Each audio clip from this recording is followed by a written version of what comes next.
Right, here we are. A bit early start today. Well, I've got 10 minutes before the end of the match. Start of the match. Right, let's just check that everything is alright as usual. Right, here we are. A bit early start today. Well, I've got 10 minutes before the end of the match. Start of the match. Right, let's just check that everything is alright as usual. Alright, audio looks alright, sounds alright. Early start today. Apart from my croaky voice. Right. Just got to get some disgorgers. We've got 10 minutes before the start of the match. I am unusually early. We normally only have an hour and a half to set up, but we changed it to 2 hours today. It was a bit of a walk for some people. So we've extended the match by 15 minutes. What a lovely peg. I'm on peg 12, fishing at Cullum Reach today, as we call it.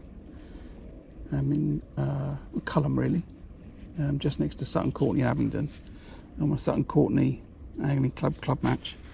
I've got everything sort of going on in my side tray. It sort of tells the story of what's going on in my match. I've got some dead maggots that have gone in the ground bait. I'm going to fish a 13 metre ground bait line. Behind me I've got some caster and I've got some hemp.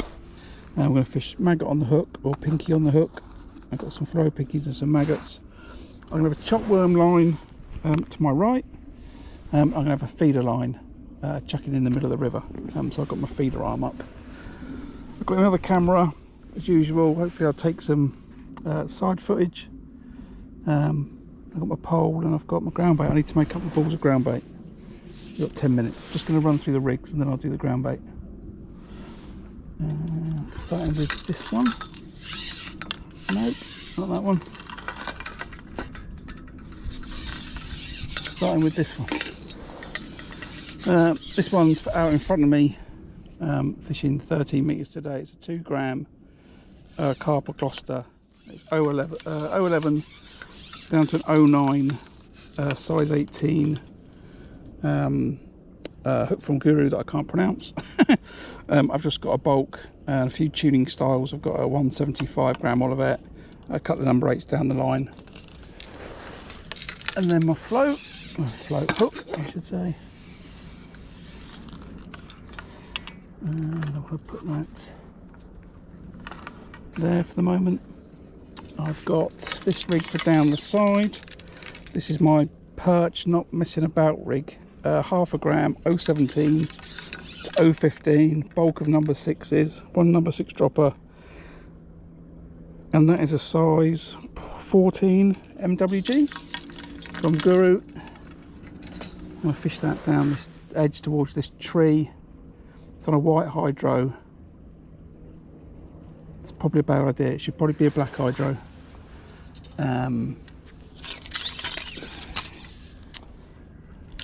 Which I think I'm going to change right now.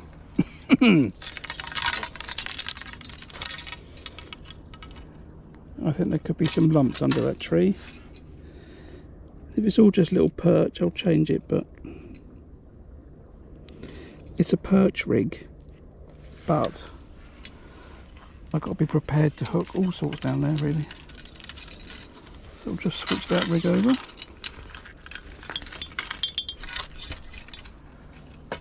I knew I was going to change that, so I've got the black hydro kit out. Right. I will use a bait dropper for the first time. Goes through there, plugs in there, pulls there, like that I think. Yeah, got some chop worm to go in there. I'll grab some casters, because I want some casters for that. Don't know where I'm going to put them. I really don't know where I'm going to put them. I need a bit of side tray. And then I've got my feeder. Tournament SLR 12 foot. 12 foot, chuck it in the middle. I've got a 40 gram feeder. And then I'll fish one of these hook lengths, 017 size 12. MWGB 3 foots that I made up. That'll be the plan for that. So we've got 7 minutes. We'll put 3 feeder falls of bait out to start the match, I think. Then I'm going to feed the pole line. Then I'm going to go on the feeder for about 15 minutes. And then if there's no bites, I'm going to come on the pole. Chop worm rig, I don't know when I'm going to fish that. Maybe a little bit later. Into the ground bait today, which is 1 bag of river brown, 1 bag of river dark, and 1 bag of gross Gordon roach. I've got 250ml of caster, 250ml of hemp, and about 100ml of dead maggot. And I want to make 6 balls out of this. It's enough mix for 10. I'm going to make 6 balls. And this time they're not wet. And they're going to go thump. I'm going to cup them in today. And hopefully I'll top up throughout the day. I've got enough ground bait for another 10 balls. I've also got some green bream ground bait. That's what I'm going to use to plug the feeder. I think it's better to have a fish meal for that, so that's what we're going to do. That's the plan. I'm fishing 5 hours today, 10 till 3, and I can't wait.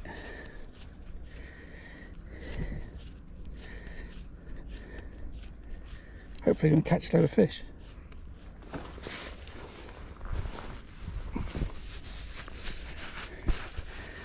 Oh, ground bait is sticky, that's for sure.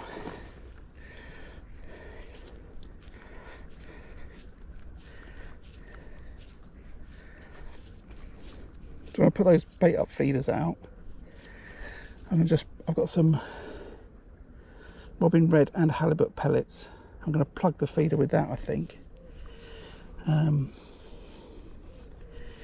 Maybe a couple of grains of corn as well.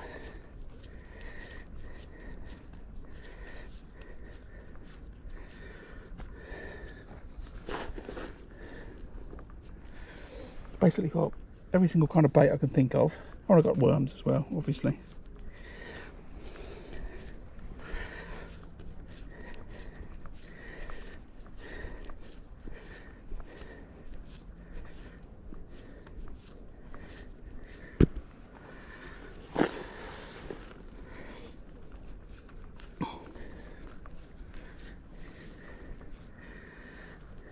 About 4 minutes. God, that's a bit too.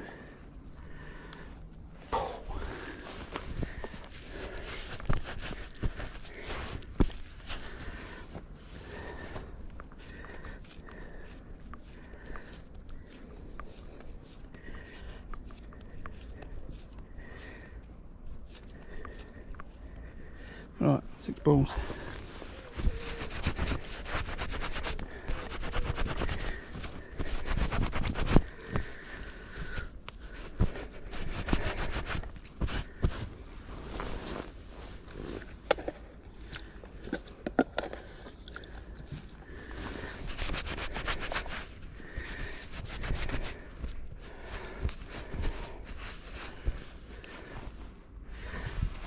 Right.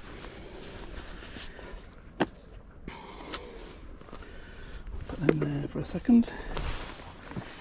First thing that's going to happen today is the feeder. Like I said, I'm going to put 3 feeder falls in first. Then I'm going to feed the pole. Then I'm going to go and just have a quick look on the feeder. There's a little overflow water pipe just opposite me. I know there can be bream in this section, so I do have to have a little look first. Chuck for some bream. Whew.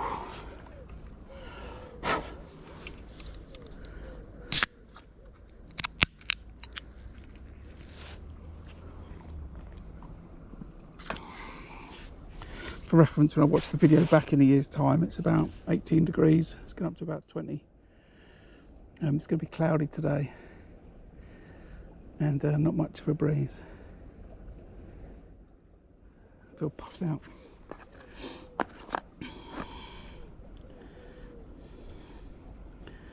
Yeah, so if we put some, let's get rid of some of that pinky dust.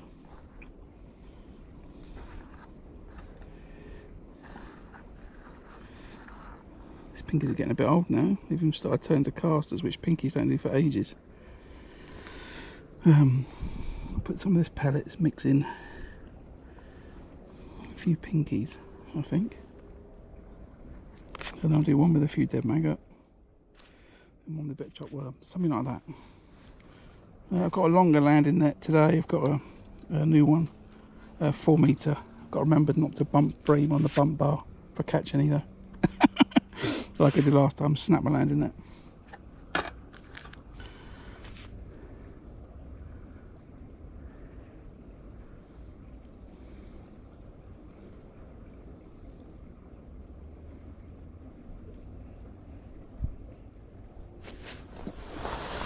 I haven't cast it alright with hook lenses. I haven't checked.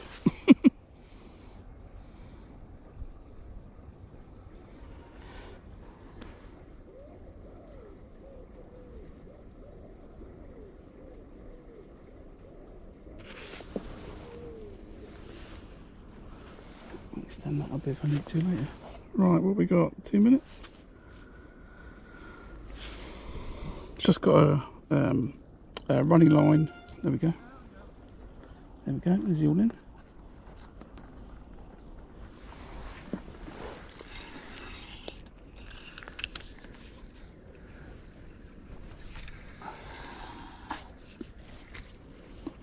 It's the first success. Hit the clip.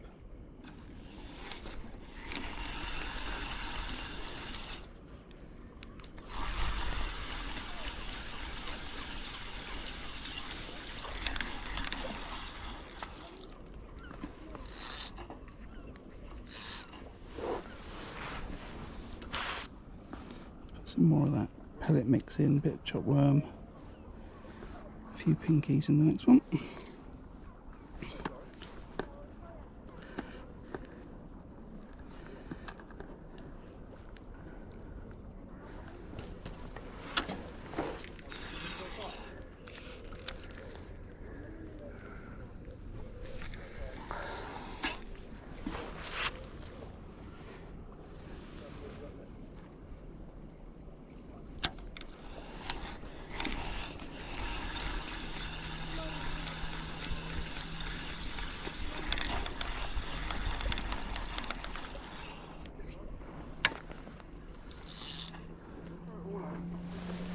I can hear someone just coming down this inside.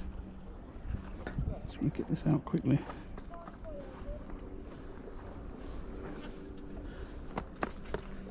Really won't have to wait for them.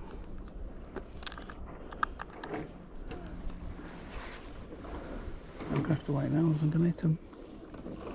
Actually, I probably wouldn't hit them, but it's close. No, there's another one.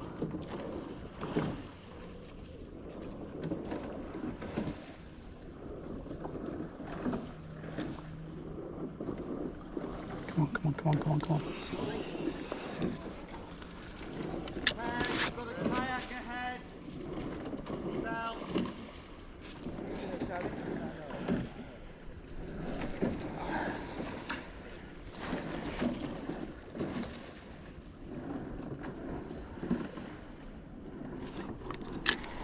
Right, that's that all done.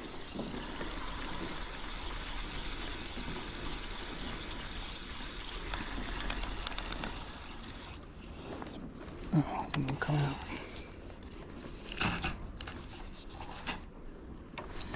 Trying to rush. Could be those pellets are a little bit sticky.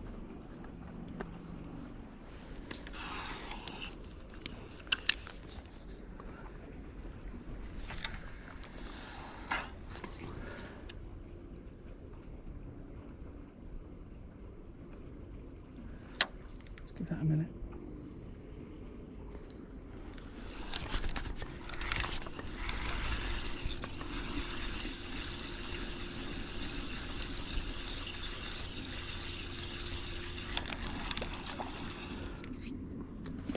Okay, quickly put a hook length on that.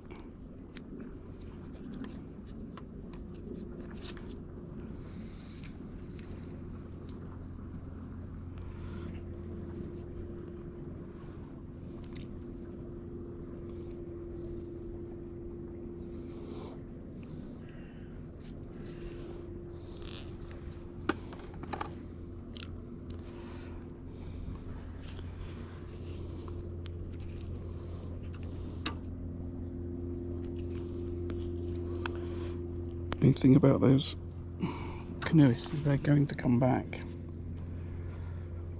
That's the only problem I'm going to have.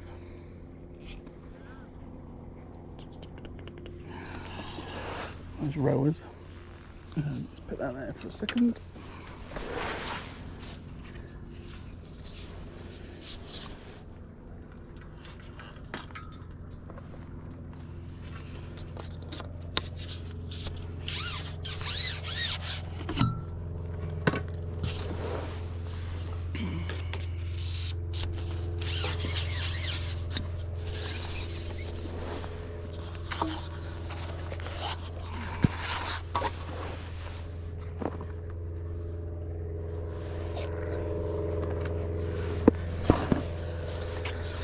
Right, let's get these ground bait balls in, this pole line, and I feel like we're getting ready.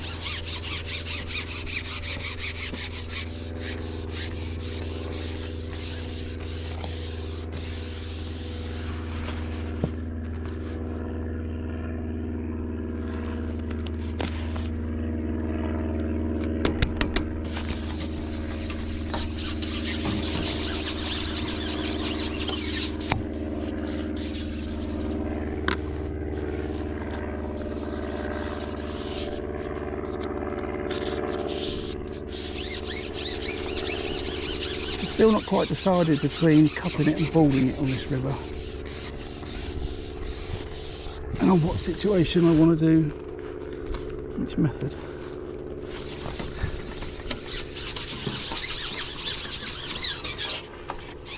Last week I balled it, the other week I balled it. They were a bit wet and I felt they didn't really, I felt they broke up on impact a bit too much. Now they're much better. And I've decided to cup them.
I'm going to time it quite right. By the time I put this back out, tidy up, those rowers are going to be past me.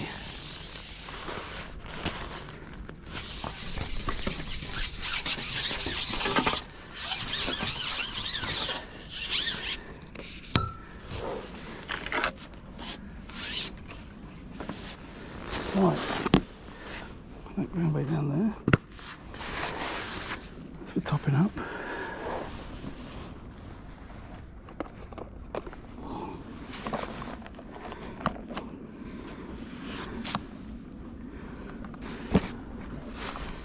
Put a few worms. Oh, I think I put some worms. I've got a pot anyway. Oh, there we go. Right. So where's that other rower?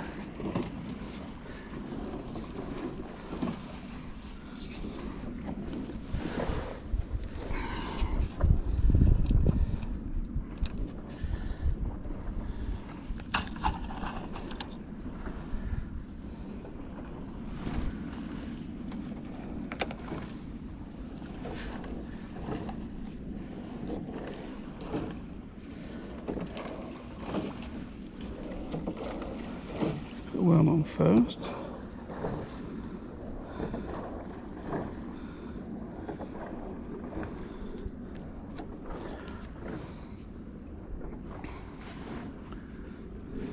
That feeder.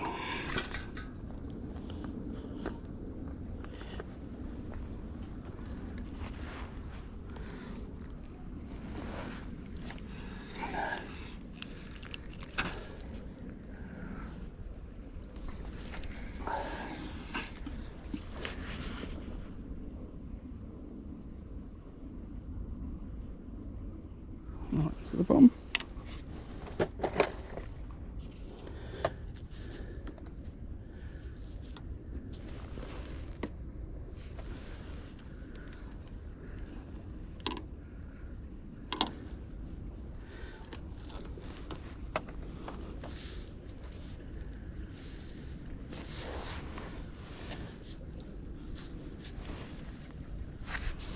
Right. Pull my rod in, please, fish. How long did that take? 10 minutes.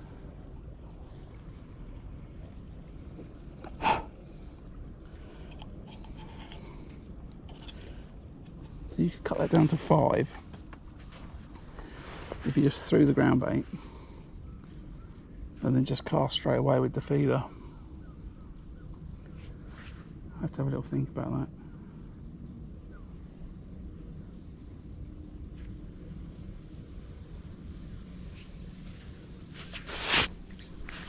So we'll give this 5 minutes,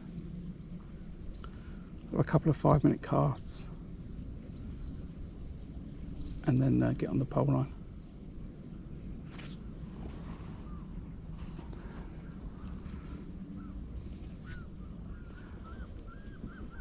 Excuse me. Hopefully signal's good today. If anyone can just let me know. Signal should be fine. If you can just let me know that the let me know that the signal and the audio's alright, that would be appreciated.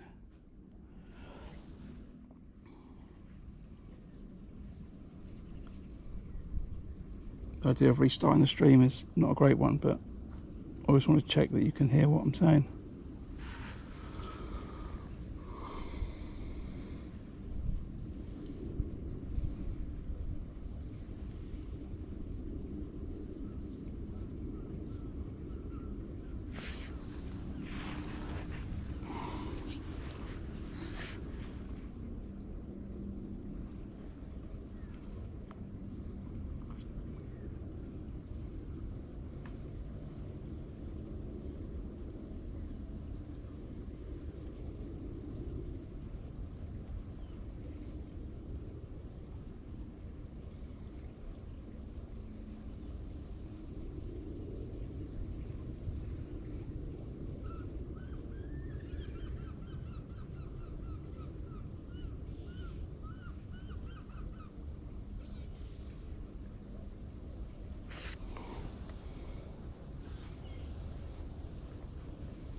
Just this anticipation of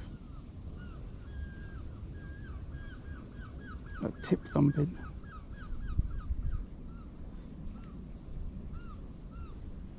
A pal of mine says that the peg to the left is actually his favourite peg on all of the water that we've got as a club.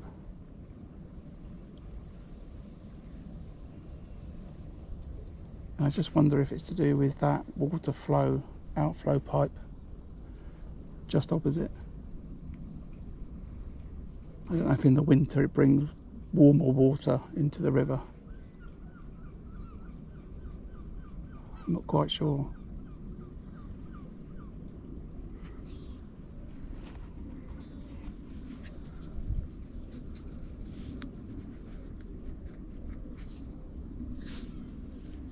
I'll give it another couple of minutes and then we'll recast it.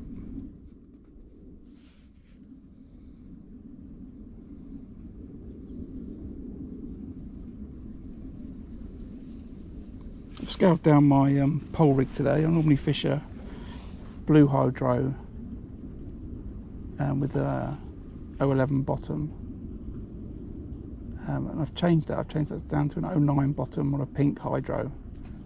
Following the match in the river the other week, I got the feeling that I was just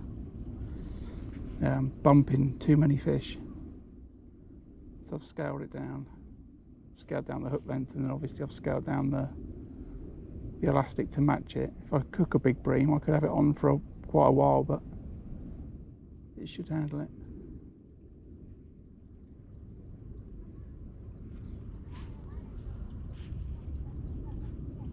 Go on, I'm going to catch myself a 10-pound carp. They're in this stretch. I've got 2 nets with me. I'll have to go and put another net in. Separate my carp and my silvers.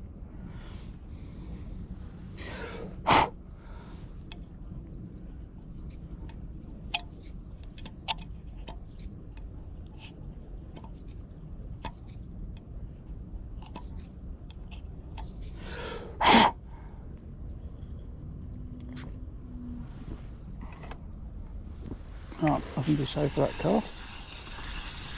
Just have one more and then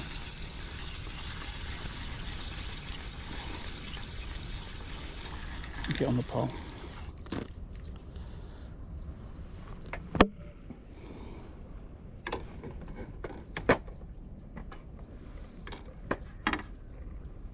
It's a bit awkward, isn't it?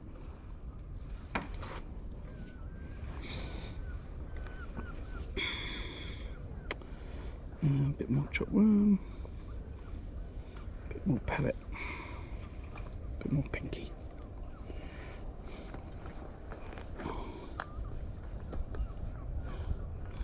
So I'll just put a pinky topper on that worm. Oh, my canoeist mates are back.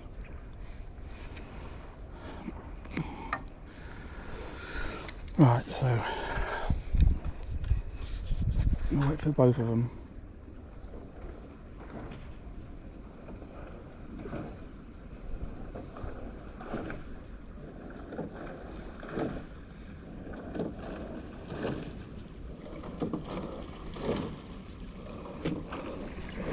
This is just dirt.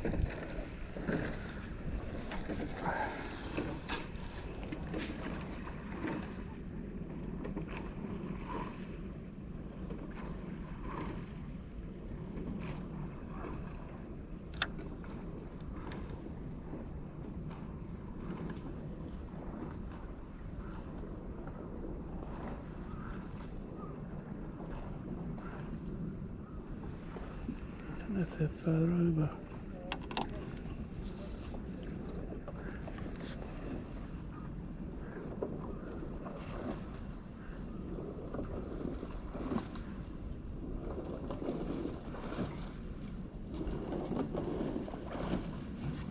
On the same line, so it should be alright. It was quite deep there actually. Don't know why I'm whispering. No one around. Right. So 5 more minutes on this. And then we'll get on the pole.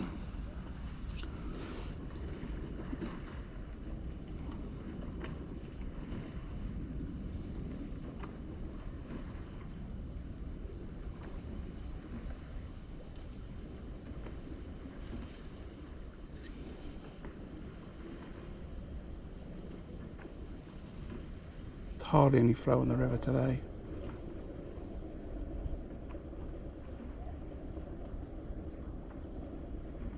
I was just thinking about where I put those balls of ground bait. I wonder if I should have put them slightly a little bit more to the left. I don't know, but I might end up just catching straight out in front of me today. It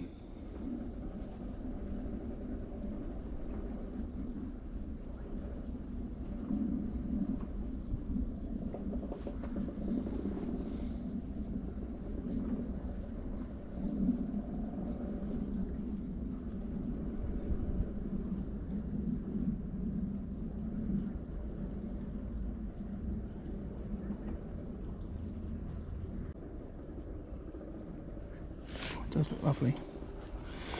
Just imagine the tip of that rod bending over in any second.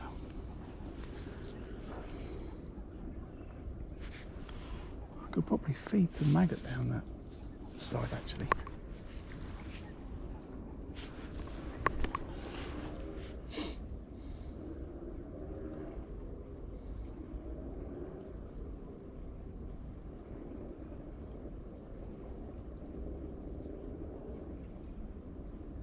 Maybe I'll do that. Throw a few maggots down there throughout the day and then drop on it at some point.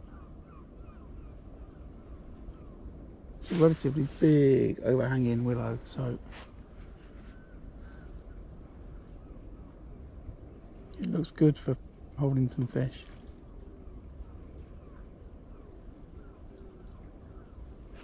Right, quick twix. That means the canoe should be back. I'm going to have to put it out anyway.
Canoe coming back, which will be about right for timing.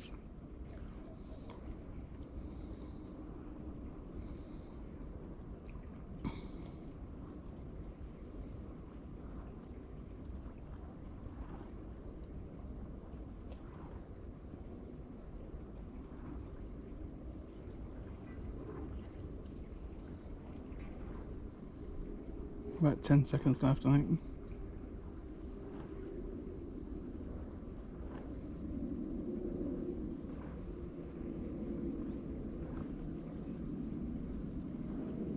No, slightly longer.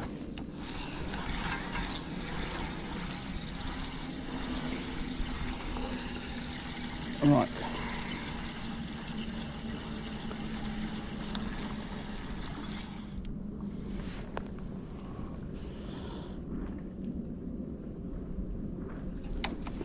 Just put that aside for a little while.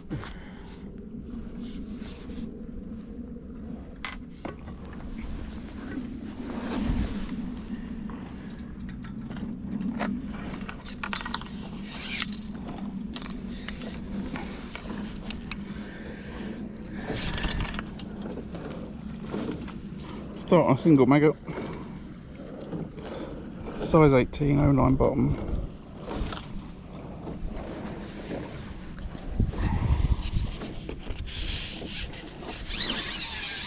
Easy go.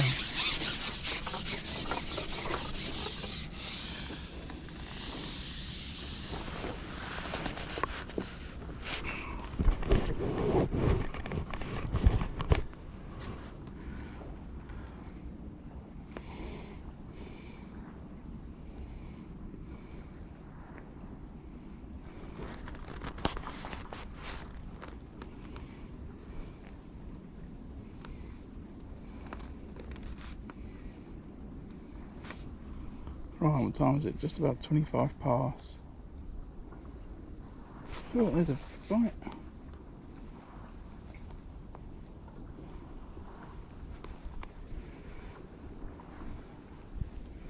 Well, that's a good sign. Need to tighten that pink elastic, look. It was fresh in the pole yesterday. I knew that was going to happen.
2 bites and 2 puns. See if we can catch a fish this time.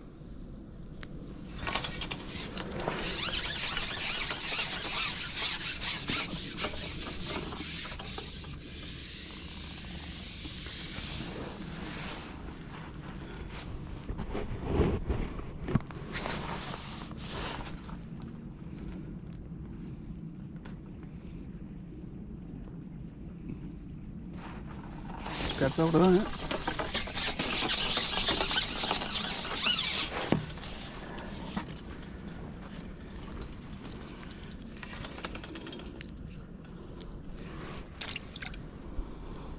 Right, bleak.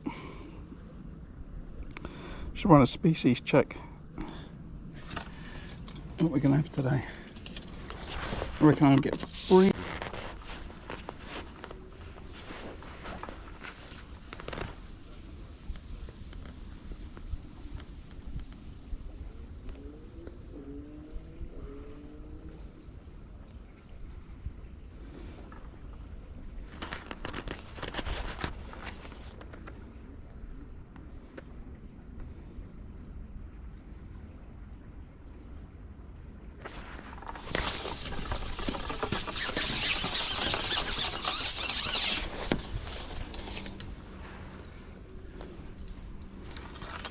Oh, silver bream marked off.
It's a better fish.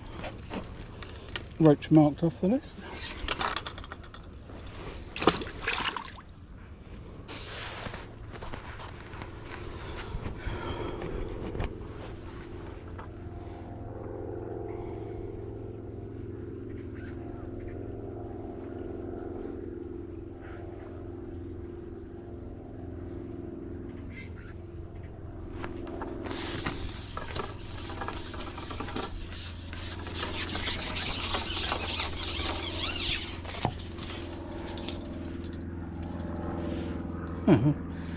perch off the list.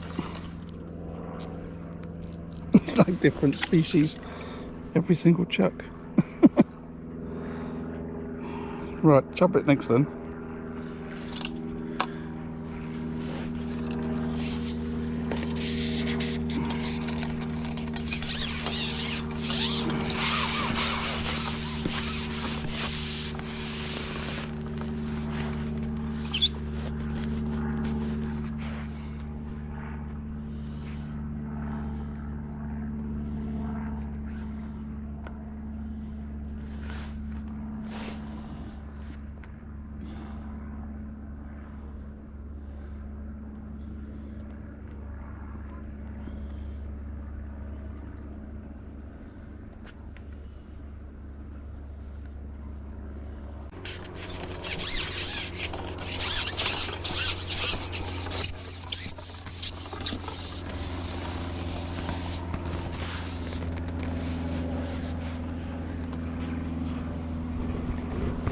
Well, it's very promising anyway.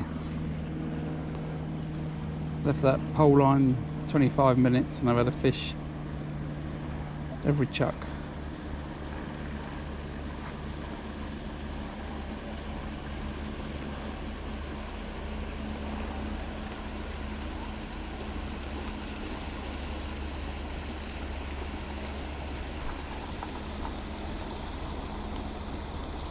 They are tight on that bait though. I think that bait's gone straight down, not much flow.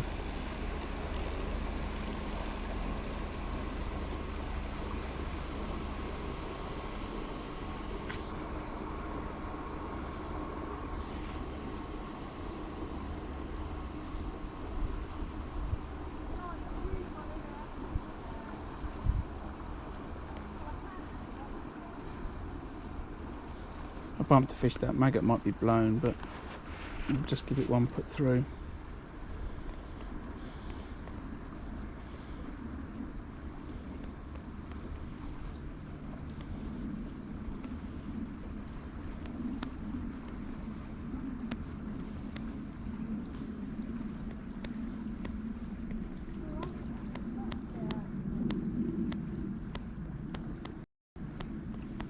So I'm going to let it on now.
Pink hydro definitely feels like it's working better than the blue.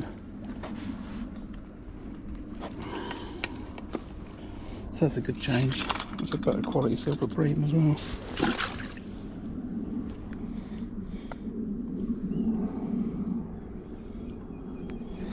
Fishing the feeder to my left. I can't hear the angle to my right, so I don't know what they're doing.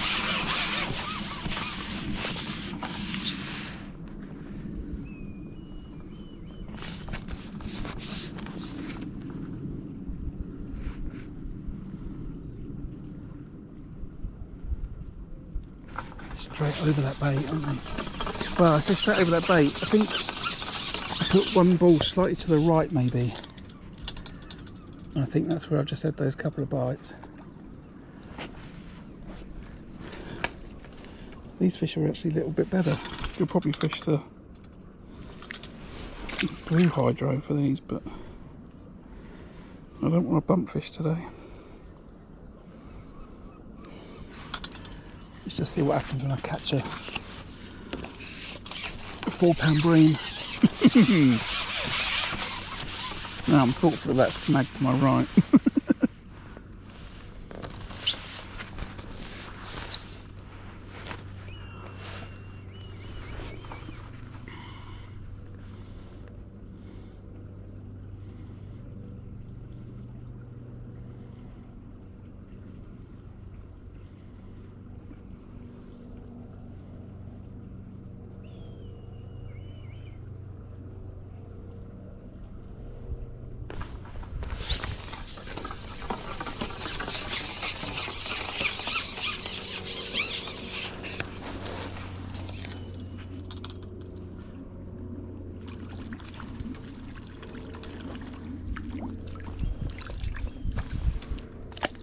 Okay, that's the last time I'm going to do that.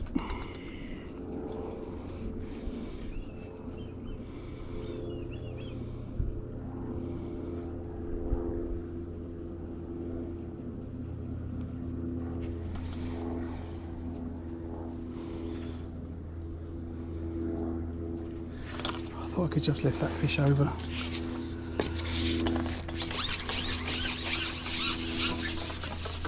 Now I've got it sized in my head when I need to net them.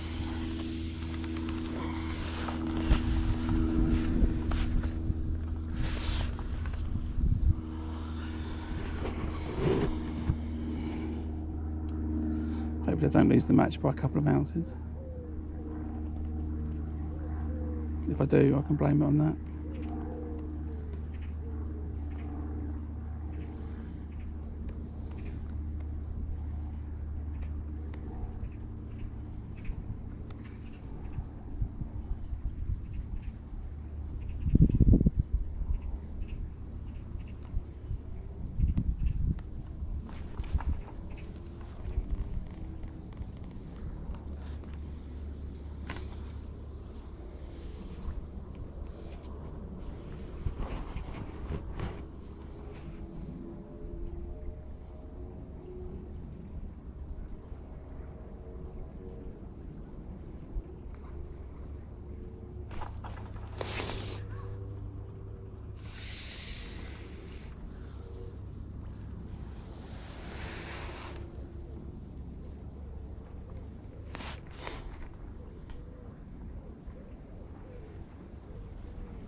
Campo, it doesn't make any. You've got canoeists coming along. There's a guy and his son on a kayak, and the boat just trundles through, makes no adjustment to anything.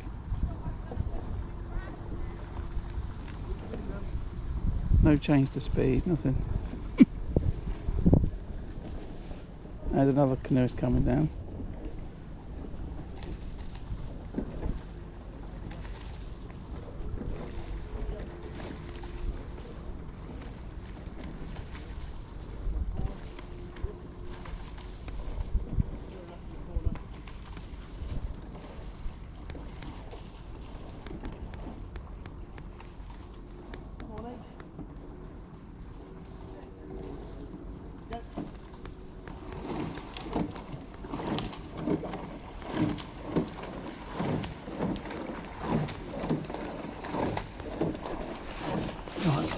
I've gone under.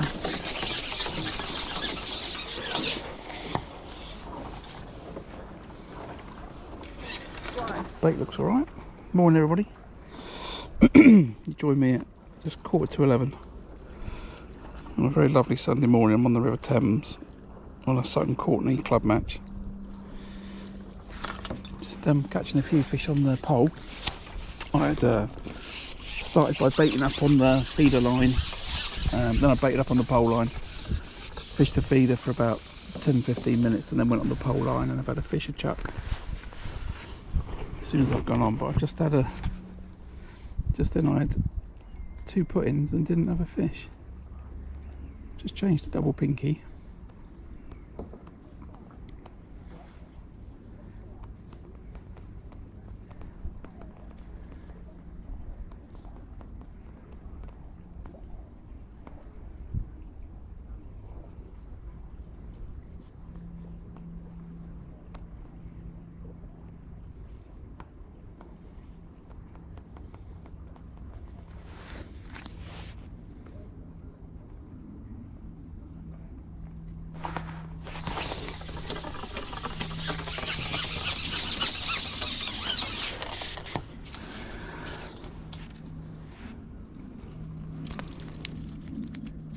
Nice little chublet caught then. Should we put the single mag up?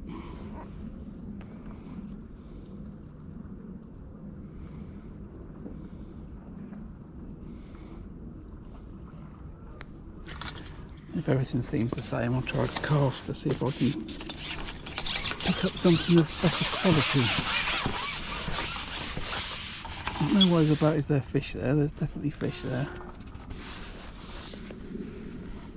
So now it's going to be a case of how do I catch a better quality of fish? Am I able to eke out a better quality?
Busy this part of the Thames.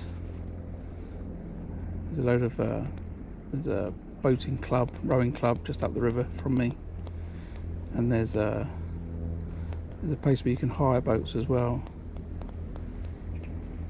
in Abingdon, as well as the usual boat owners from a marina that's not too far, and the usual canal boat traffic. So this is a busy bit of the Thames.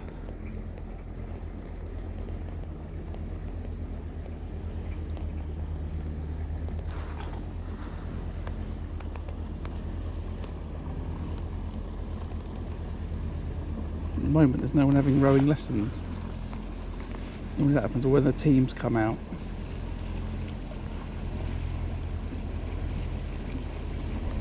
And they get the follow-on boats. If I was on a boat, I don't think I'd go through at that speed. I think I'd enjoy it a little bit more.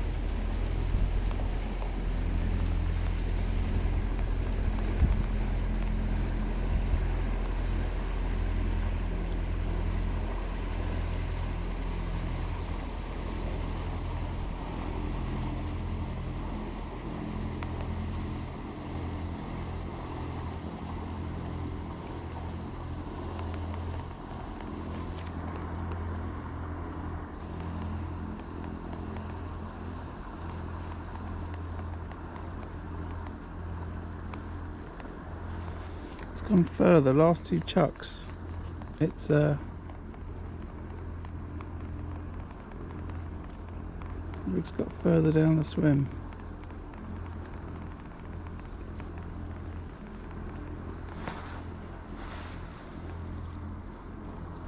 Bait looks okay.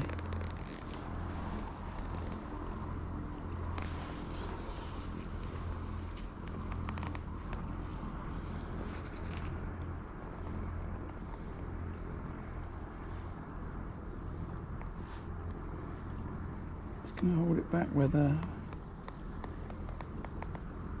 sort of where the balls went in.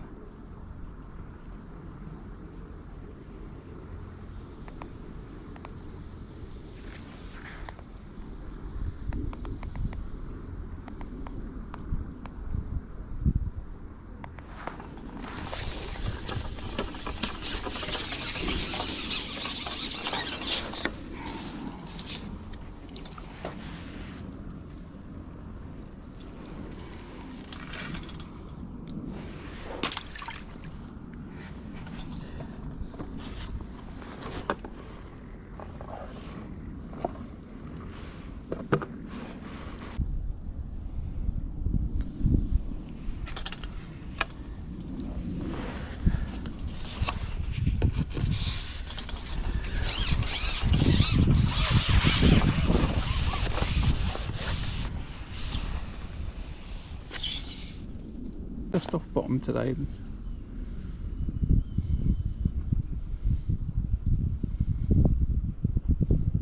Just, you know, centimetre or two, no more than that.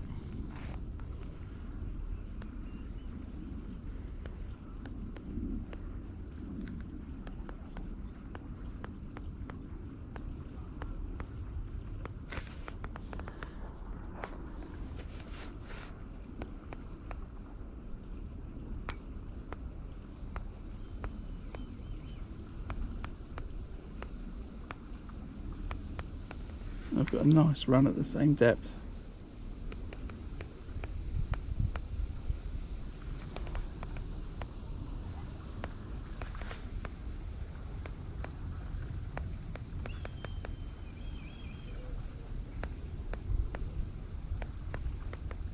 There's nothing down there.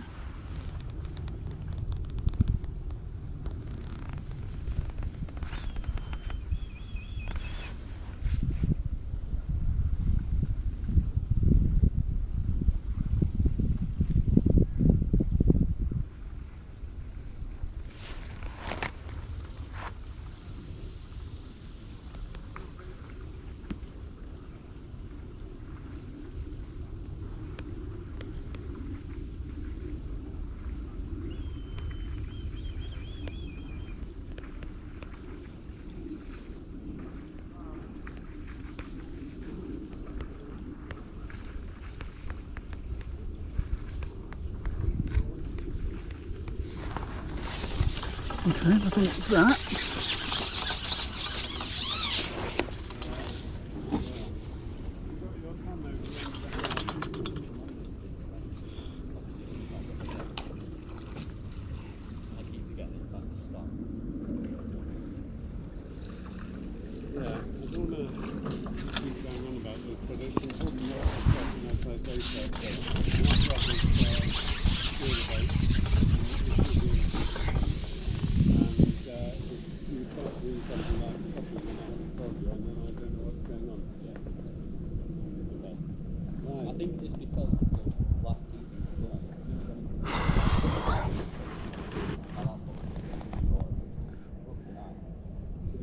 If anything's going wrong or anything changes, you go safe.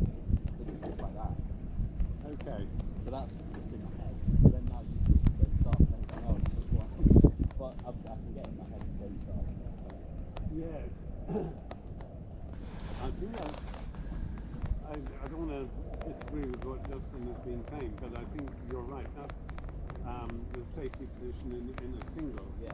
But when you're in a cruise, you need to keep going with the cruise. It's good, isn't it? Get a free rowing lesson. I mean, it's easier in a double because you're the stroke, so you are actually setting the rhythm.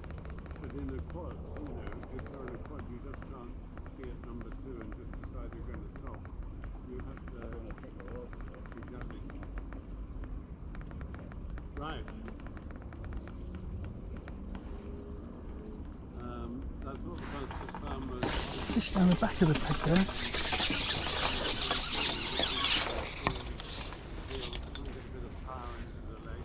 Where have these fish gone?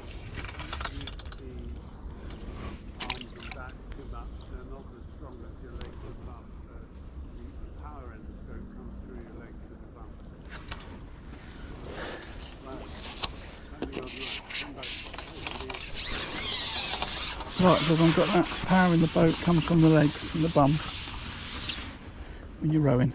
Free rowing lesson. Fishing live stream with free rowing lessons.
There's plenty of pike at this part of the river. I think if I was on a canoe today, or rowing boat, whatever you want to call it, I'd have to fix a lure at the back of it, troll it,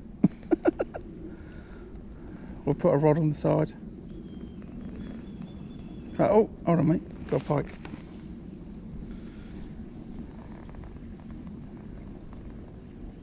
Okay, so the fish have moved.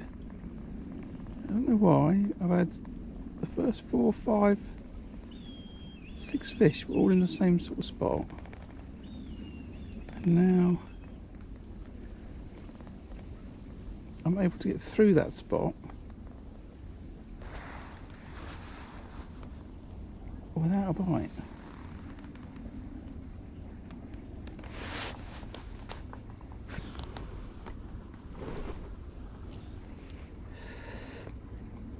Let's try again. I'm going to hold it back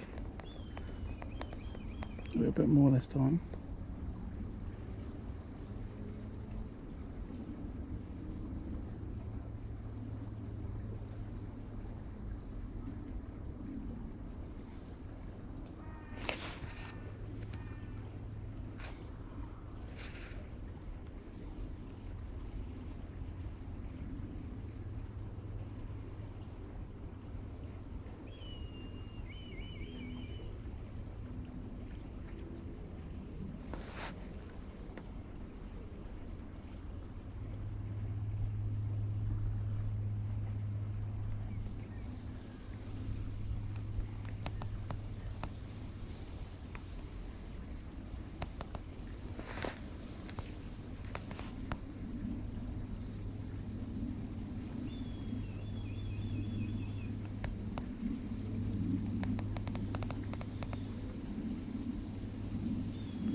Okay, feels a bit strange. So another put through.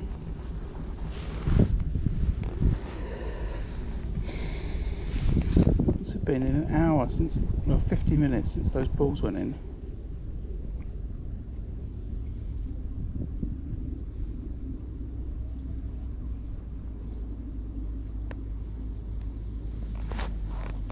I did expect to catch more often than that.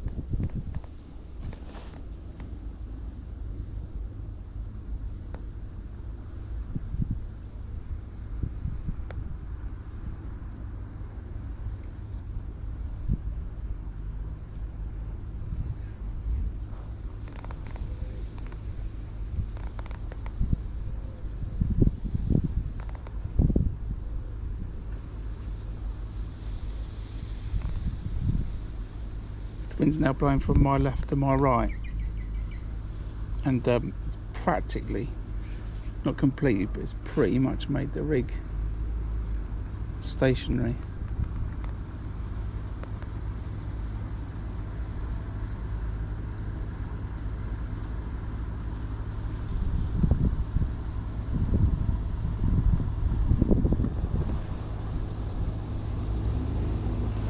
Okay, let's try a double pinky.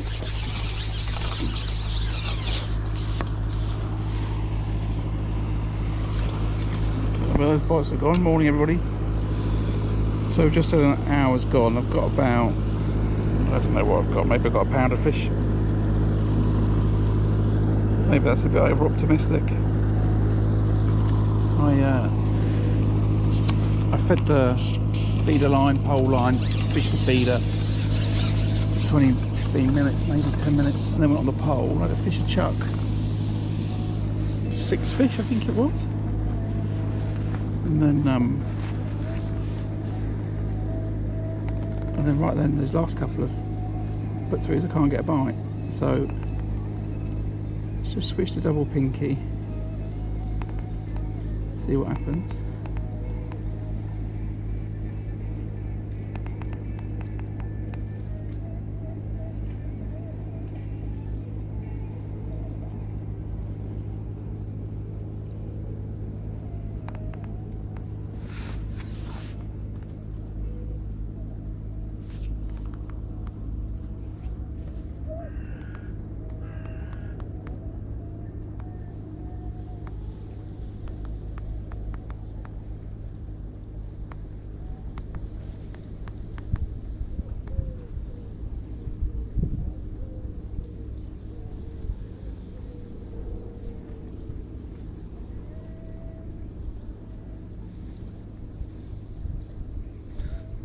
Runs through with no bites.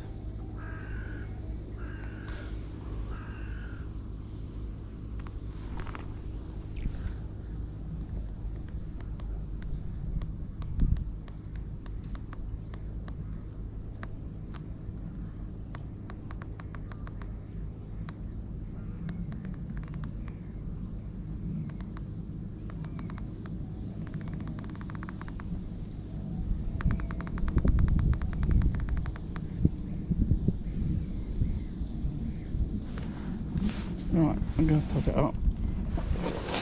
I don't quite know what's occurring.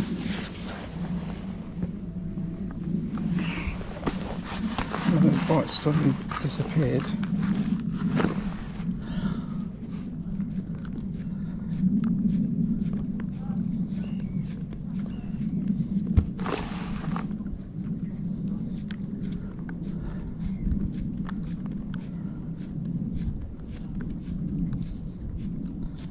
My response to that is I'm going to top it up, 3 balls in,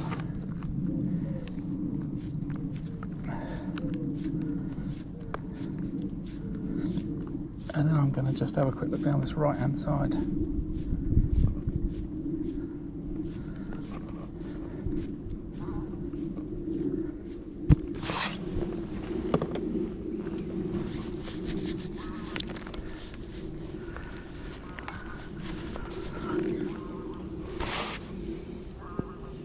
Seems a bit strange to me.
Done that, and then Leave that number 4. See if there's anything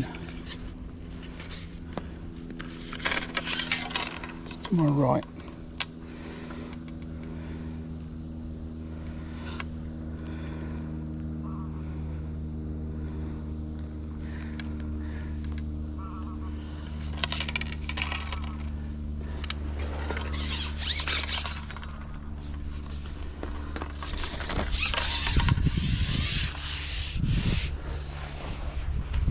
About there.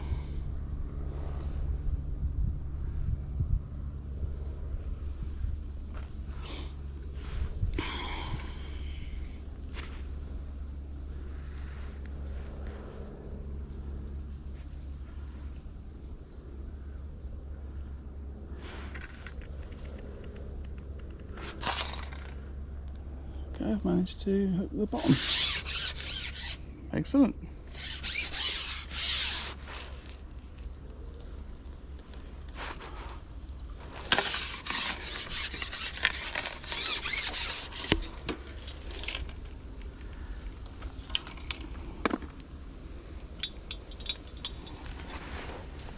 Told you it's a no-nonsense rig. I didn't feel that at all when I was plumbing it up.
Oh, it's fabulous.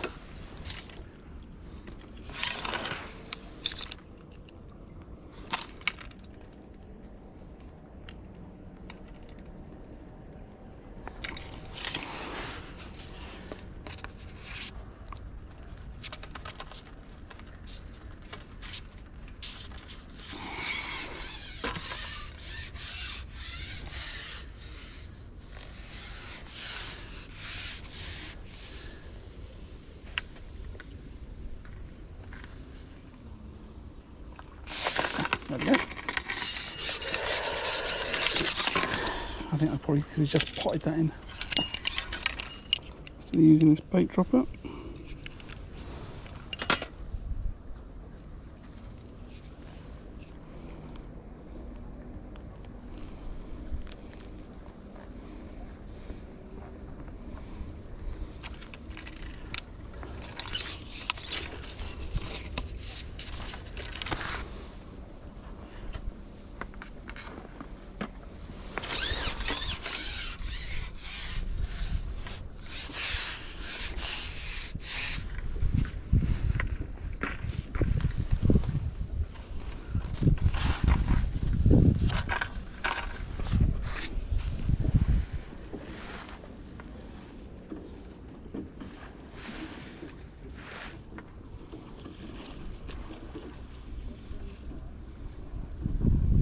I'll just sit here for a couple of minutes.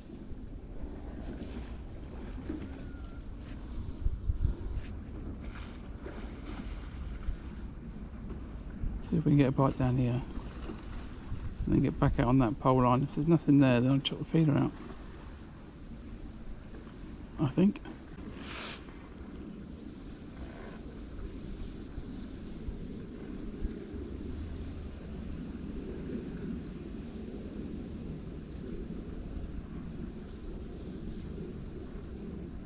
It's better I catch a crayfish down here.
I don't have enough patience for that.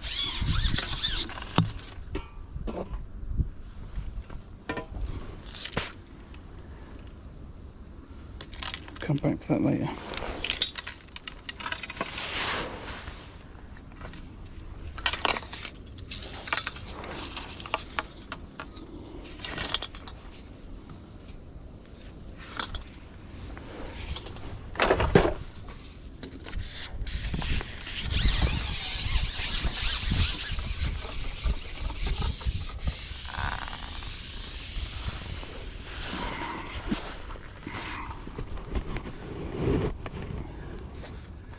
Right, so I've just topped up 3 balls about 10 minutes ago, 5-10 minutes ago.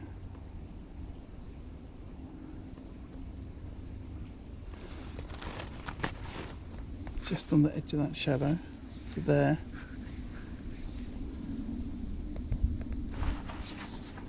Bite straight away.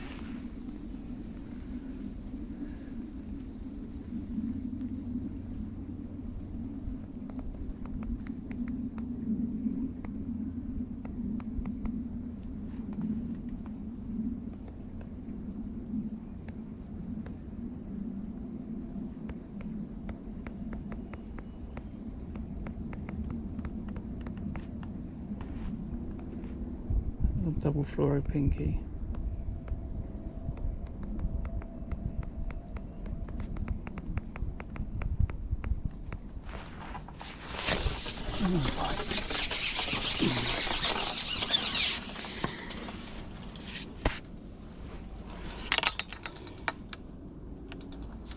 Looks like I might just like another number 11 to cut that float down a little bit more.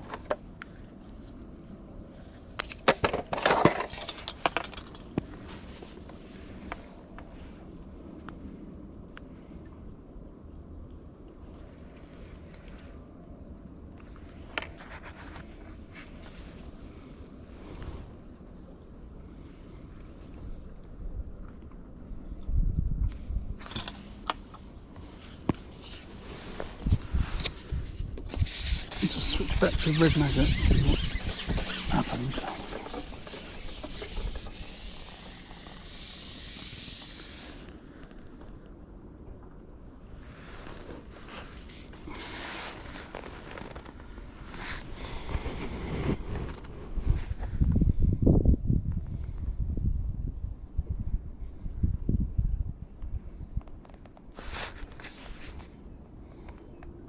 So I'm a good metre above the bait currently. Float's just running into the peg now. That's where I put the bait.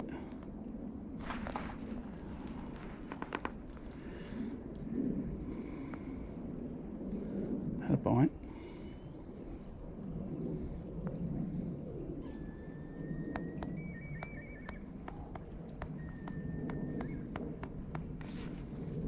Good bleep might just have grabbed that.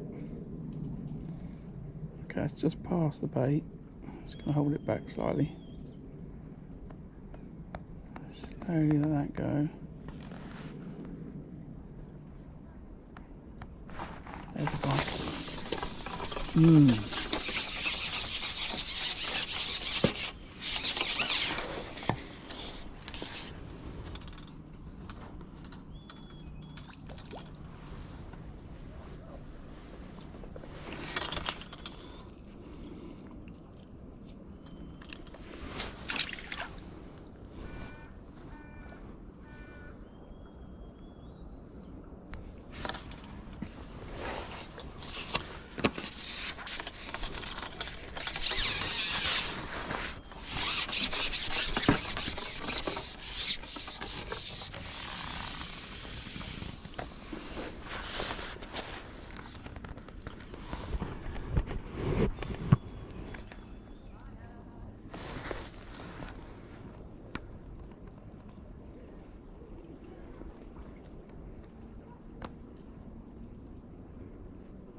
Bump and bite.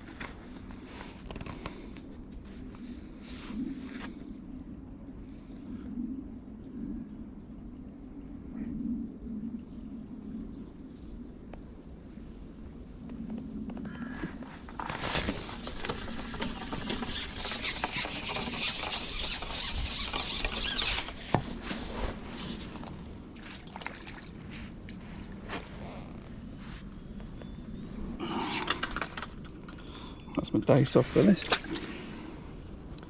So as soon as I've topped up, then I've started to get bites again. Oh, Jerry, Sutton Courtney Angling Club. That's the that's the club. Just need to move these pots around a little bit.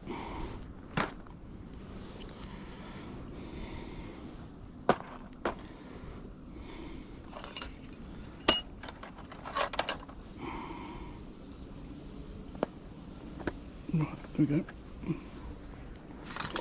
Yeah, Sutton Courtney Angling Club. I'm on the Thames today.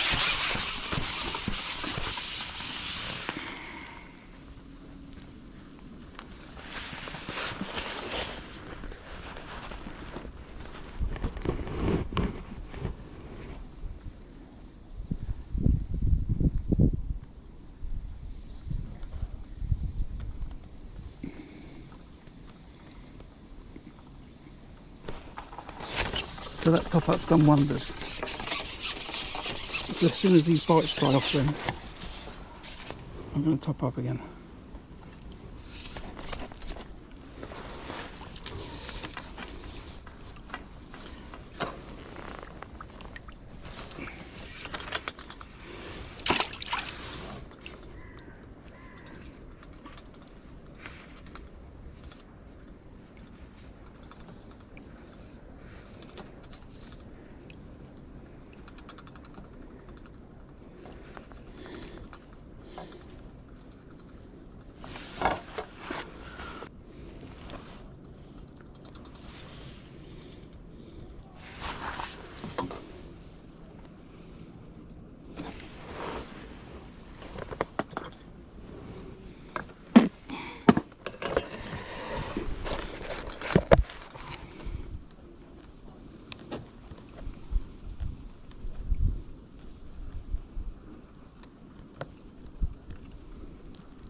Did that make it get bleaked?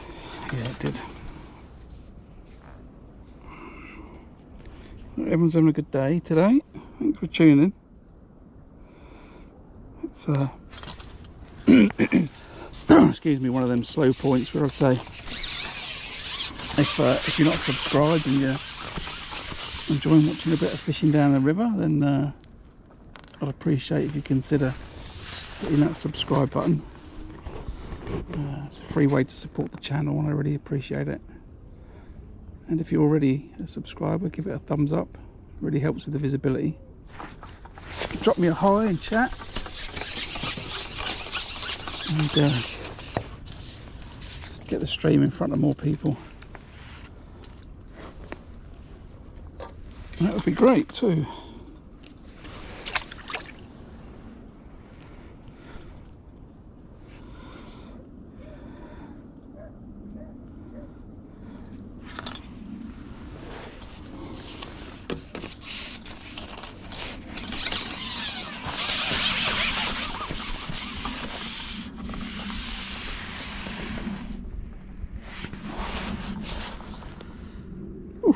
Right,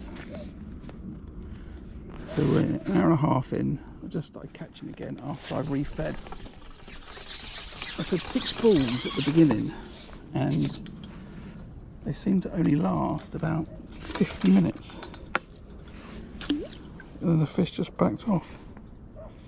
refed 3 balls. Swim's come alive again, so as soon as it slacks off, I'll put some more balls in.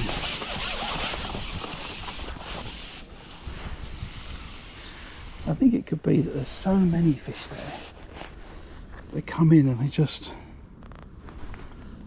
ravage all the bait, and then it's gone, you know.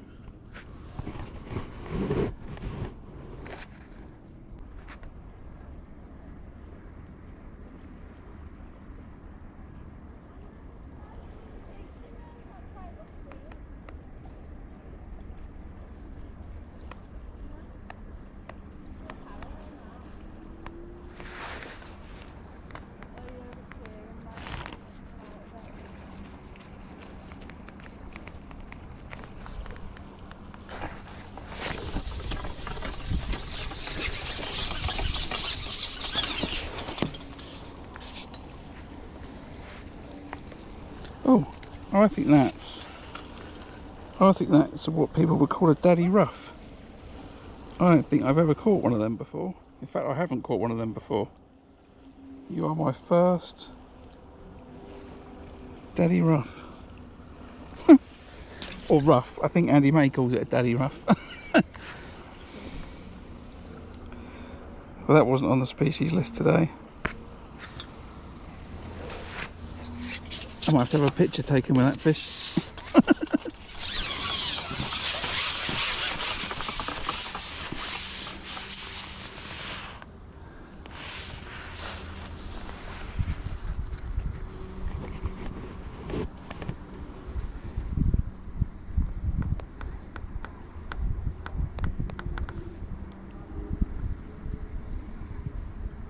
The bait went in there, that's where I cupped it.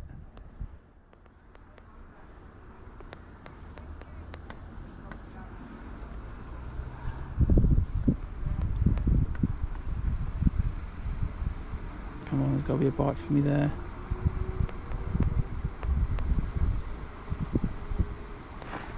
There we go.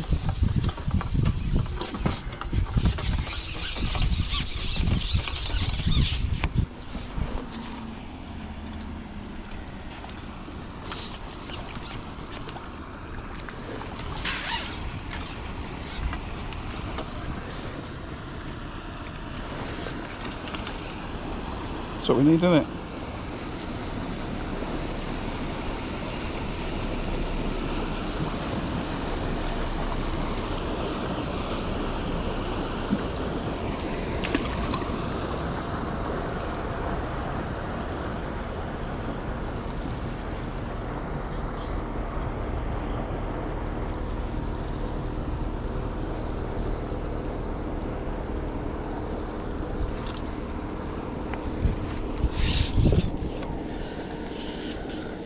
The thing I find interesting about those boats is no one's ever watching anything, you know. It's just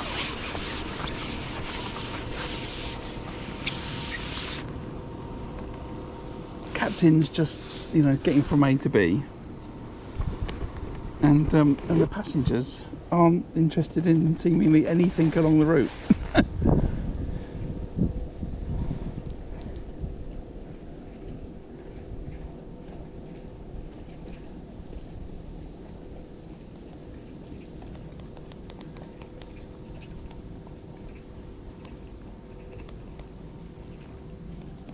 I don't really understand why you've got a boat.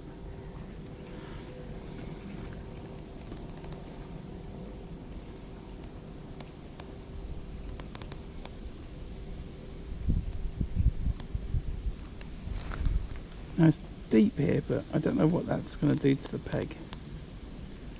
It's not super deep, I said, but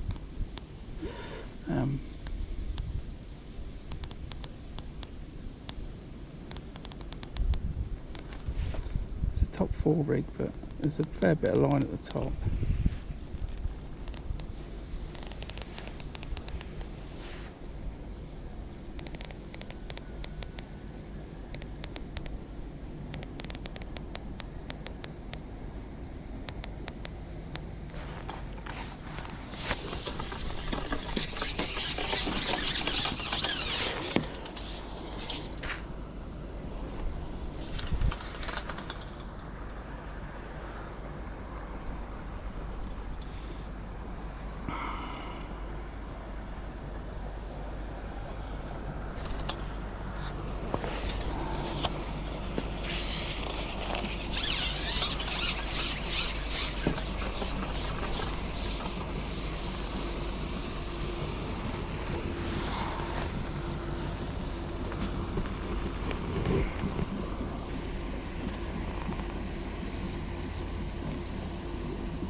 and just keep catching. Maybe hook myself a bonus fish. It'll be alright.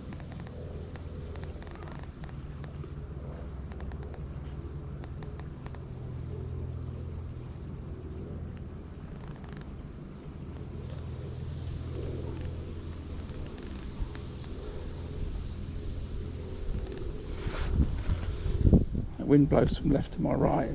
Practically stops the rig. I don't know if I've said it already, but this pink hydro is definitely working.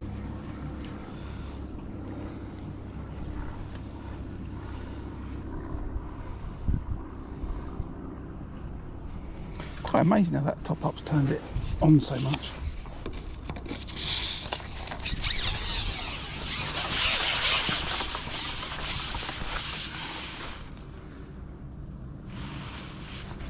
Can't see it lasting that long. Do I have to feed again then?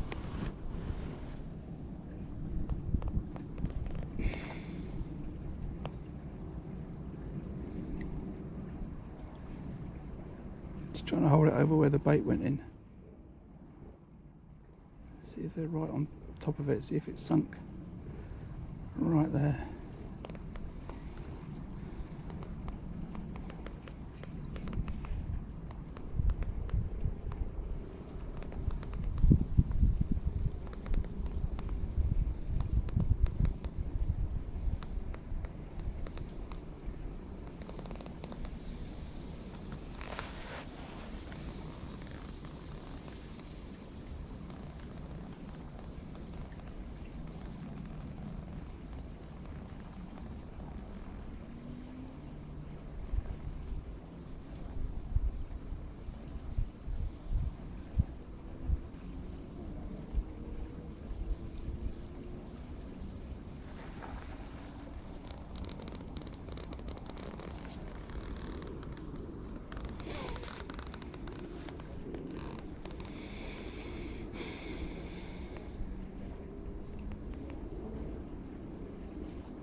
Probably have my phone on the other side really, it'd be easier for me to read chat.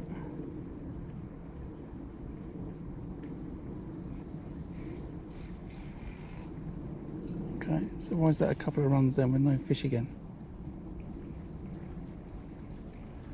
They can't have demolished that bait that quick.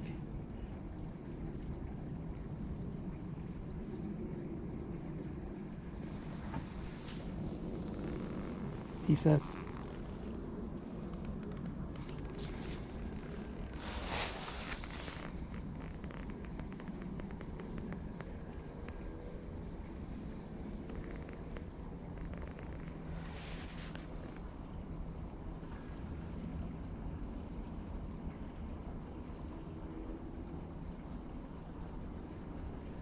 Right, it's currently upstream from where the bait went in.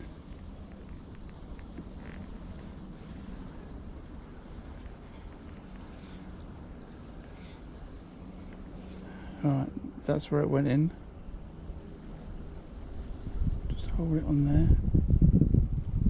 Slow it down.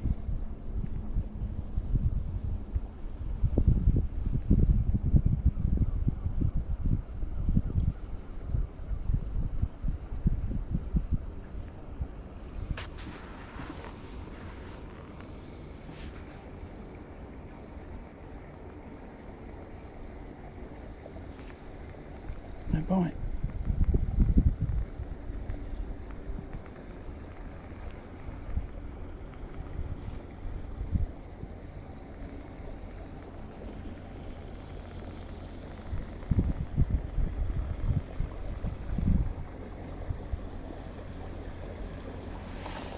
Alright, just going to hold it back right over the spot where the bait went in.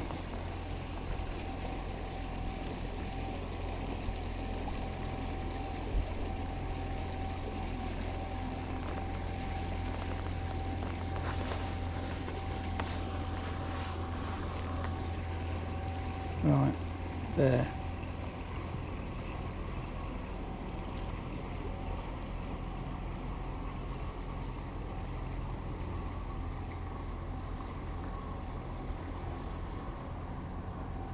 Oh, just to the left, it's easier to see slightly.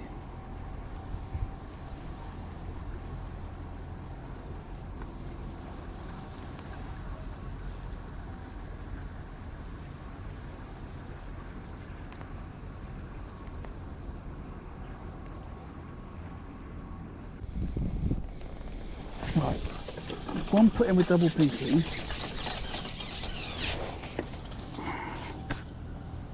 I don't believe that bait's lasted. How's that? When did I put that bait in? It is Simon. It's exactly where I am.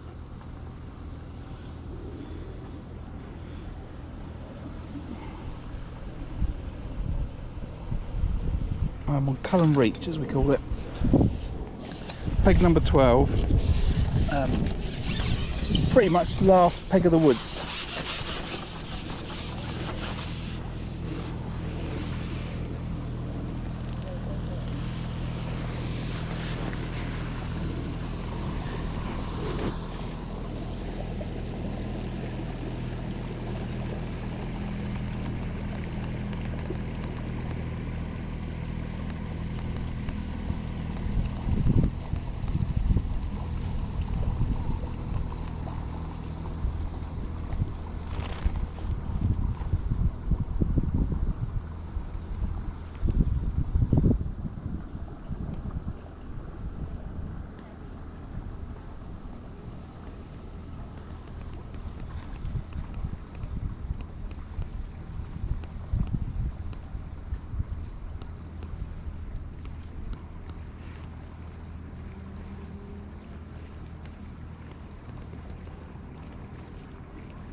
Okay.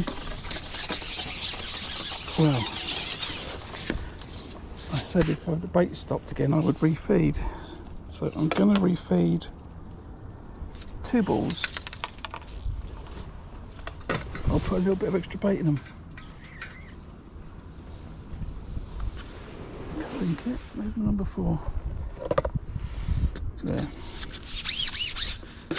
I can't really believe they've munched their way through that bait that quick. Maybe they have. Let's put 3 more balls in then and see if we can do exactly the same again.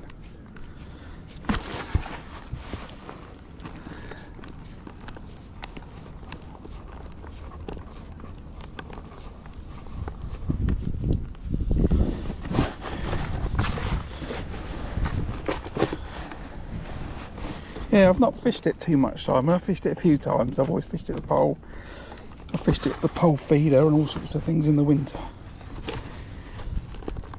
This is sort of my first proper go at the summer, if that makes sense.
park down here. Get 5 minutes and then go back on it.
It feels like there's nothing there.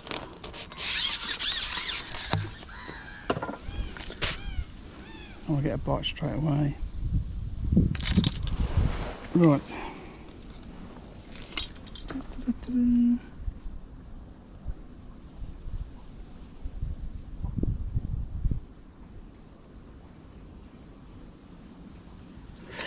Yeah, they catch a lot of bream up the far end, up by the cut.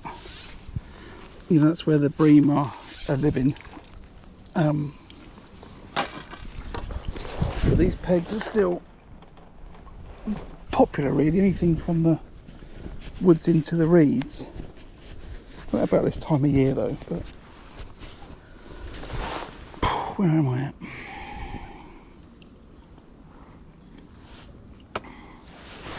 Let's see if they come straight back on that line.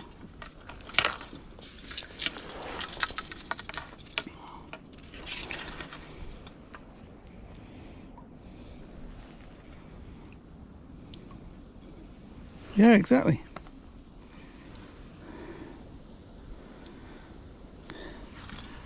Lovely, there's 18 of us on the match today. Lovely turnout.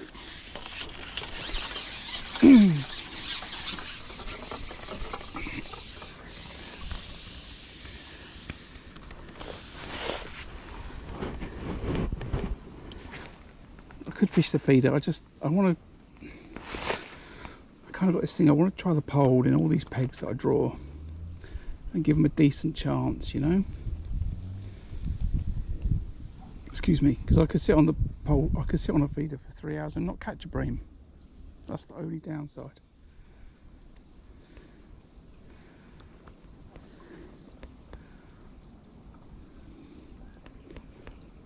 Equally, I could catch a bream on the pole line. Right, so what time was it? 1:45. I've re-fed again. It was strange. I fed 6 balls at the start, left it for 20 minutes, had a run of about 10 fish, then they backed off, disappeared, just like gone. And then after a while I re-fed it, instantly came back, put 3 balls in, left it for about 5 minutes, instantly came back, and I've just had another run of fish and then gone again.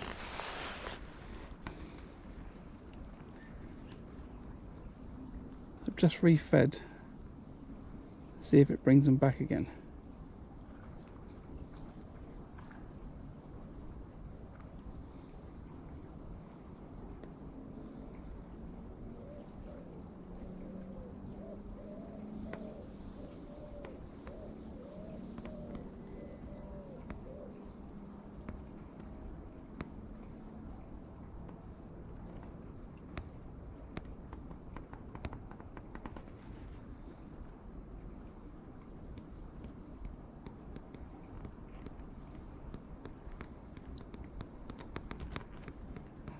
Right, that's 2 put-ins with nothing. So I'm going to give it 5 minutes on the feeder.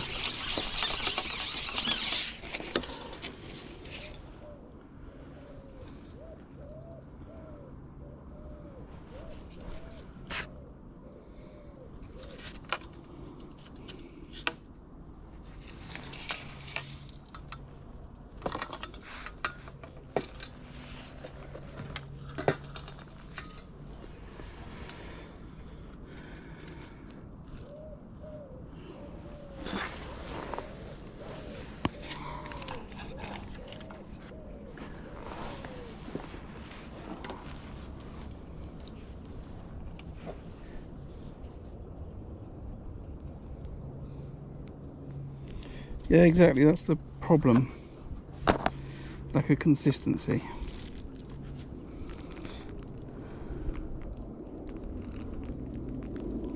That's river fishing a little bit though, I think.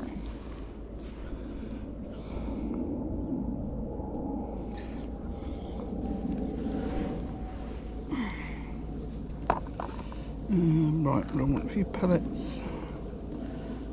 Bit pinky, bit caster.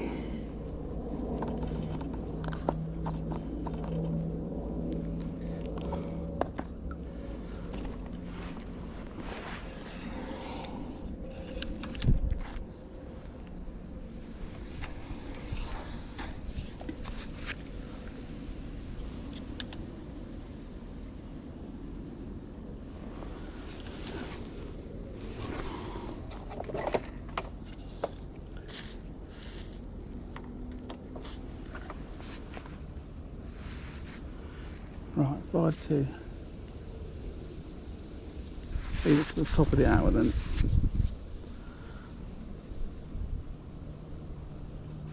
Gone out with a worm, I'm only looking for a bream over here really, I'm not looking to catch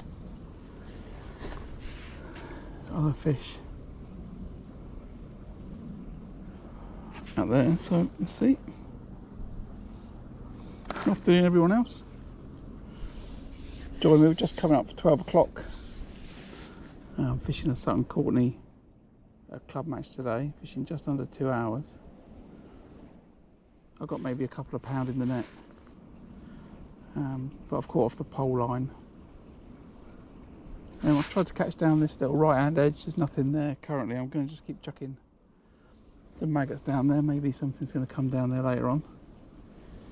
I've caught all the fish on the pole line. I seem to get a few fish and then they seem to go, and then I seem to have, last time I topped up they came back, so I'm just seeing if that's going to work again.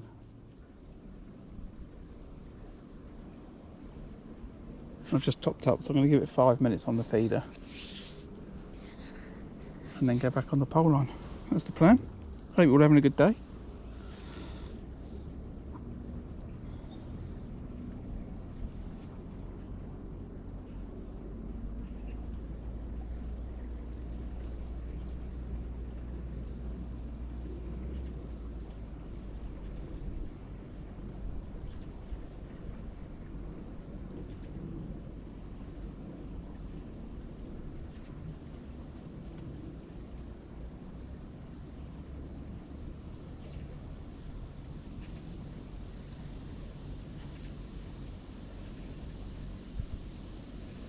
Just want that tip to go boom.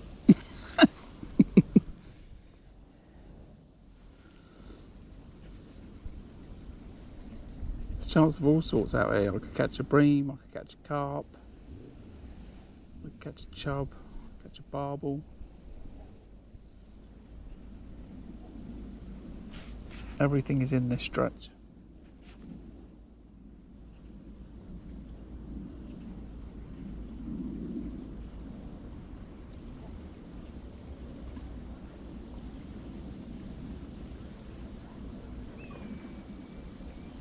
Oh, sounds like a proper fish he's got to my left. That sounded like a bit of a splash, that did. Oh, there's a bite. Okay, it's no 4-pound barbel, bream even, but it's a fish. That big old lump of worm.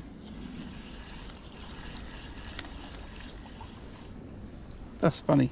I've never caught a rough until today, and now I've caught 2 of them.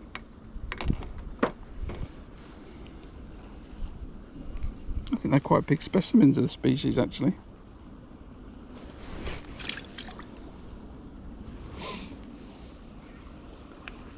Right, let's clear this boat and let's check it out again.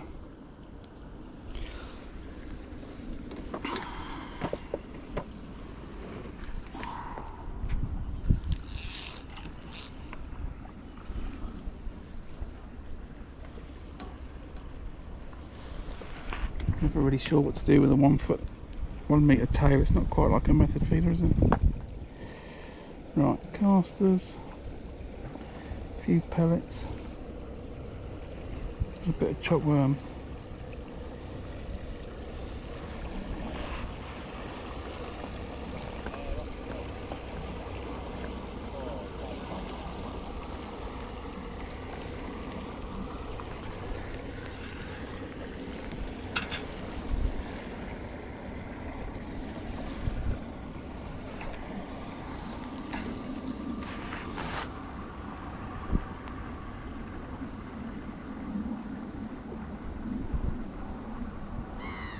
Yeah, exactly, Simon. Enjoy the show.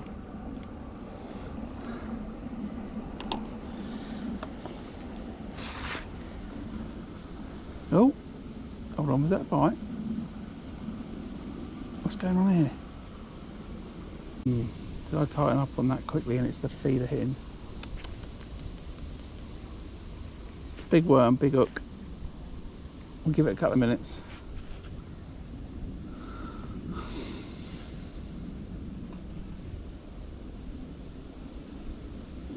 Oh, I can't. Cinch that feeder. Can't leave it there for 5 minutes, not knowing if the worm's on there or not.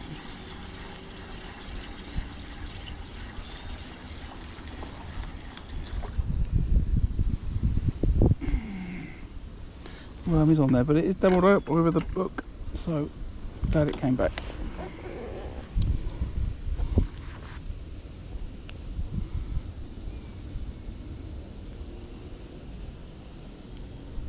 Give it a new worm.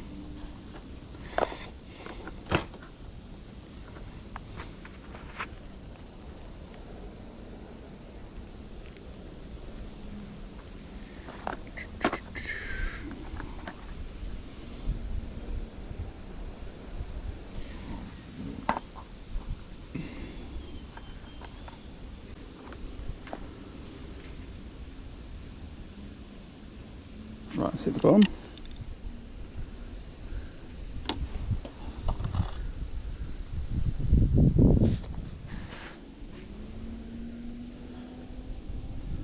Right. Come on, £4 bream, please. £10 carp, that's fine.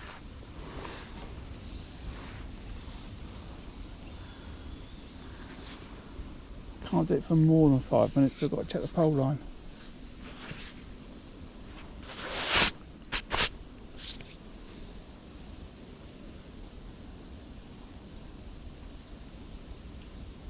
Yeah, I'm wondering if the day's on the pole, it would make it better if I just put the phone on the right.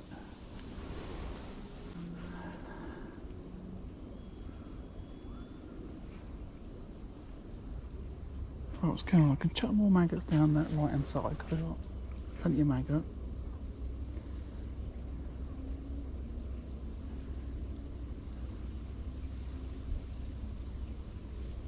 Probably put about 15 balls of ground baits down there, to be honest.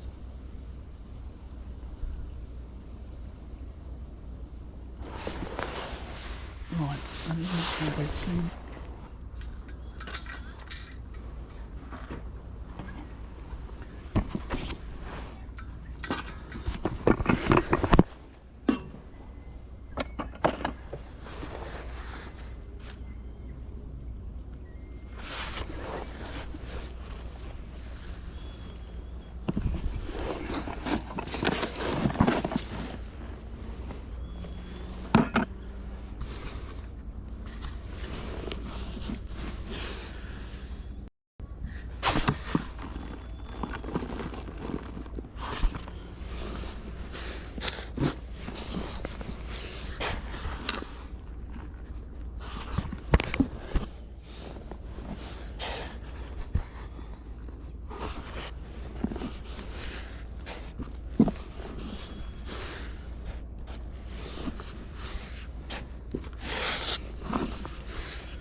thanks.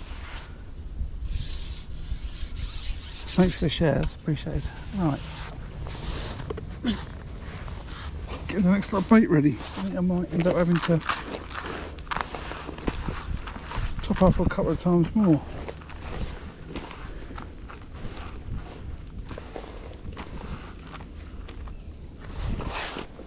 Right, that's all sorted over there. That's my... If not, I can just get back out on that tip, I think. It's more ruffled over on. Right, that one.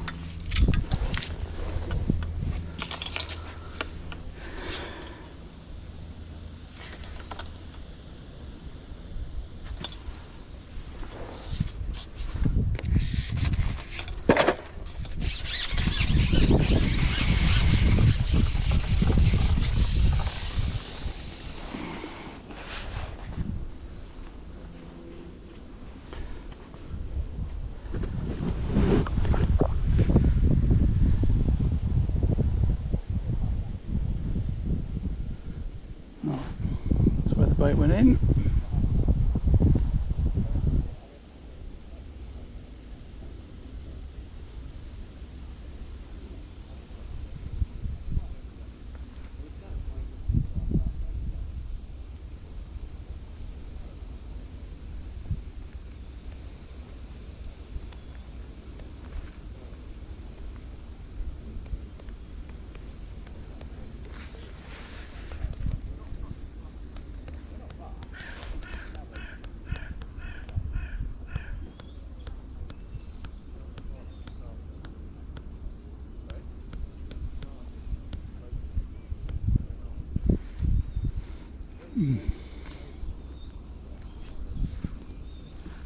That's way too far.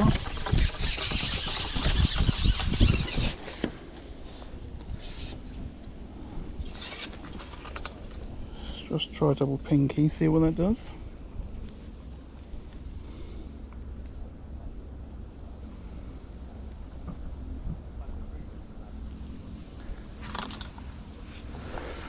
Wind's moved around, it's now blowing towards me.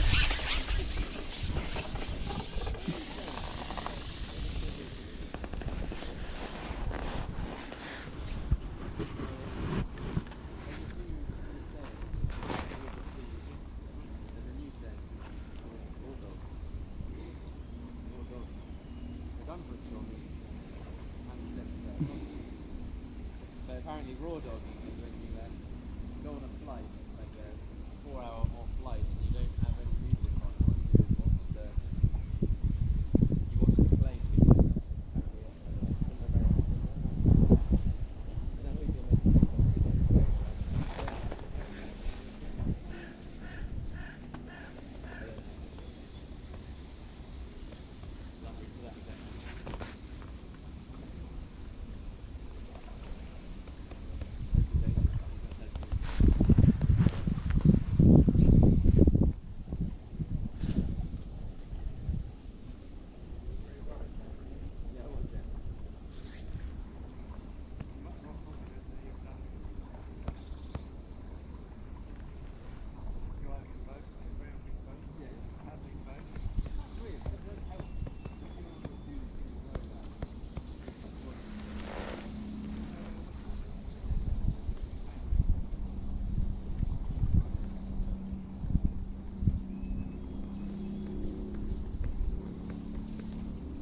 It's way down the peg now. If I hook a fish, it's just random. I don't think it's anything to do with my bait.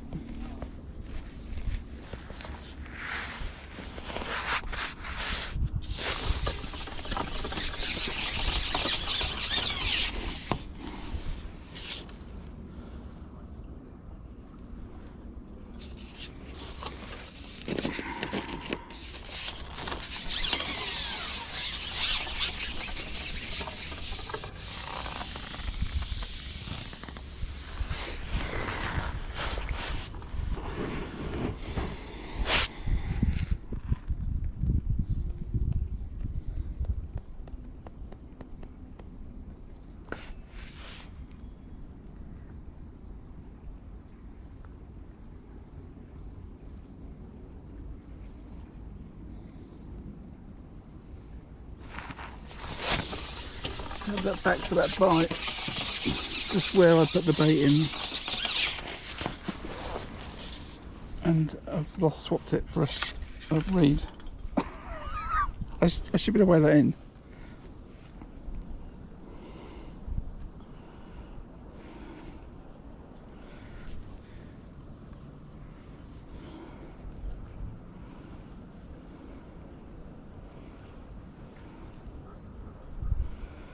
I feel a little hard done by.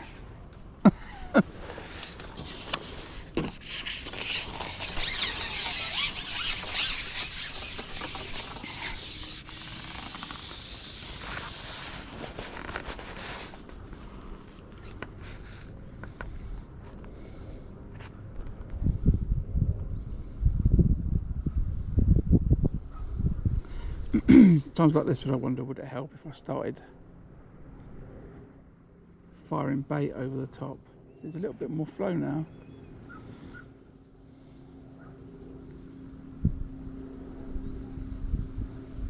It's running through a little bit nicer. There's some automatic gates to my left that run the river off.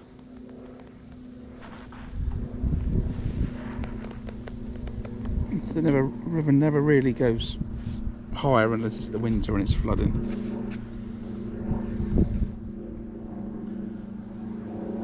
There's automatic gates to my right and to my left, both controlling the weirs. And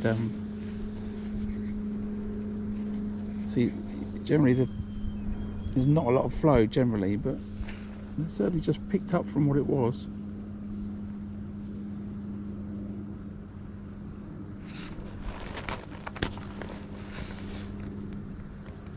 Maybe back to what it was at the beginning of the match. Let's run again through, no bites. So it's times like this I wonder if you should pick up a catapult and just start firing bait over the top. I don't know whether to do that or whether to chuck the feeder out. I think I'm going to chuck the feeder out, but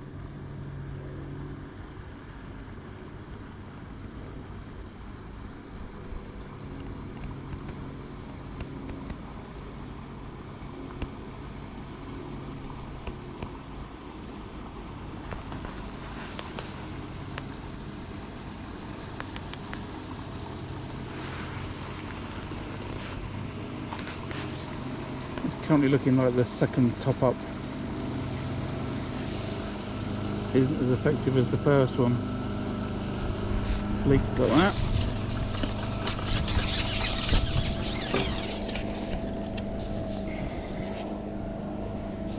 Dropped it and just tried.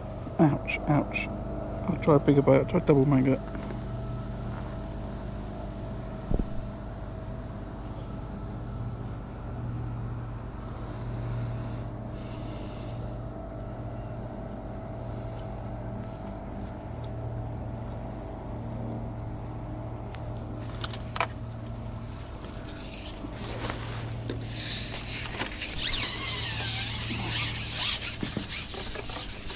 I'm a little bit cautious, Simon, of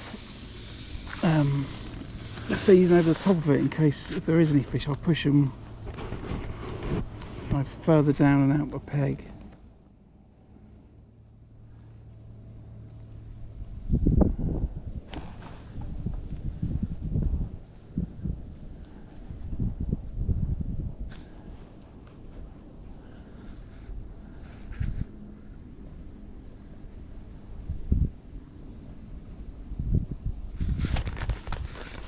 You won't get a bite on a double maggot, just holding it back. There we go, look.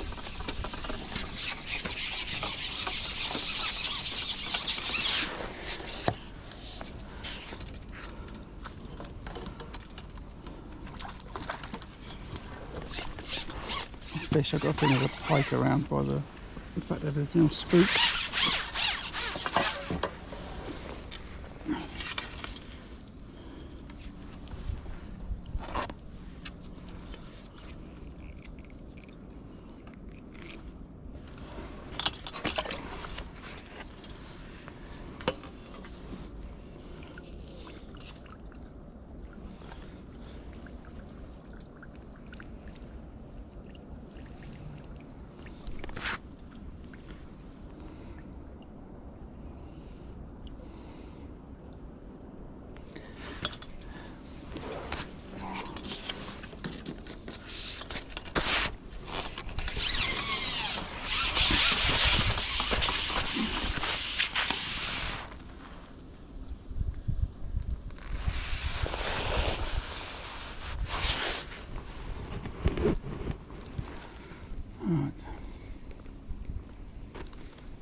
hold it back again, then same spot. It's just there where I put the bait. I think with so little tow, it's just gone straight down to the bottom. And maybe I need to just hold back right over the top of it.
Works hard for that bleak.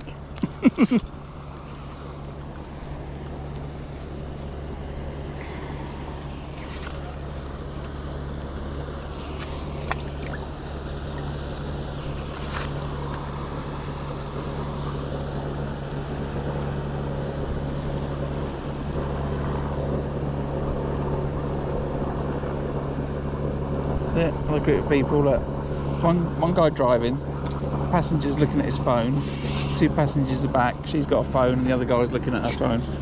No one is actually looking about, you know, at what's around them. I don't really understand why they're on boats. What is the point of that?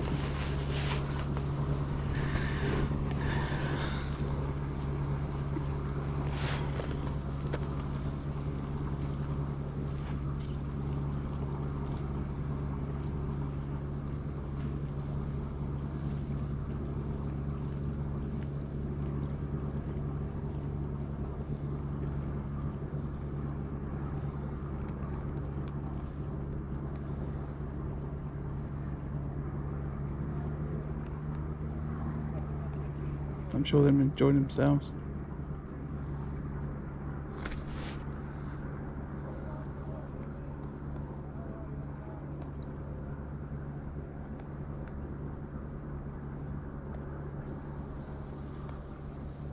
Trying to edge it super slow over where the bait is.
Another rowing lesson. Pay attention, everyone.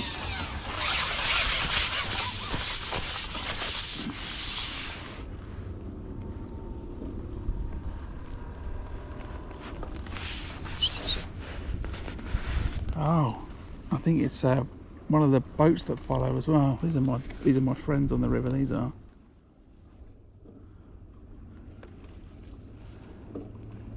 These are the ones that follow the rowers. Yeah, this is.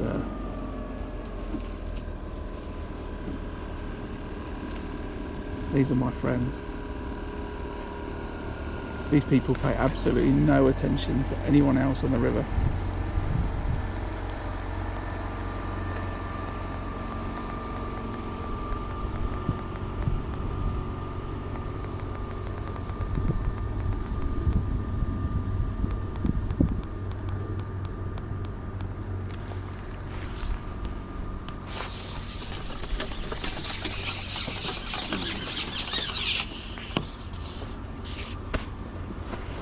Not saying I don't like them, you know, rivers for everybody, but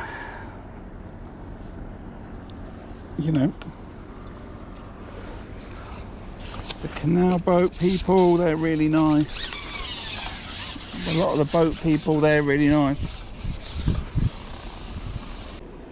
I guess they're the trainers. I have not seen any examples of where they're paying any attention to anything on the river. Any other river user.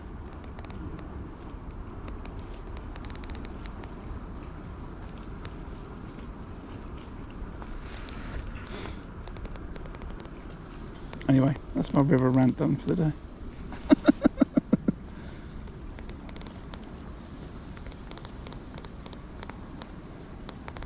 Right. So I'm not catching over this ground bait. My fish have disappeared. Just gonna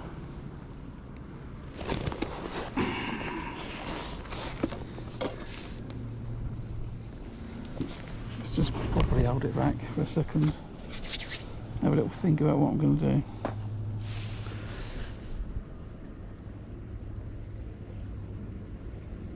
Right, what's the options? I could rig up a flat float over the top of that to hold it dead still over the bait.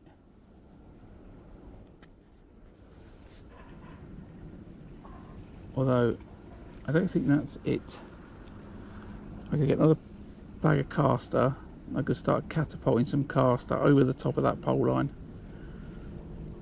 and see if that does something.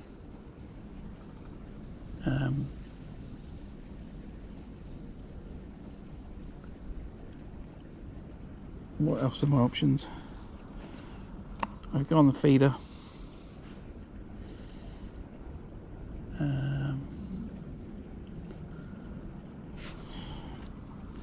That's it really.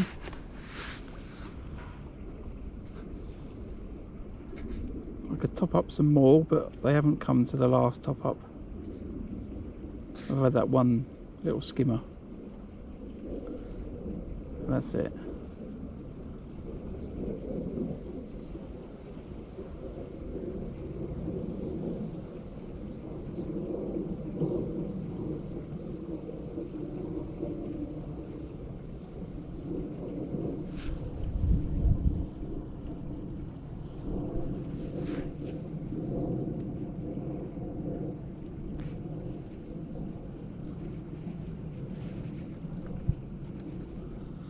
The only thing about firing bait over the top, I've not got a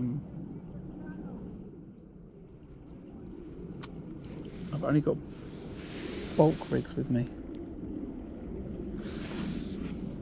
So if there's fish there and they come shallow, then I'm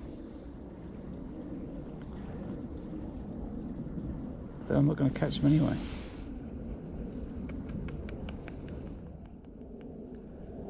What to do?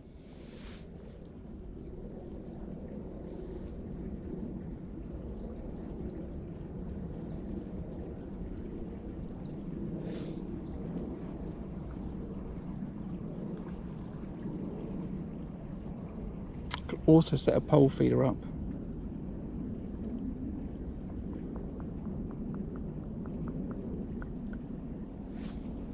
On the basis that I've put some bait in there already, but I'm not sure that feels right.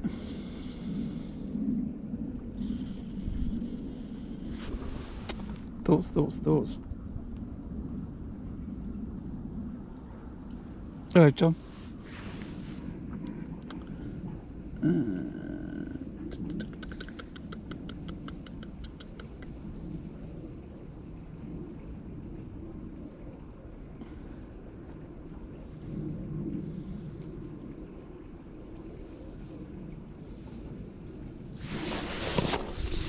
Check the feeder out.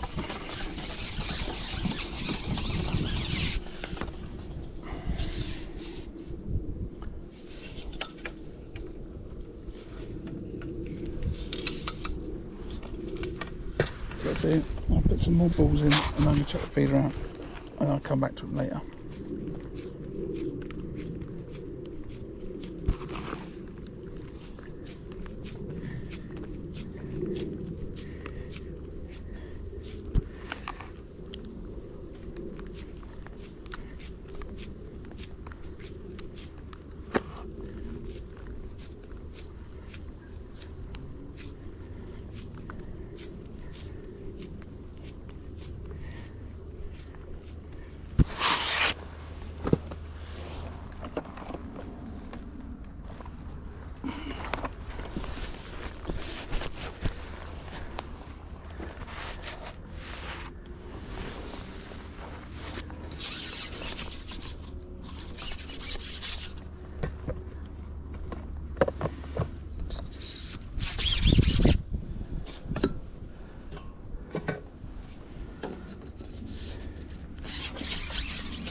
See what I'll do,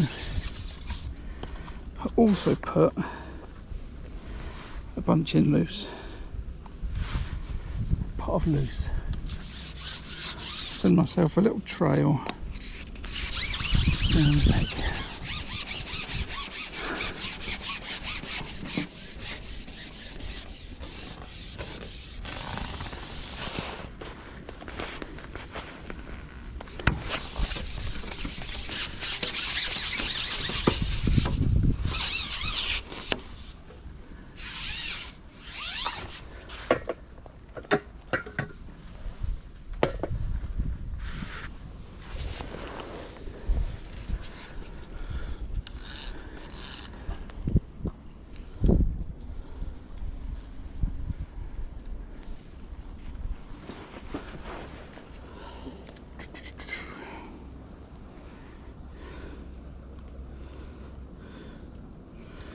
Let's do that.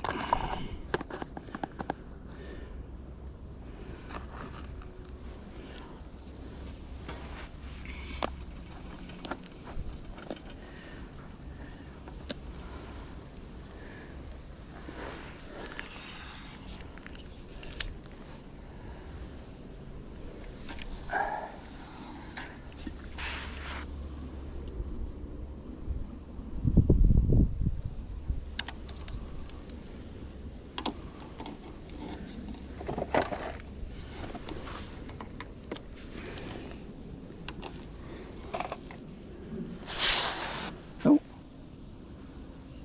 so you grabbed that? Stop. I say grabbed it, snatched at it.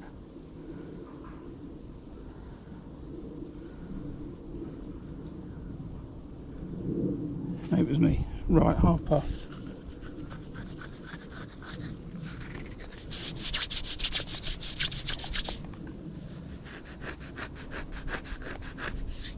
Maybe my match is just going to be 2 halves today, consisting of a bit of fishing, a few fish on the pole, and then some fish on the feeder.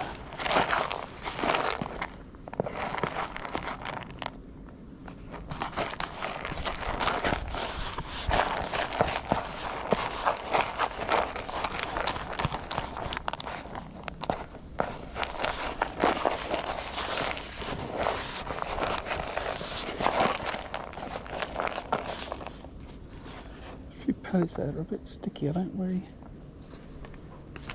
I'll put them in the feeder. I don't think they're going to come out very easily.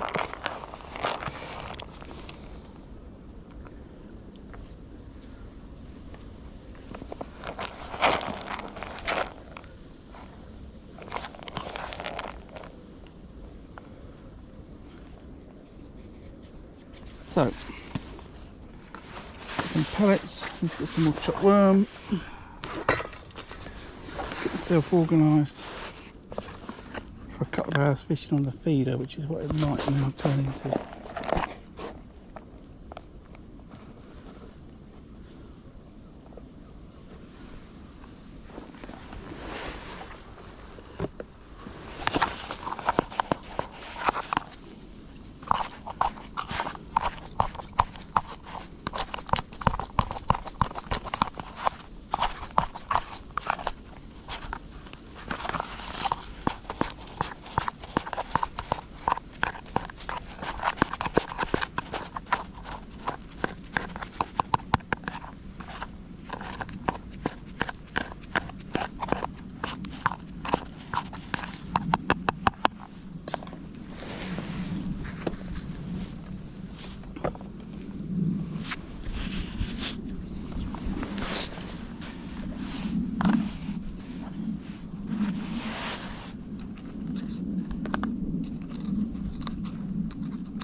So yeah, I wonder if you'd catch more just fishing a waggler, just firing out maggot, caster and hemp.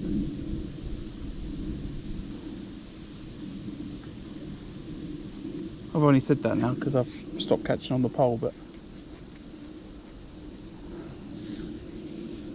you know, where have those fish gone that were on the pole line? Do they just need a rest? Do they spook off and they just disappear out the peg? But they push to the far bank. You know, just not sure.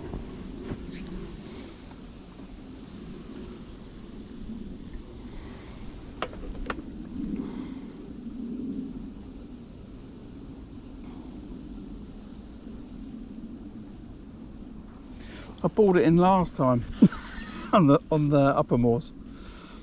I put 10 balls in to start, caught for an hour, caught the odd fish over the course of the next 2, and then I balled it with another 10 balls. It did nothing.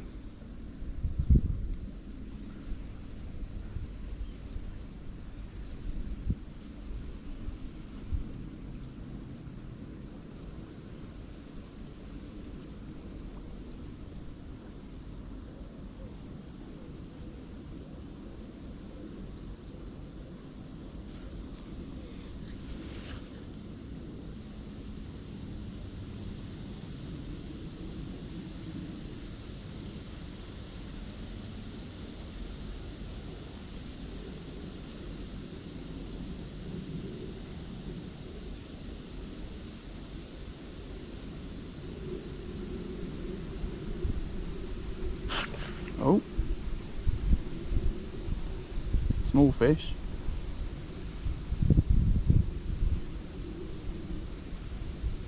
Now I guess the other option I've got is I could switch to a 20 gram feeder and scale down my hook on this feeder line, but also I might get some action. Another pound of silvers isn't going to help me in the match.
Just get that back in.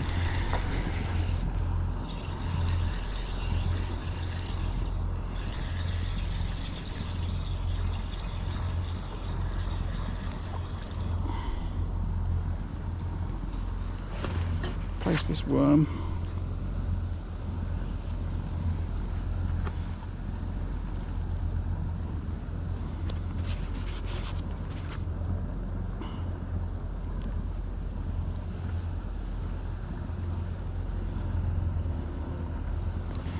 Some of this chopped worm in here.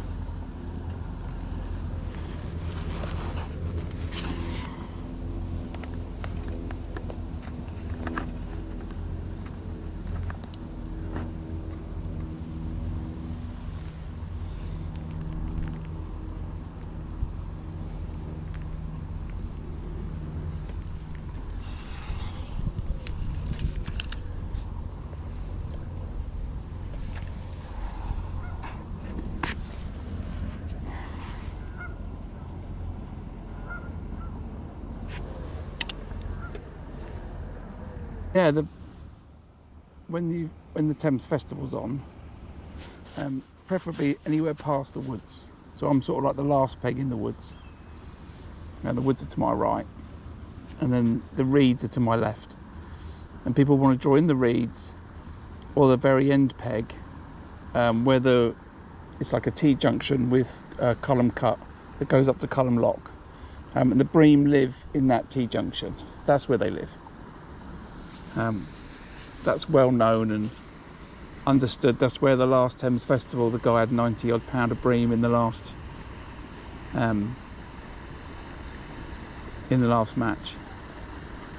In the spring, the fish will go all the way down the river to the weir at the top of Upper Moors, and then the first few matches of the spring they work their way back up towards the cut.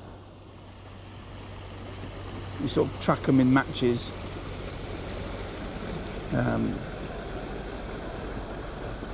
sort of through the stretch of the river. And then what can happen in the later on in the year is they'll work their way all the way up, and that's where Johnny Arthur had 50 odd pound of them in the first day of the Thames Festival last year. So you can sort of plot their movements a little bit. But this peg is said to produce some bream. I think it's because of that water inlet opposite me. changing the temperature.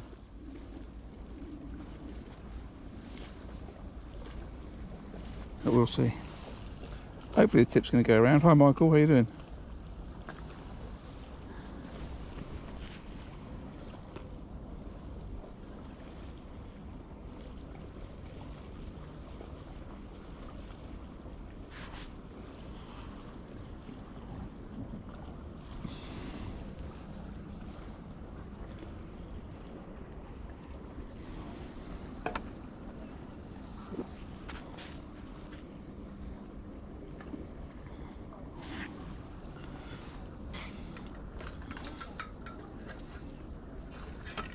Just put this.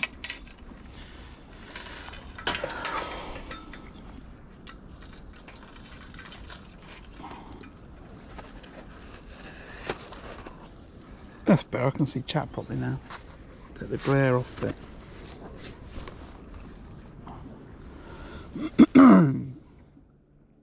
I'm going to start having another little flutter with streaming through my notebook and then using Restream to stream on YouTube, Facebook and Twitch at the same time. I might do that next weekend actually. At least to not be a match.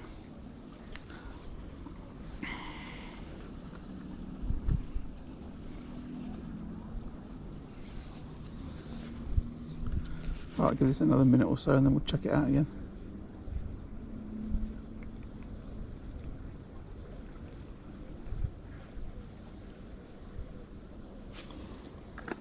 I'll go back on that pole line at the top of the hour. I'll fish this for another 15 minutes.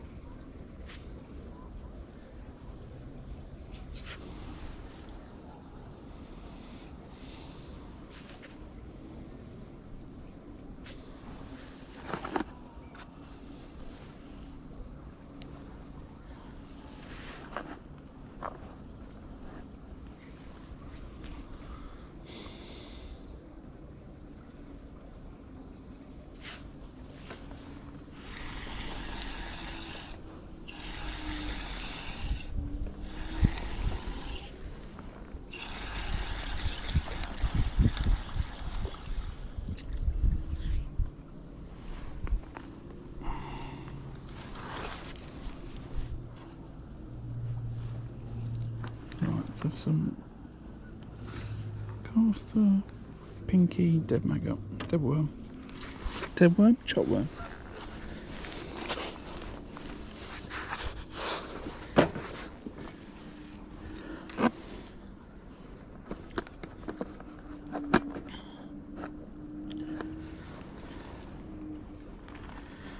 I should go down and fish gold like this. See if I can catch. Maybe this is just what I should have been fishing on Wednesday on Gold Lake.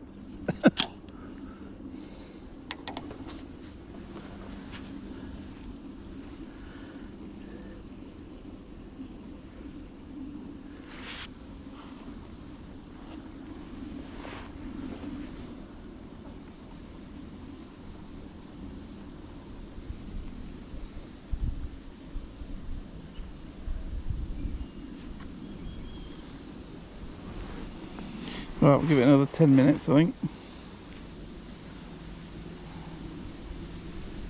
on the feeder, and then I'll have another look on the pole.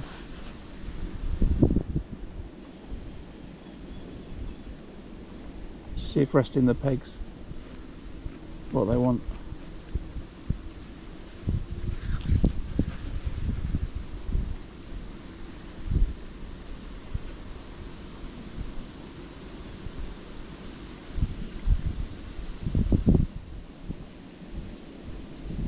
Just got up, I'm glad I wasn't trying to catapult baiting.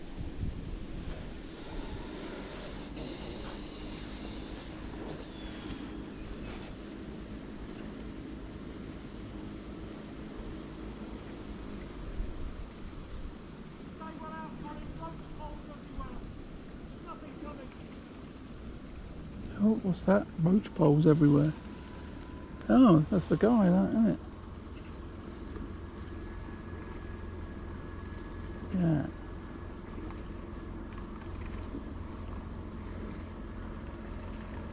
Well, I've got to give him his credit. Actually, he's observed that there's other people using the river. So this is now my favourite guy in one of those boats.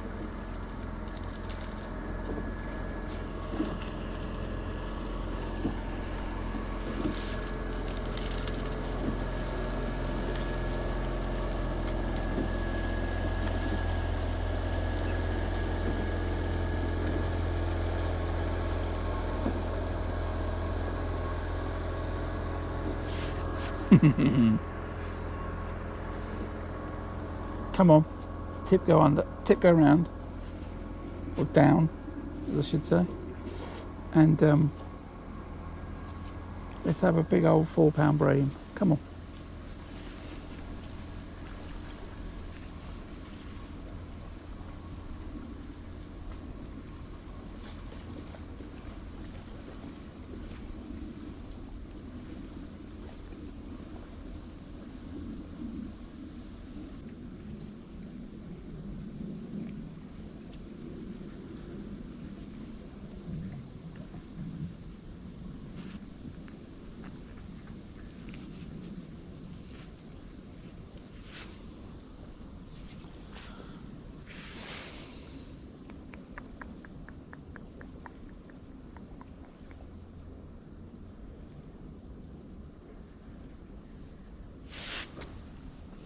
How's everyone doing today? Everyone alright? Hope you're binge watching my content. I stuck the video for the club match at Busker Park that I won the other week up on the channel yesterday for your viewing delight. That was a very interesting day. Caught a few bream and then was getting outwitted by some carp, and then I eventually outwitted them.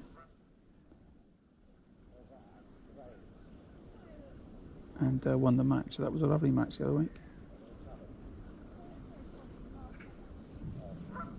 It's a very old estate lake, and the end that I end up keep drawing, it's only 16 inches deep. It's crazy. I think it's 16 inches deep of water, and I reckon there's probably 2 foot of silt underneath it. I don't think the lake would have always been that shallow.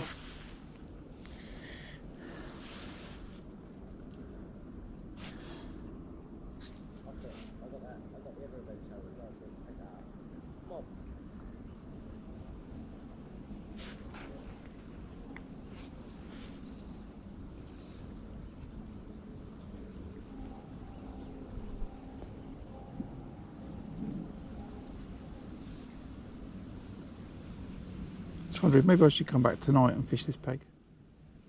I'll come and fish it this evening. Come here with 2 rods. Chuck them out, see what I can catch on the feeder. Oh, oh. Oh. No fish. Look good though. It definitely looked good.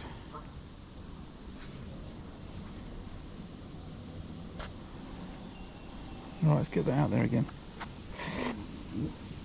A few pinkies, chopped worm, cast that.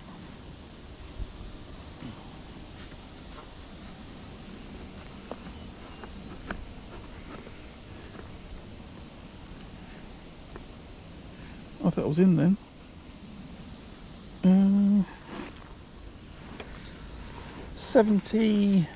71 pound Des. I think I did alright from the area I was in. Des, I beat everyone to my right and I beat the guy to my left. And then I think the carp are congregating round the island pegs. Pegs 5 and 9 I think have won the last 4 weeks, 5 weeks of matches on Gold Lake at Gold Valley. Linus had an amazing match though. The guy's a fantastic angler on the venue. As it is, he's a great angler. He had 180 pound. I think it was 29 degrees and he was in the sun.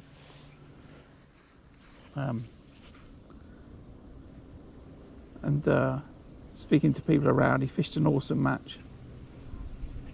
So well done to Linus. But I said that he was going to do well when I drew. I got to peg my peg and I said I need to try and force my peg for 150 pound. And he still outdid that with 180. So he did really well.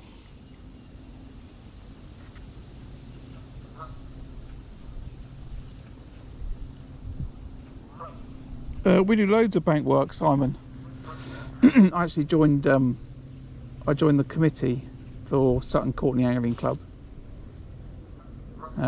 this year, and I think we've been out every week or weekend since the start of the season and before it, doing loads of bank work. We were cutting some tree branches off the other week. I was in the river in a pair of waders trying not to fall over. It was quite funny.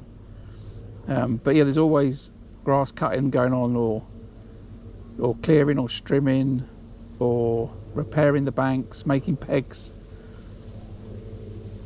bashing in scaffold poles. We've done a lot of work on it actually, and we've got some beautiful stretches of river, you know, so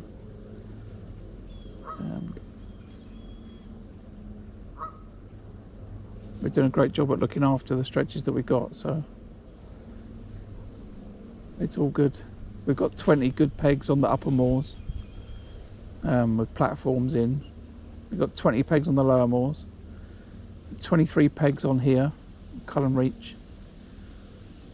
Can't remember how many pegs we've got on Appleford, but it's well over 20 there. But sometimes these pathways need grass cutting more than your lawn, you know.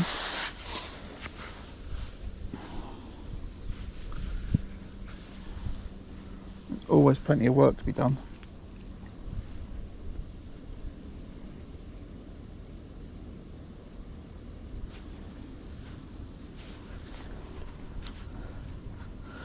Right, what are we doing?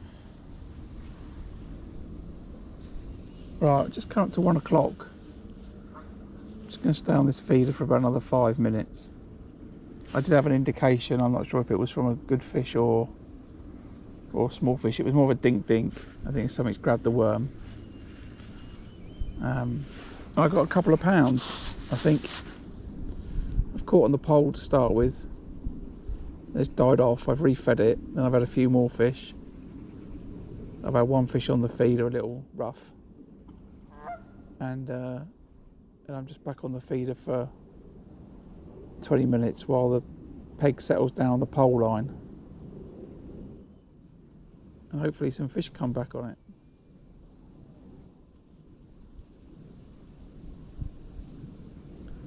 I think what I'll do is, if they don't, I'll put in 1 or 2 more balls that are really loaded up with bait, and maybe some chopped worm, and then I'll go back on the feeder for another 30 minutes and then come and have a look.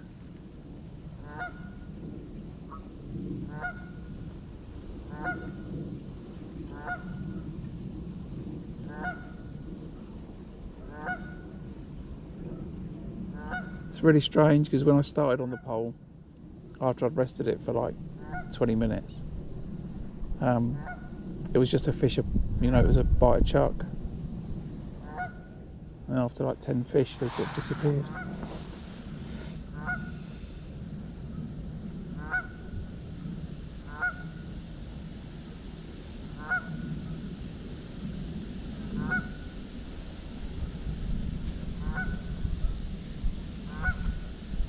So, a few more minutes, have another look on the pole. There's nothing there. Feed a couple of really rich balls with some chopped worm in. And I've got to chop another bit more worm now while I'm waiting.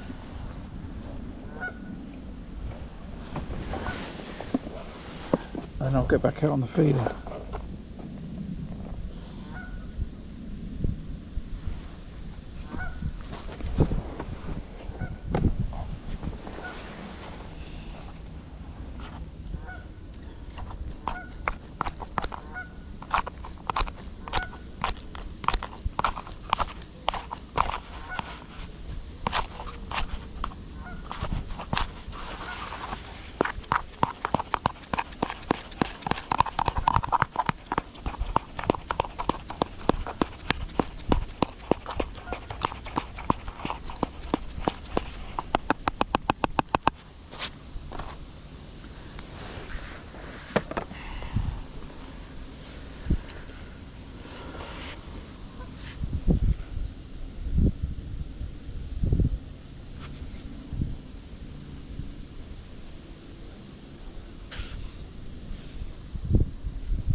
Yeah, I've not actually fished Appleford yet. I've done a lot of work on it, but I've not actually fished it yet. It's different, Appleford. It's like, you know, this over there, it's got some lily pads down there. You know, it's like you're going around a garden show, and every peg's like a feature garden. They're all very individual.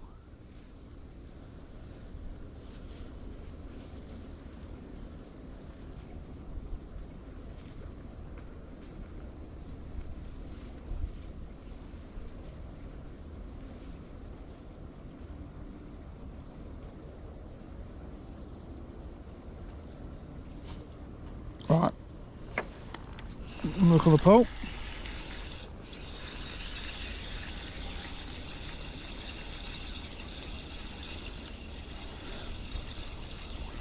Hopefully some fish have returned, or some bream have turned up on the pole line. I do not mind what's there, but as long as there's fish there.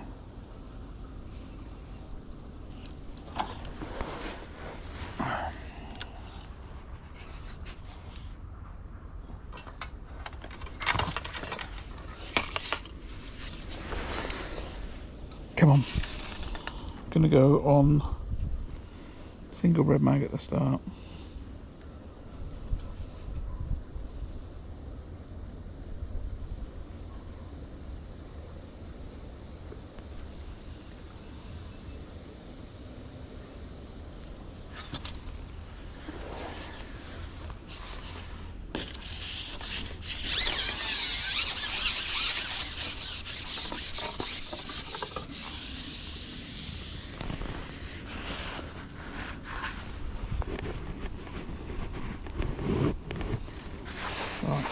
Let's have this little rest. Fed it twice. It's just above where the bait went in. Right, that's where the bait went in.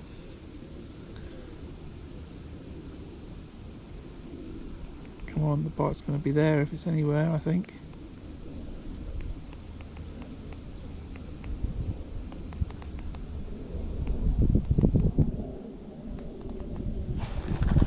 Past it.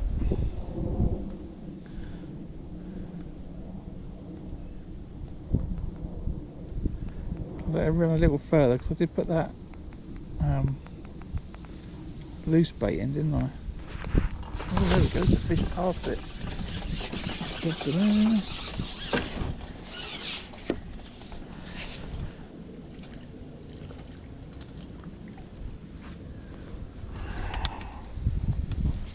Nice days.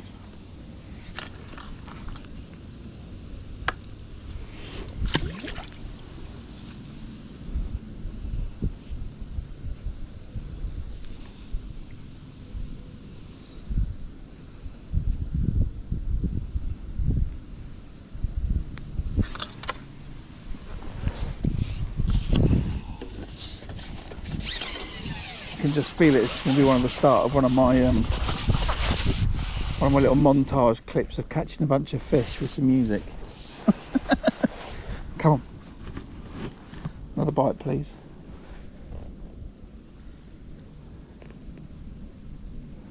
Just going to let it run sort of at full speed through this bit here. That's where the bait was. That's what I expect to catch. No fish there. And then again, are they hanging back a little bit?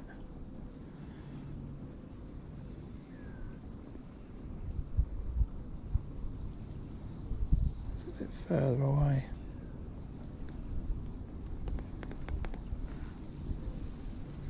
Come on, it just can't be one random dace.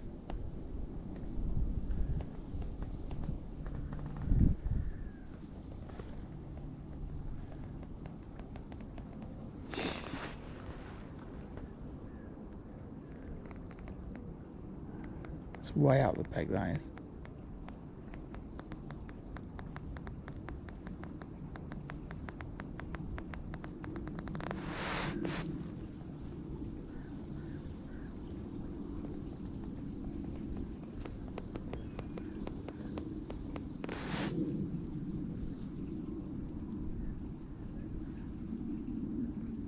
Okay.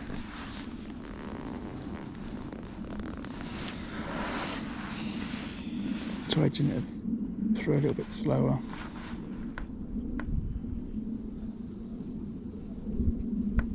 It's not very fast as it is, but slow it down a bit.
Slowed that down quite a bit. I'm just going to change the depth. Where's that marker? There. So it's halfway. Okay, if I put it tight, it's there, isn't it? From the bottom. Right, let's just put it to the bottom of the float then.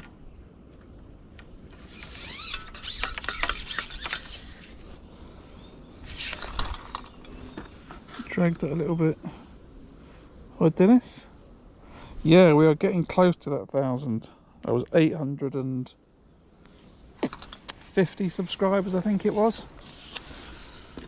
I keep telling myself when I get to 1,000, I've got to stick to my commitments and go and buy a clicker.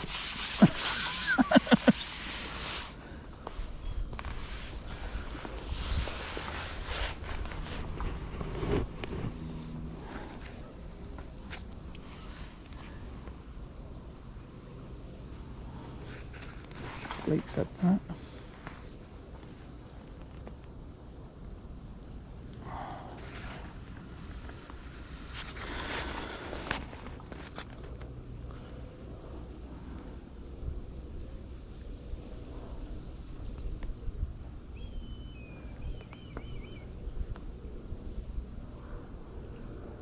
Right.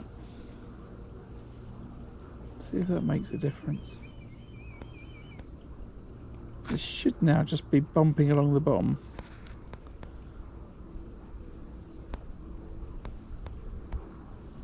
slow it down again. Just past where I think the bait is.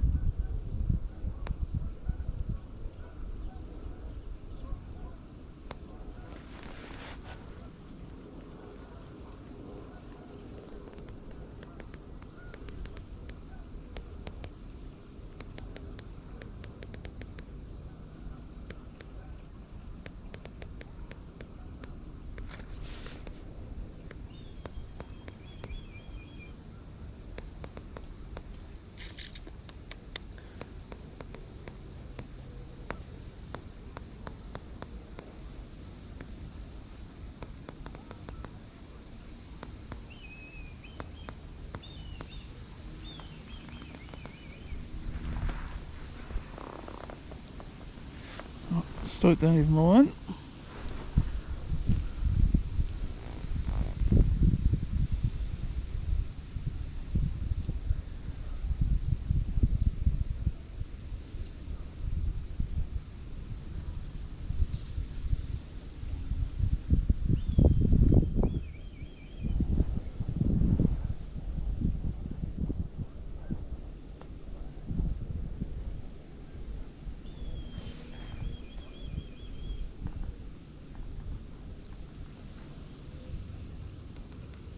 It's getting a bit awkward, that wind, for a second.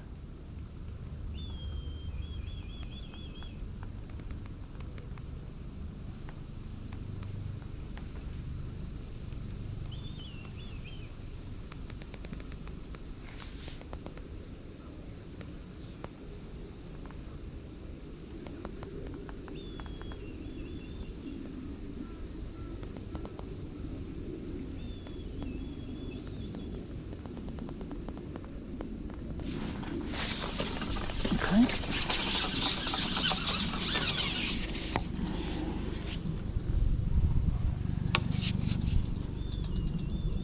Oh, right, no. Maggot was smashed.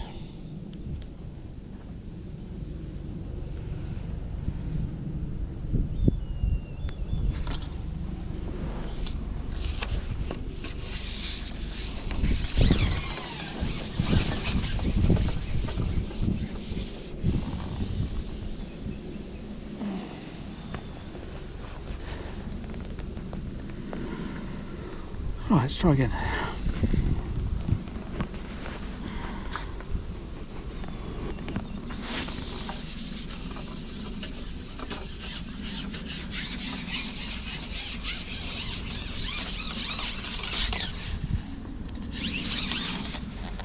Didn't think that would look right. That top kit was half an hour from falling off, I think. Maybe less.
It's not really the bites I was looking for, is it?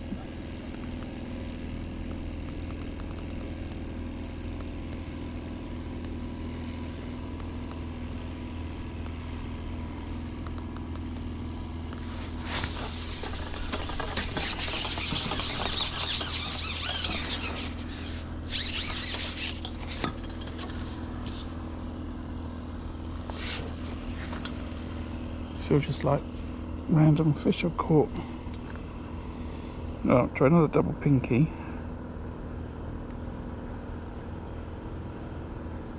can normally get me out of trouble.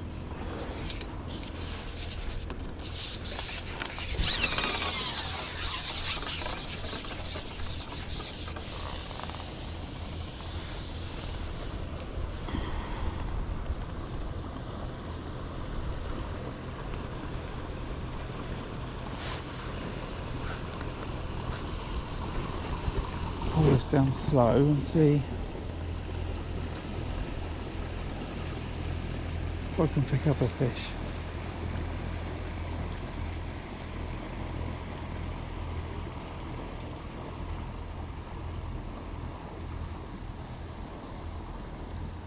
If I can't, I'll have one more run and then I'm going to put in a ball with loads of bait in it, I think. 2 balls with loads of bait.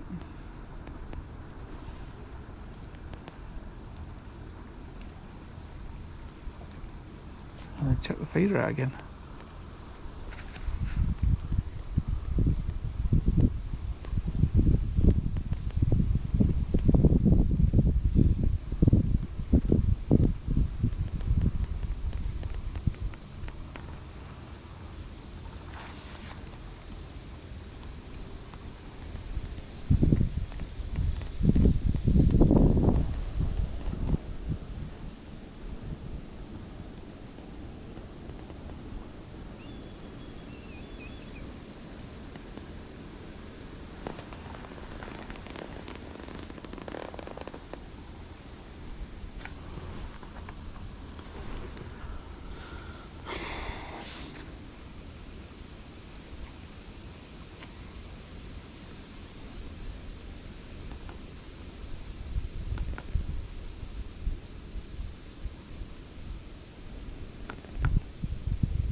That is not working, is it?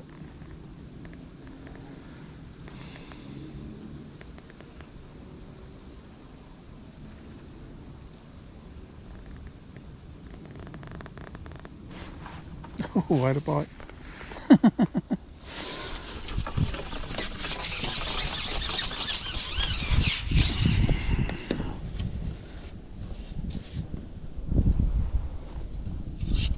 Right, I'll go through once again because of that. We go through on double makeup.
Nope, not happening, is it?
Right, so one had live pinkies. Oh! Not meant to happen.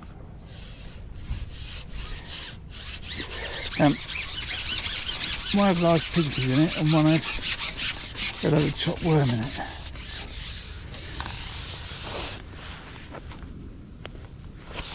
Right.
Oh, I think I missed the bite then. Well, It hasn't wrapped over, so it's not what I want.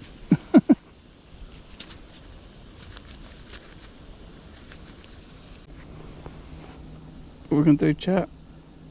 Got an hour and 35 minutes to go to make a difference.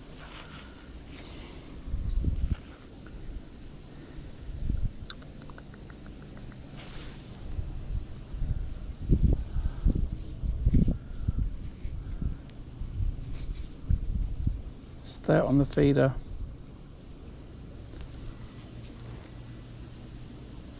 I could put a pole feeder over my pole line.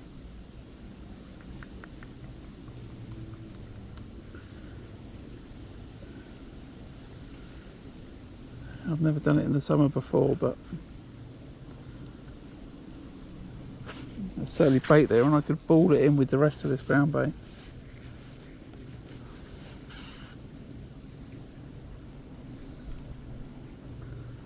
I certainly could do that.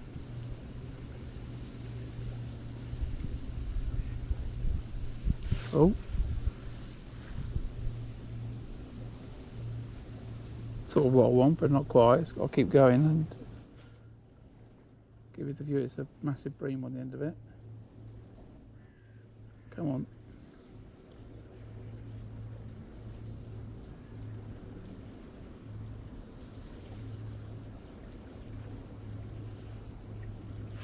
Come on, tip.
Okay, that's a fish.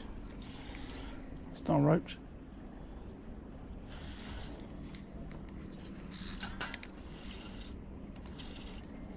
Feels like a bream, chat.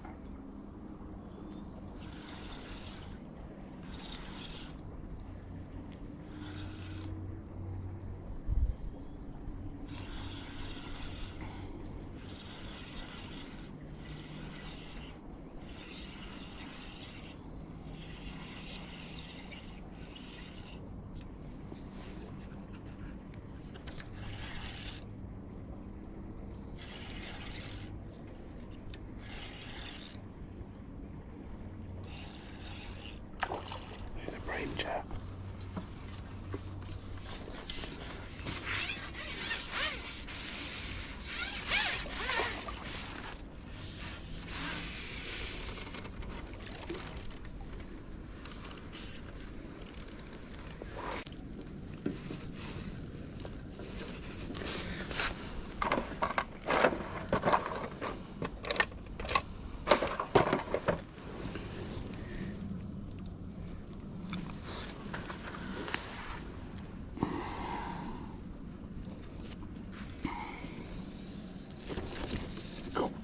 Dare.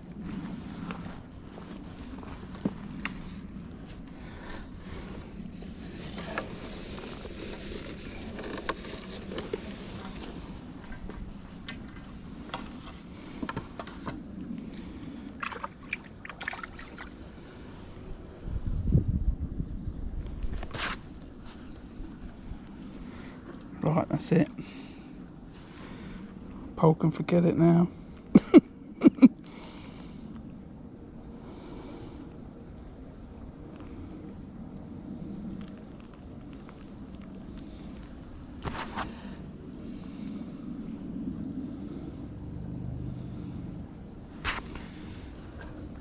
pellets. Bit of chocolate on. A few.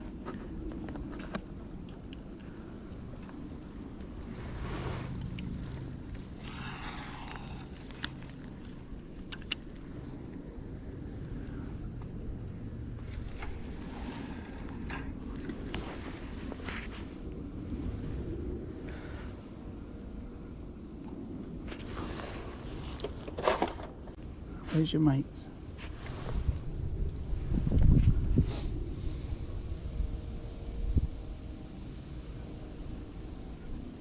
You can have £100 of bream in an hour and a half. £4 each.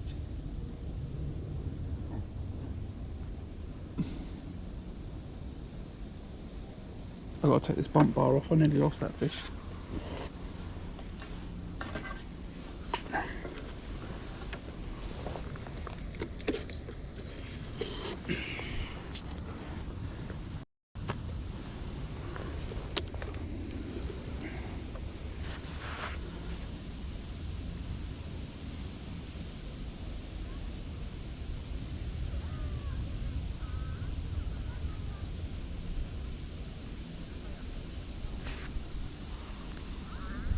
I said I was going to put that down to some consistency today. I've put in that feeder a few times. I've been putting this little pellet mixture in.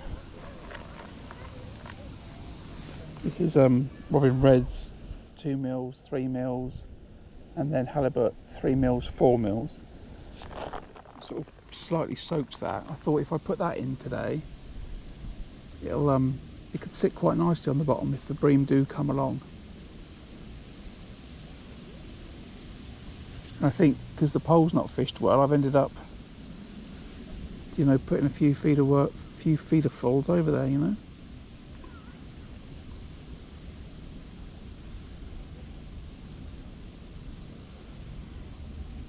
Bit of accuracy, hit the clip, that type of stuff. But let's have another one. Starting by another one will do. Yeah, maybe.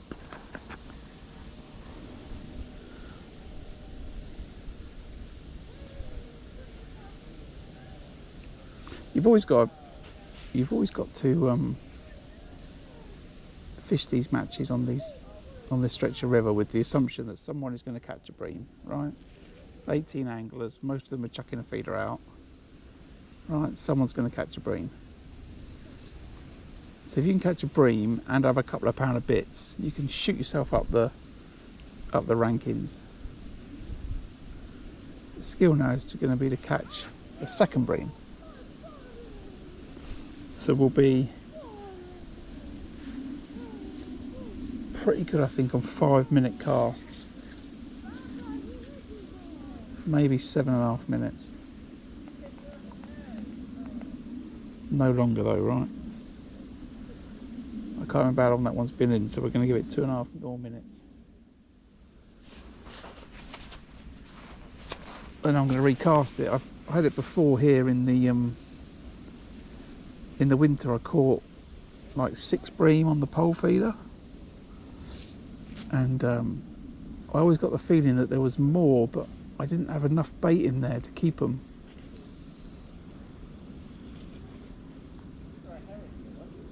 It's a little bit why I've put the pellets in today. Try and give them something more to eat.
Get myself a cart down the inside line, the margins.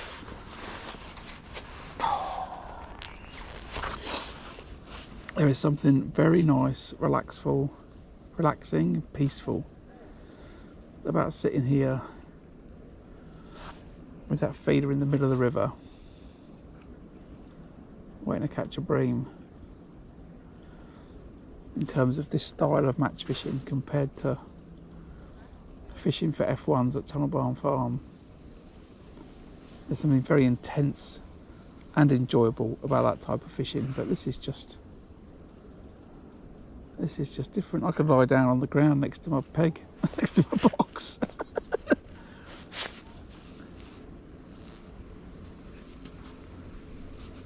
As soon as that feeder goes out, it sort of just changes the whole dynamic of everything.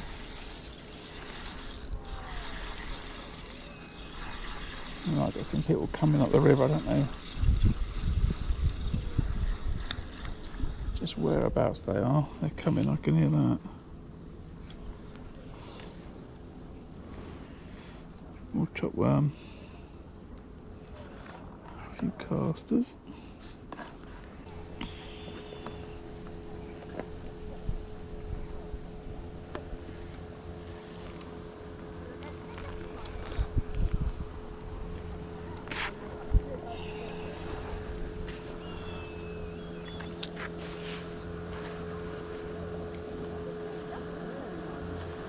Come on.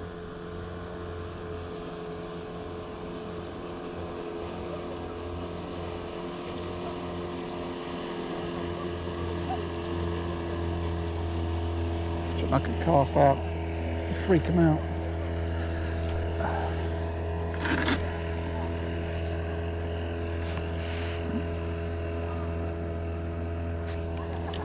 Chuck my rod at a tree.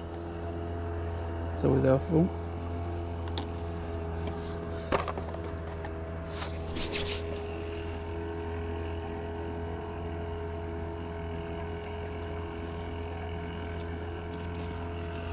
Right, timing 22.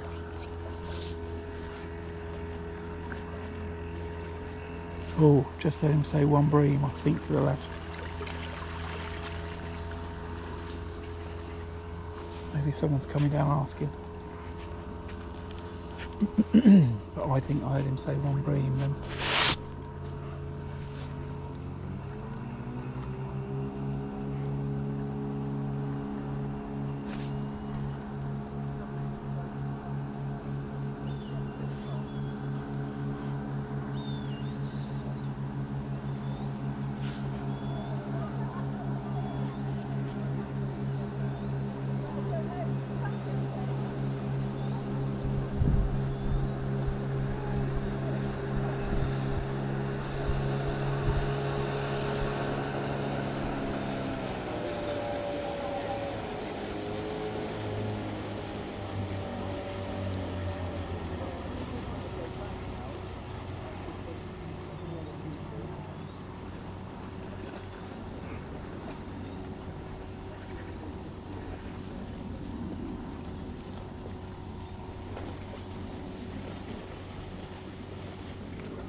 I think this fella was an RNLI lifeboat, wasn't you?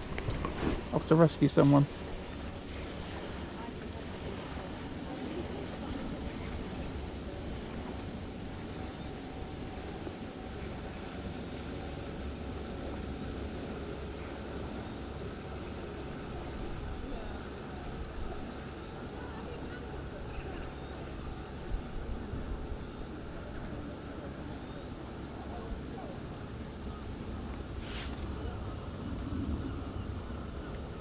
Come on, there can't be one bream in the peg.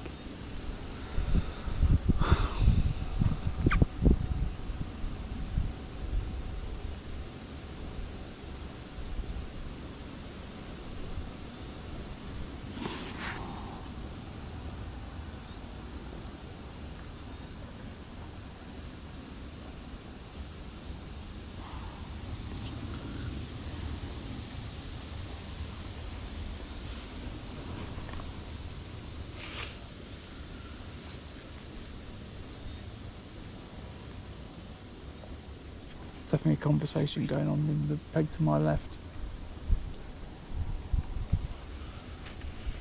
Someone's walking the bank.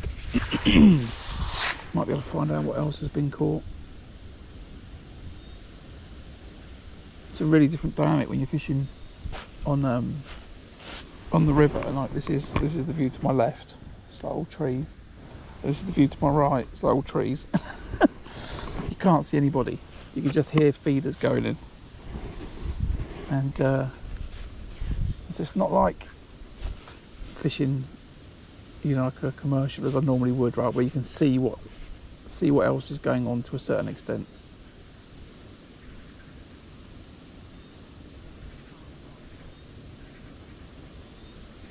So you can't sort of adjust what you're doing to match, you know, the information you get or you can obtain about other people.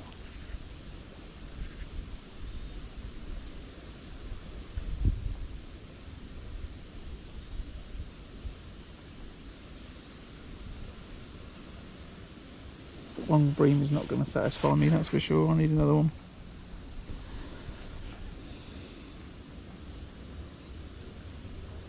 Makes me think there's not a load there, right? Because I've not had another bite straight away.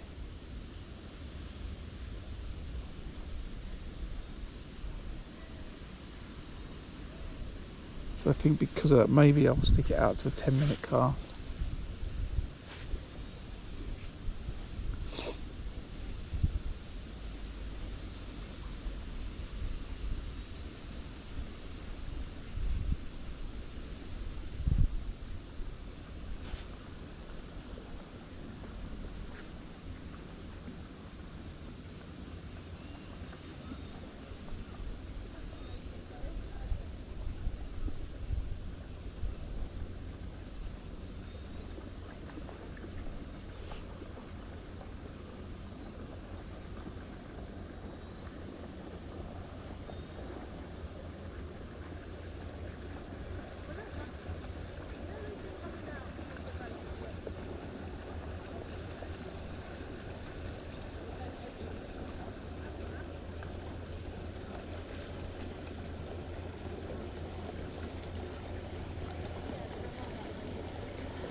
Not the kind of boat I expect to see down here.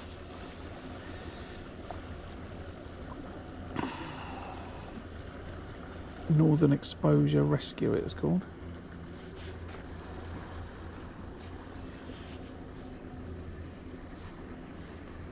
I expect to see that off the coast somewhere.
quiet anticipation of the next fish.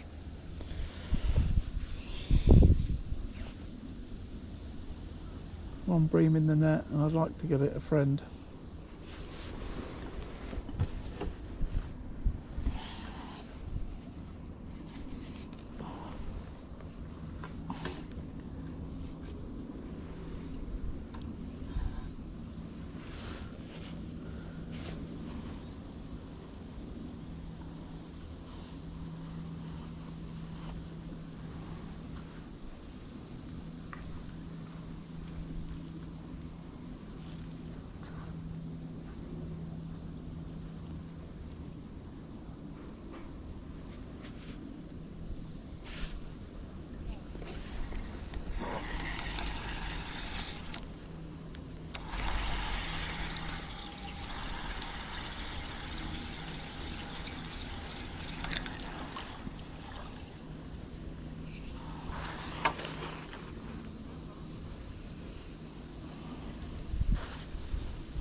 Right, let's try and get this out before this paddle boarder and boat.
Right, right, we're just coming up to just before the last hour of the match, just over an hour before we finish at 3 o'clock.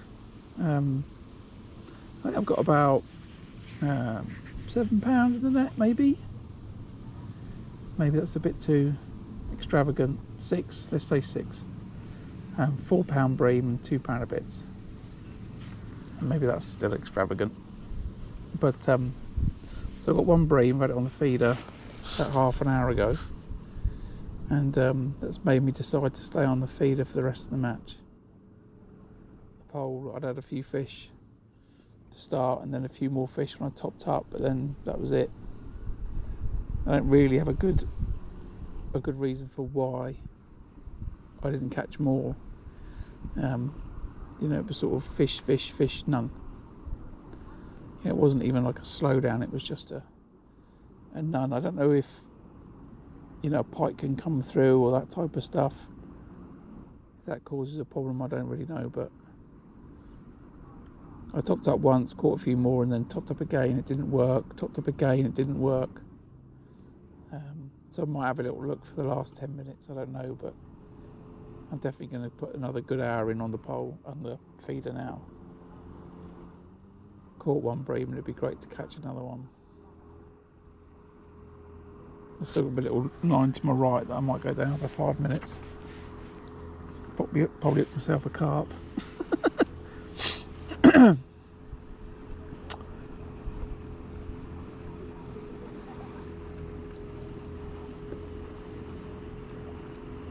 But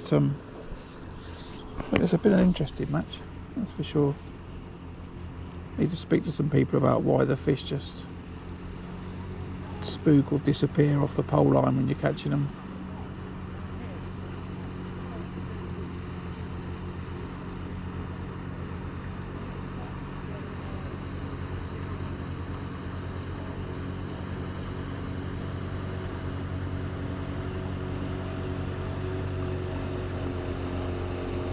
Certainly a lot of increased boat traffic now.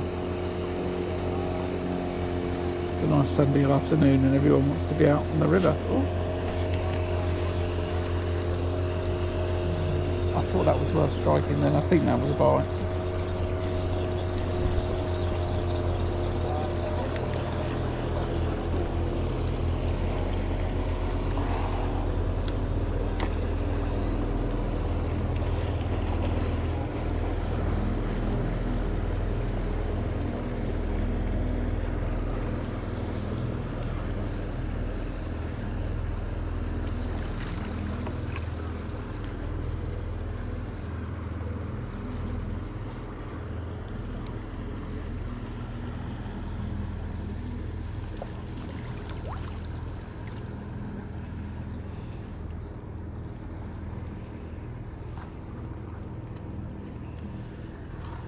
Yeah, I will do. Give us a sec, Dennis.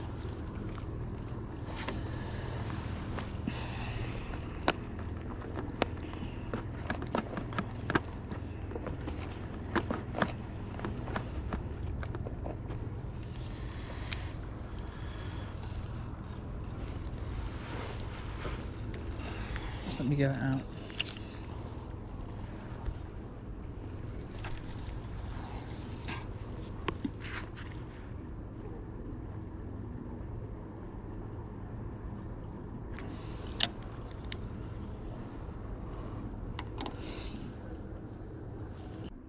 For fishing the feeder, and the way I sort of envisage it is, let's say that feeder hits the water and that feeder goes down, doof. I envisage that tail is coming pretty close to where the feeder's hit. Now what I imagine happening in my mind, Dennis, is that over time some of that bait leaks out that feeder and that line goes down the river, something like that. That's what I assume is happening.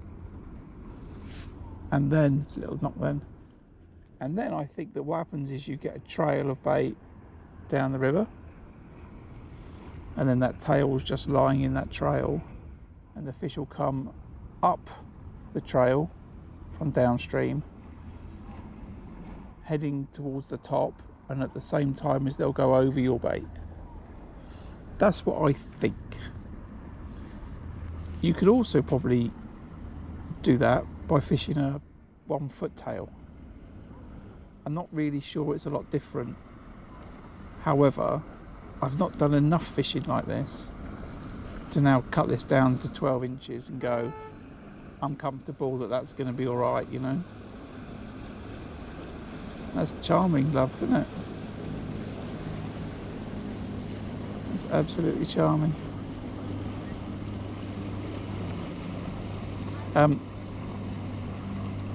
So that's it. So I just think that 1 metre tail is just giving it more opportunities to just bounce down the river slowly.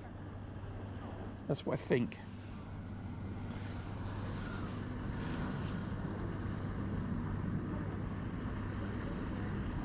It could be that that's not happening at all, by the way. It could be that that feeder's hitting duff and that bait's just standing right next to that feeder, but I don't think so. I don't think so. On a lake, yes. Don't ever fish longtails on a lake. But just this sort of principle of, is the river slowly pushing that bait down?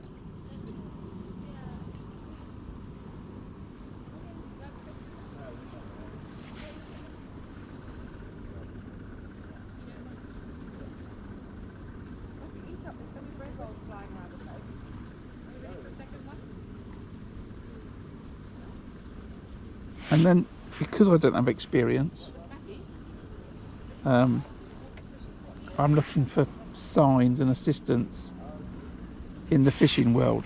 If you go and buy pre-tied Preston Innovations river hook lengths, they're a metre long. They're not 12 inches long, they're a metre long. Which tells me that maybe someone at Preston knows more than I do. Because if they were better at 12 inches than they are at 100 centimetres, right, then they'd make them 12 inches. 30 centimetres, whatever you want to do, I'll just switch metrics and thingy, but, you know, so I'm trying to sort of use things as a guide, right? At some point I'll go out with an amazing reaper angler who'll go, Graham, this is what you need to do. Bosh. Here's my 20 years of experience. Let me give you it in an afternoon, right? Maybe that'll happen one day, but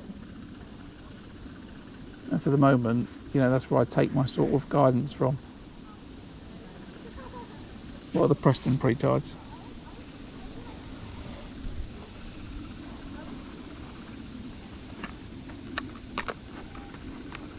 Alright, so those dreams of £100 of brebe have disappeared.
Come on, tip.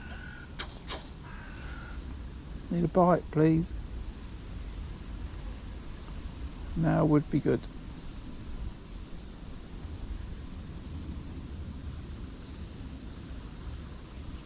It's half an hour since I had that bream. All I've had is a couple of light indications since.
Come on, bream.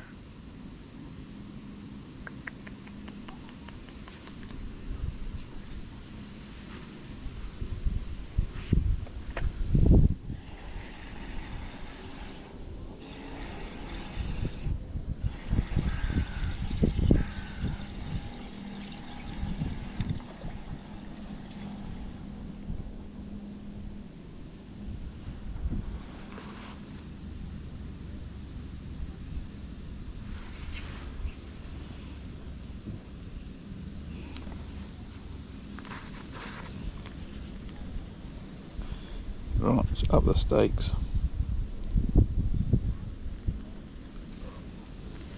Let's go double dendra.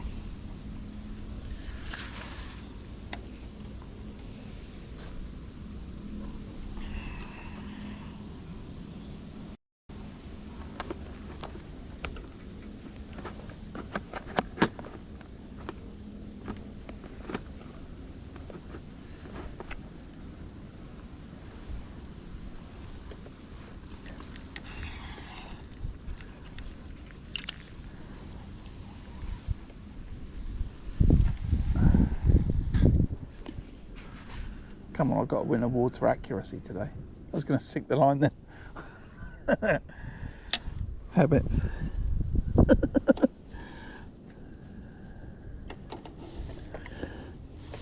I love that. Just instantly go to put the rod under the water.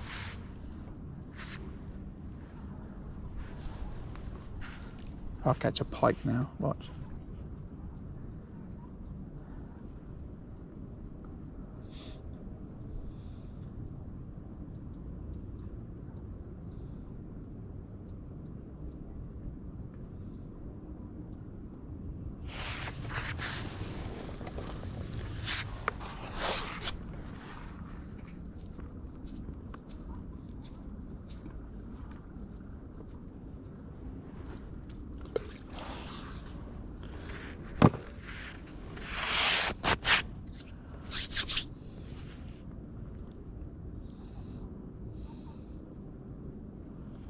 Sun's come out. I'm kind of protected here by the trees. I'm in the shade. It's nice. First time I fished this peg actually, it looks really nice. You have to come down a little, you know, a little bit of a walk from the where it runs across the top of the farmer's field down into this peg. It's lovely.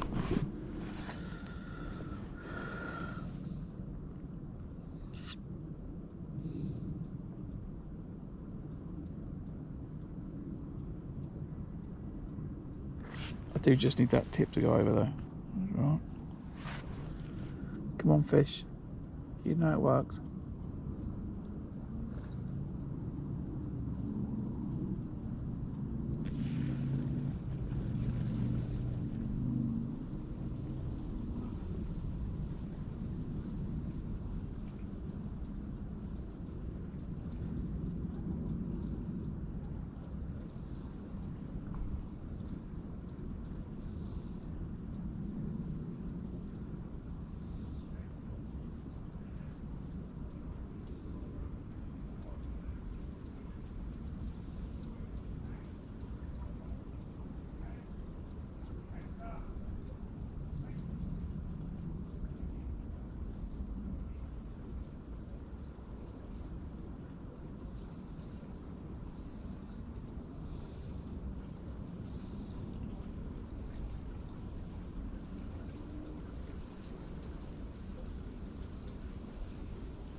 Need 10 past.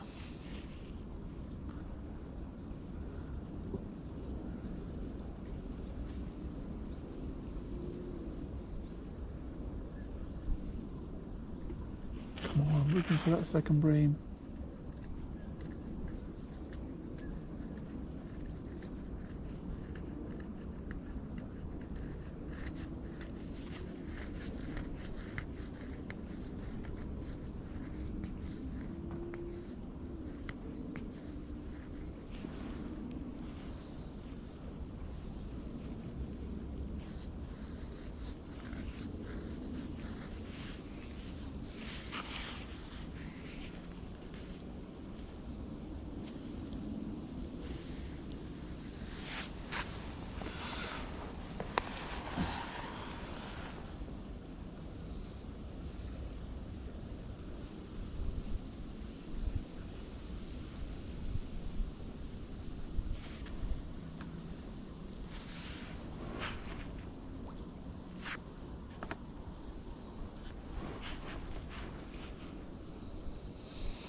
Right, when I bring it in, I'm going to bring this in at 1/4 past.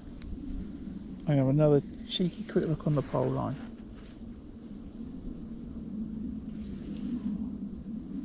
It's only going to cost me a couple of minutes to do it.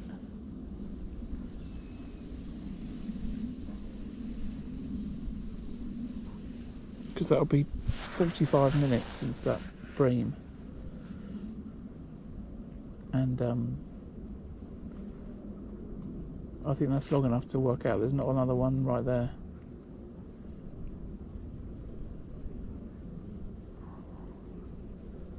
I've got to fish these. I caught 2 rough today. I've never caught one before, so I need to get myself a picture with them with a weigh-in. They seem quite big ones as well. I wasn't expecting such a big fish.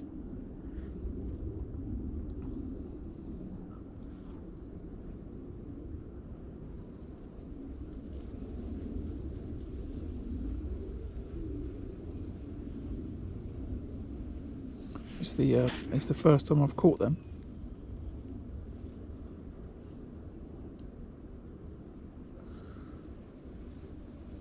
So I want a picture to show. I've got the fish just happily swimming around in my keep net. What if they want to eat a couple of pints of maggots? Fatten them up. Come on, tip.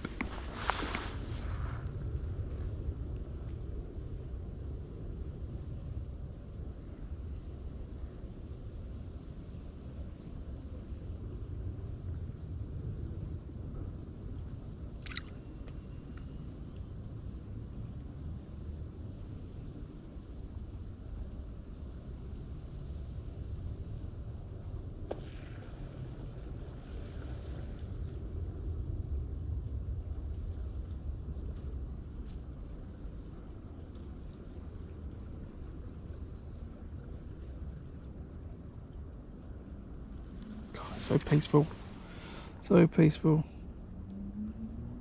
5 ounce. Yeah, they're pretty big then, rough. Maybe they're not 5 ounce, but I'd say they're a good 3, 2.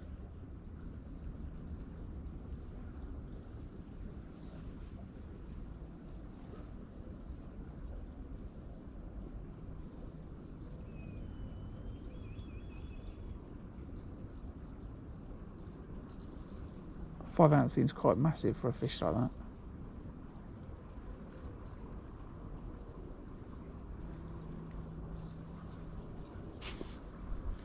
Right, 1 more minute. I'm going to stick the pole out.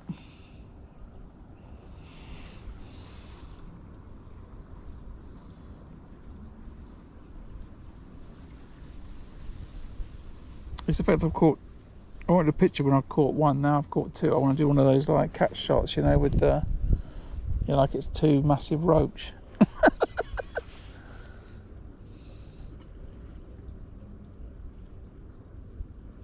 Oh, oh. I just looked to the right, I just looked to the left. Was that tip moving? My box is a bit wobbly. Did that tip just move?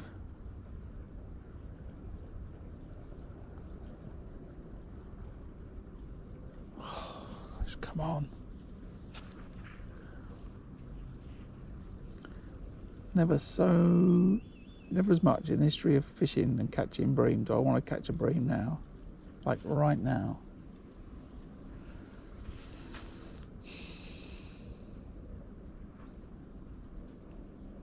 The river's so slow, I think you could just chuck a method feeder out with a wafter on it.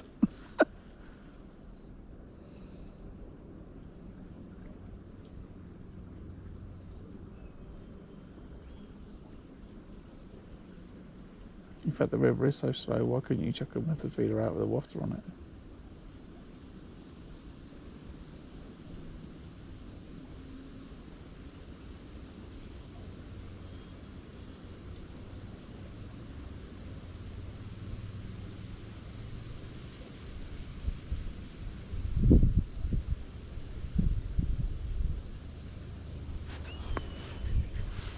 Right, quick hook on the pole.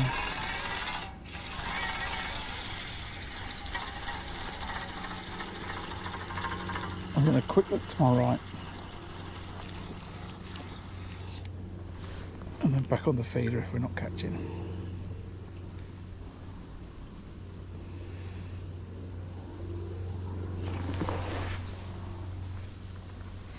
Right.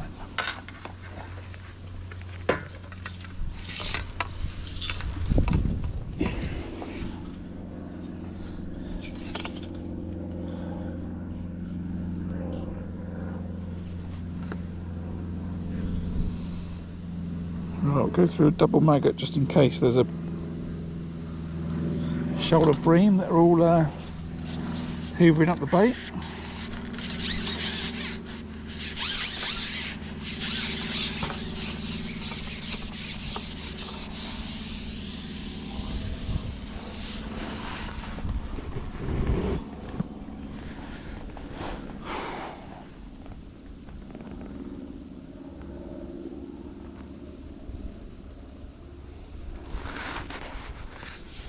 So go through a snail's pace with the wind blowing the other way.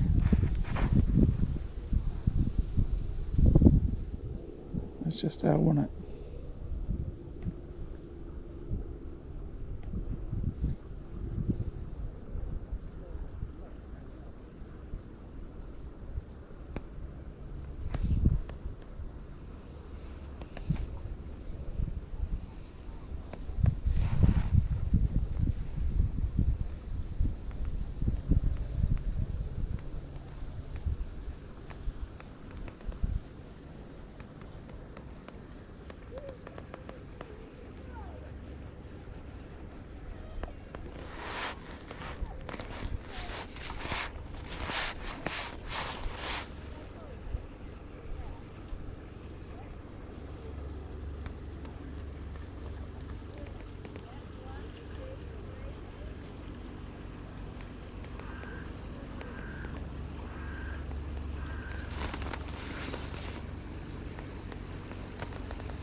Okay, let's put in one of two. Have a quick look.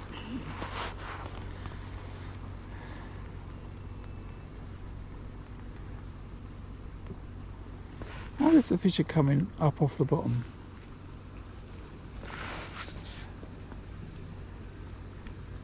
Maybe that's the problem.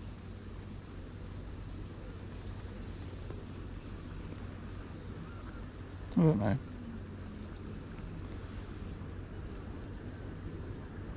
I think next time I come, what I'll do is I'll bring a few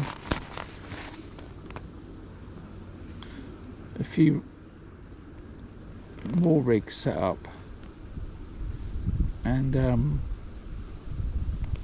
I'll have like an on the drop rig and then a half depth rig, and just try running those through when it gets quiet.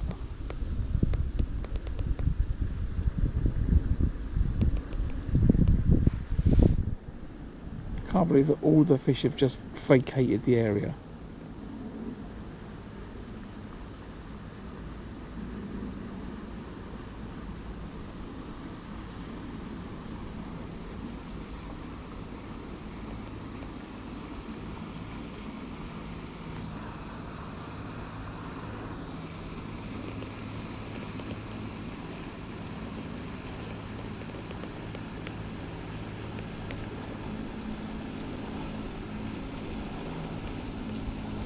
But that's enough of that.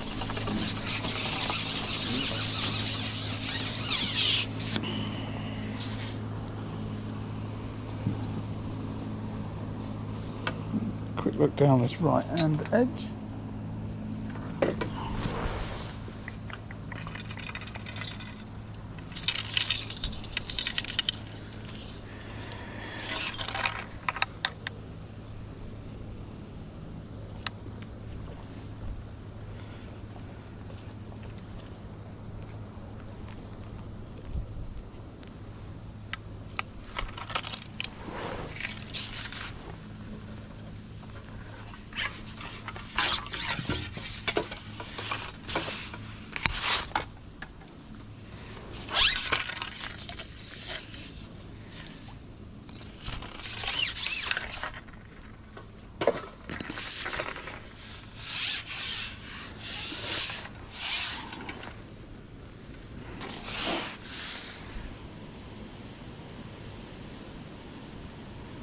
Imagine this float goes shooting under, clonk into a carp.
One stack of fish or none.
It's a bit to the right, that is.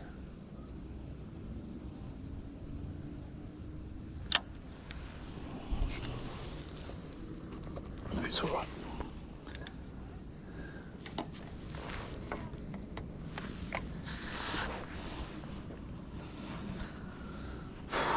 Come on. Take me a river carp.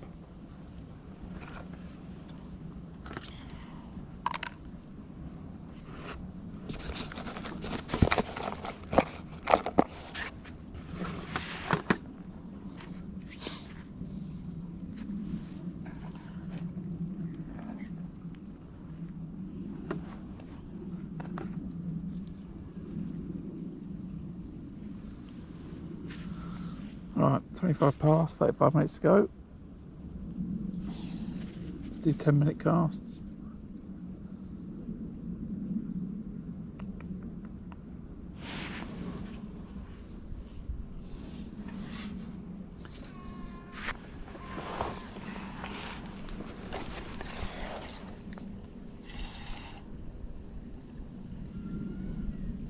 Come on.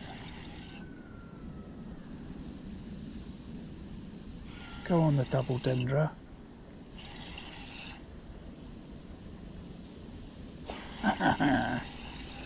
Sounds a bit creepy, that laugh.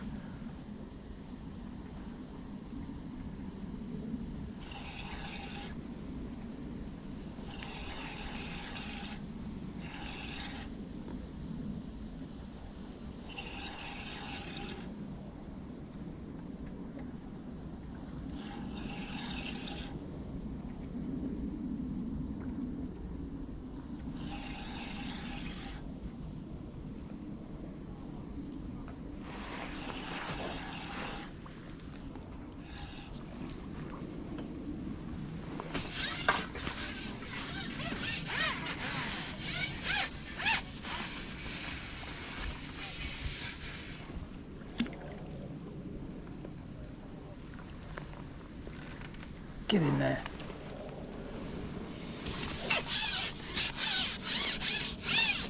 Simon, did you type that get in there before I said it?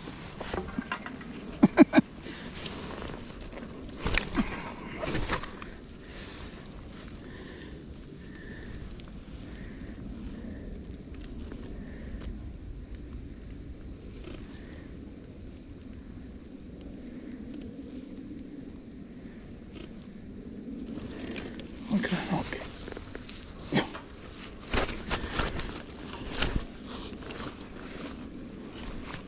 Can't get my hand round it, it's so big.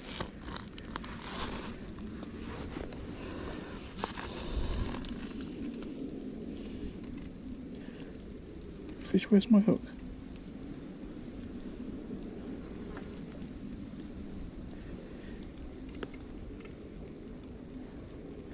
Oh, my hook's down there, is it?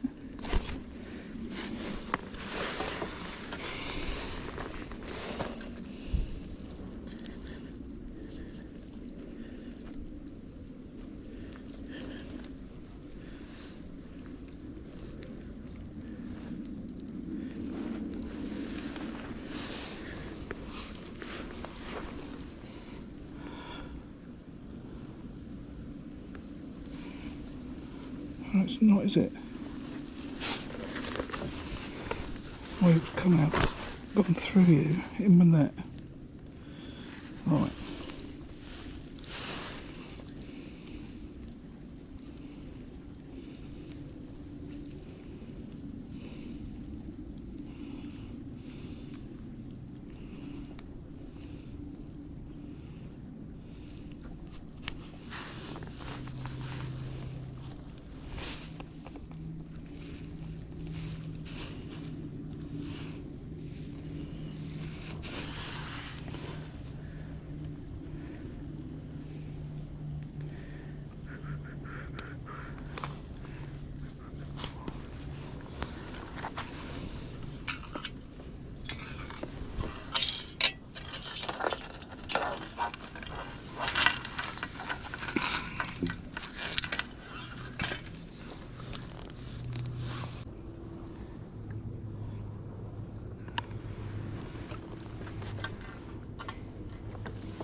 Right.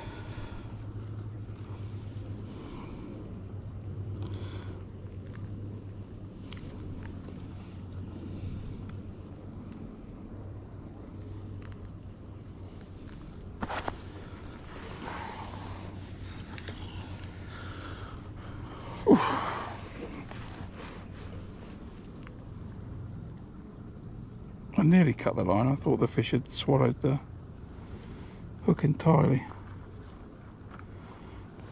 But it hadn't. Right, now. Come on. Let's imagine the bream have turned up.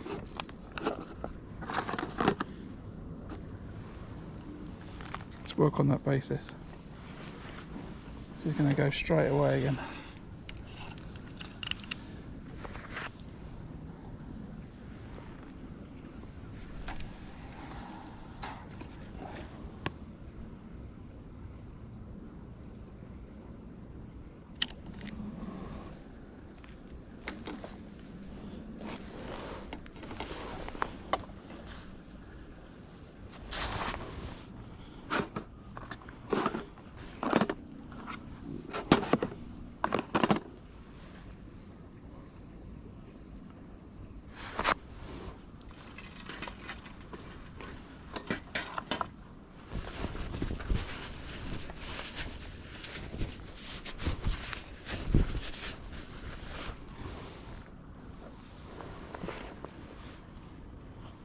Come on, next fish.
more bream. I want more bream now.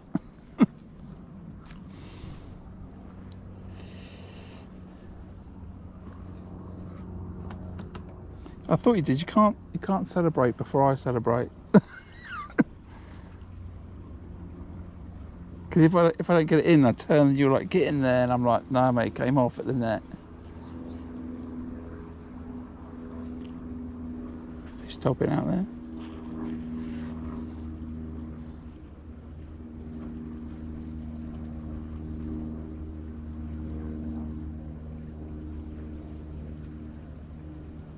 Maybe the other option,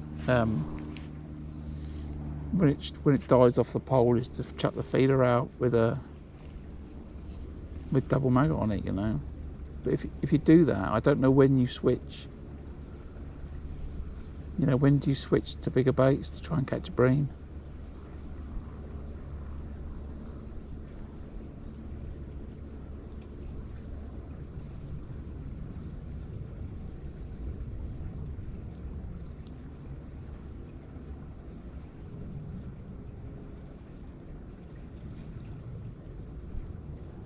So I fished 2 dendrobinas. I must admit, one's like a really big dendrobina and one's slightly smaller, because I did think that 2 massive ones looked a little bit of a big bait, but these bream are huge, you know. I couldn't even get my hand around that bream to pick it up. It's not £4, that fish. It's bigger than that. Right, 1 more minute, I'm going to recast it. Just in case that fish was attracted by the splash. So that bite pretty quick. Just checking if I've got enough ground bait left in there. I just want to put a little bit more. That's me moving around. Just put a little bit of that in there. So I've got enough ground bait.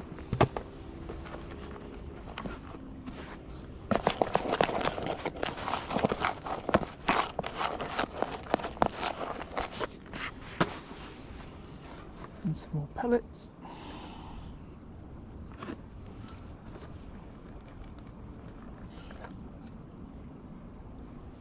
Some more casters.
Right, how are we doing?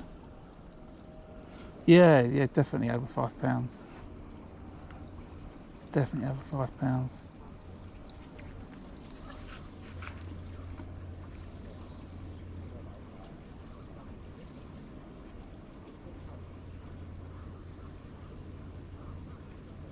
So on the far bank, that's Otney's.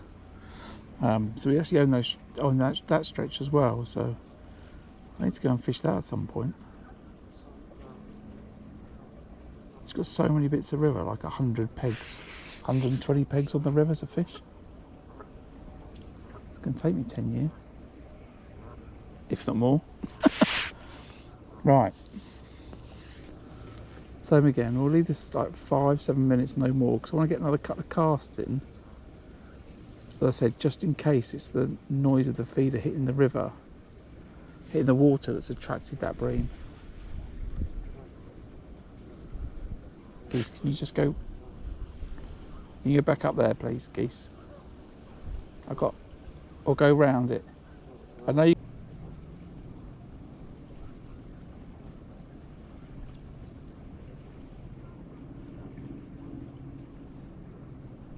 This gives me confidence now that if I draw this peg, or you know, to the left or to the right of it, you know, if I go on the pole and then the pole just drives up, just chuck the feeder out, Graham, and be confident in what you're doing. Got your little mix, this little pellet mix up, chuck some dead worm in it, chop worm, double dendrobina on the hook, you're away.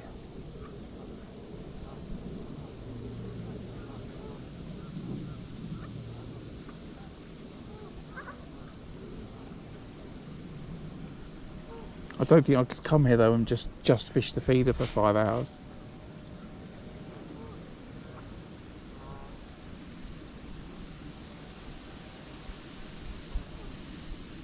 That would seem like the wrong tactic to try and win matches.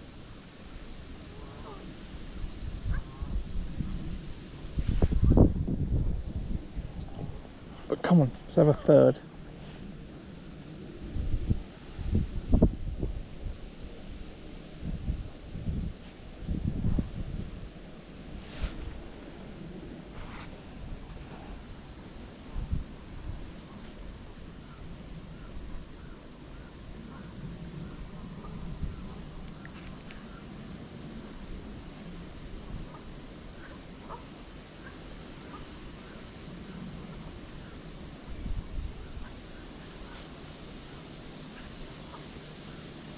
Maybe I could have fished a short line today as well.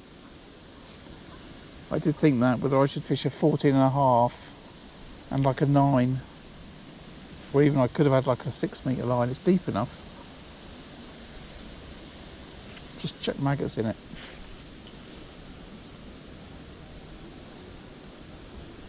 Something to think, I don't think that, well, I could have caught to the right towards that tree. I just, you know, I haven't, but I'm not sure my heart was ever in that line, but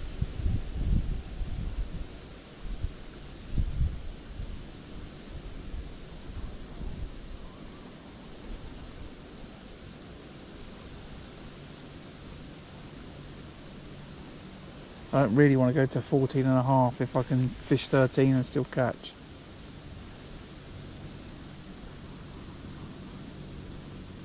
But yeah, maybe I could have had a 6 metre line and a 13 metre line.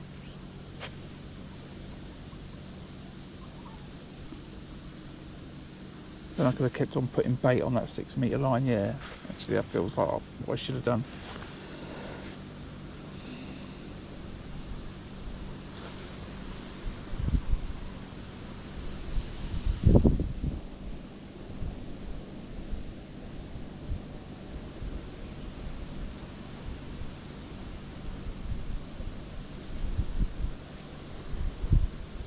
Give it 3 more minutes and I'm going to chuck that feeder again.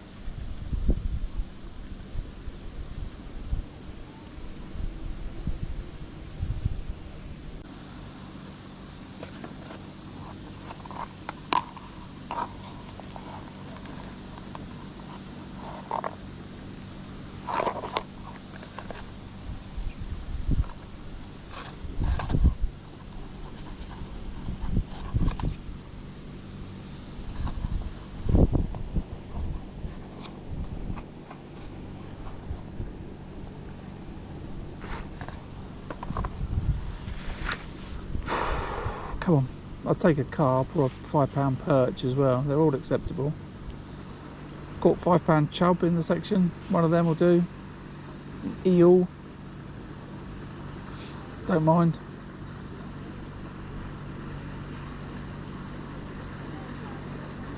I'm not being choosy, you know.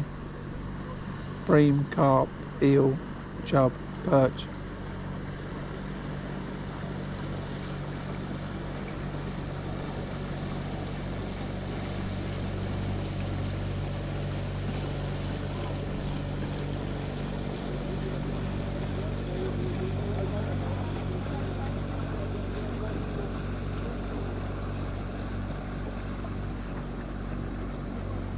Don't come in towards the bank, please.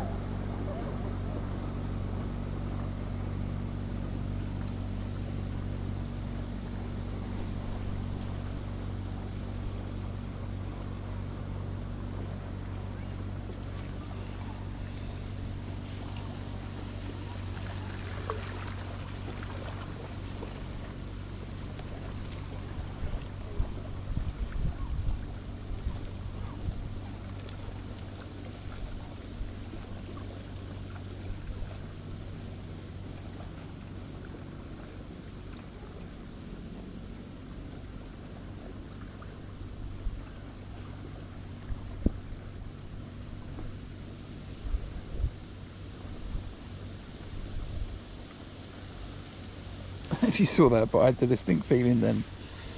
There was a gun. And if she watches my live stream, then you can watch that back. Right. Give it one more cast, I think.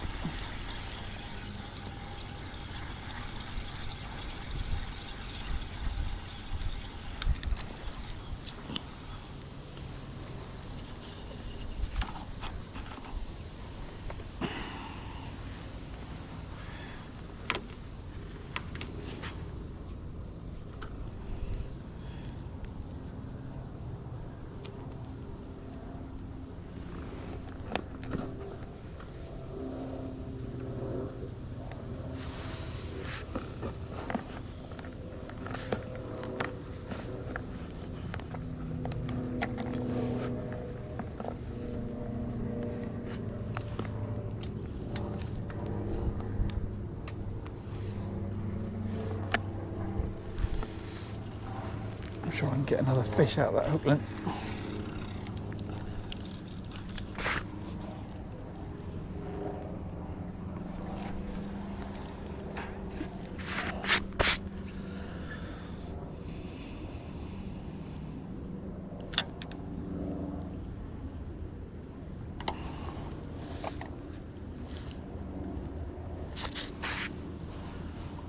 Right, this is it, last cast. As I catch another fish.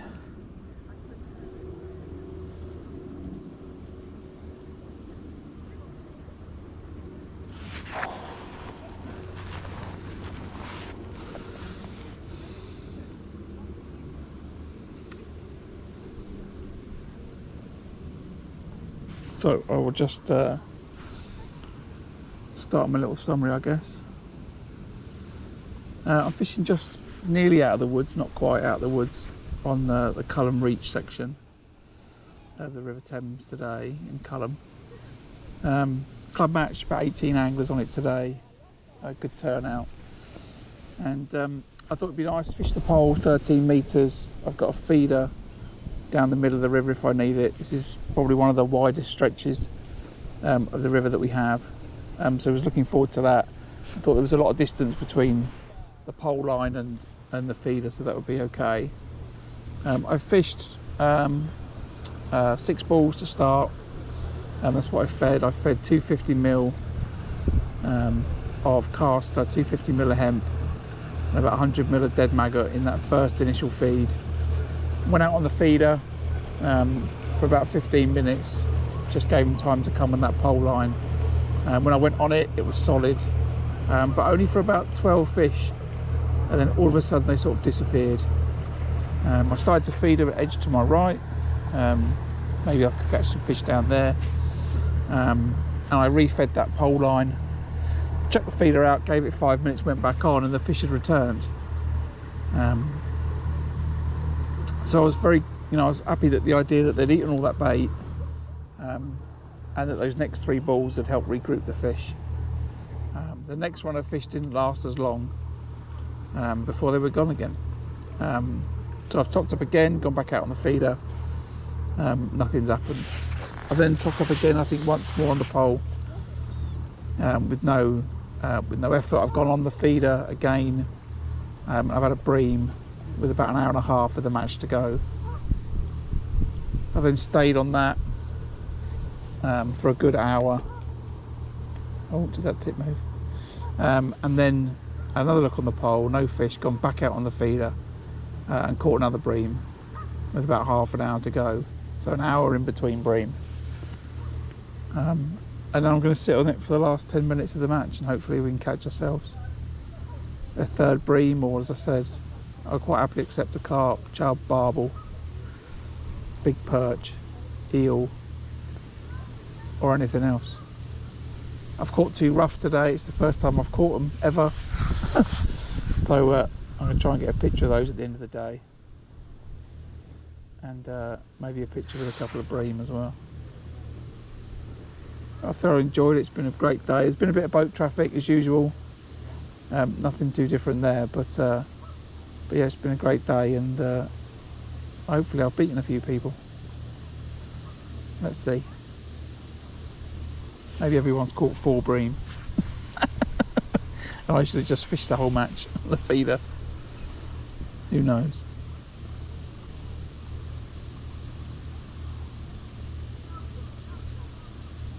But there's still enough time for it to go around. As I said, £10 carp would be lovely.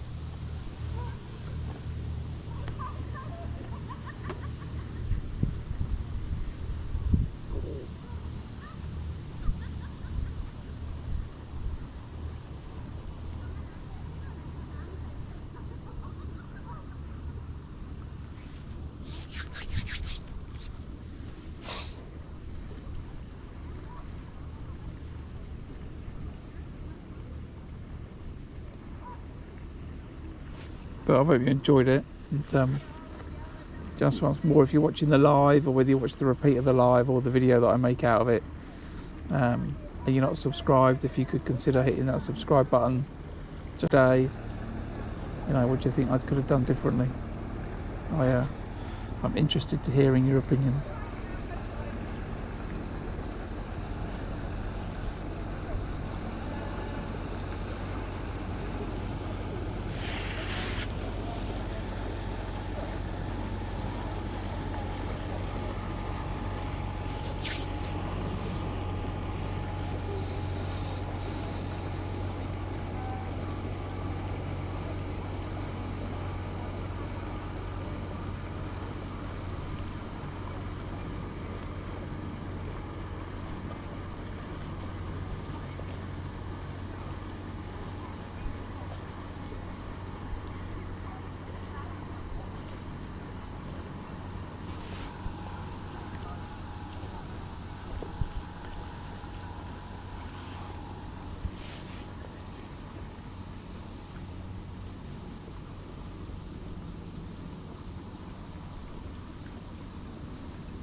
Come on, fish. 6 minutes.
The fish just sitting there in my keep net looking at me.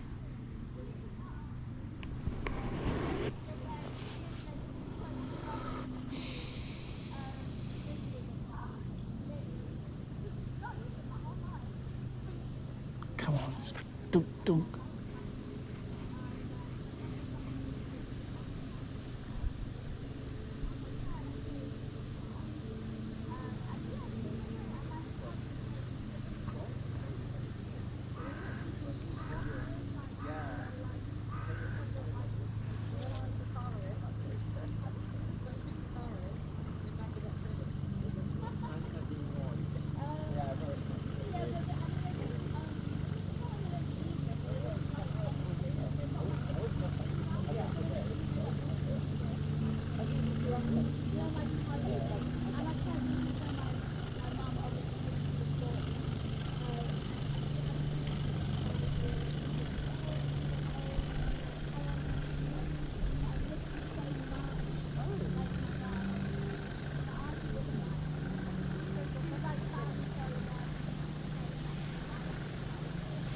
They don't have loads of phones, they're chatting away.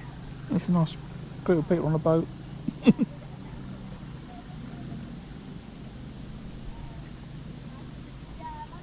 I approve.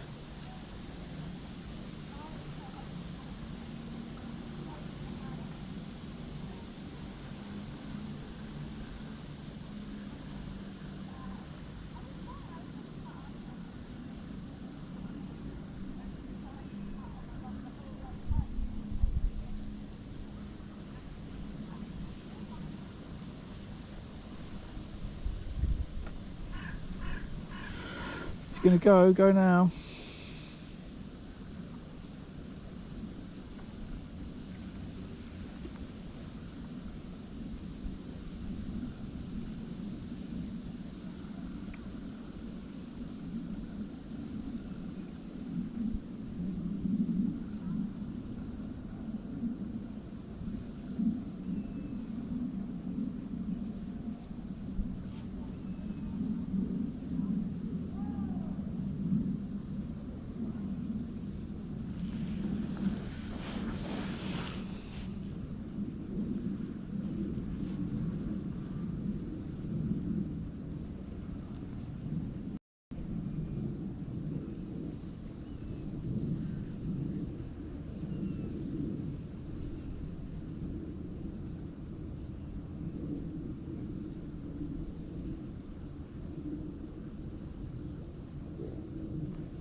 Right, that's about it.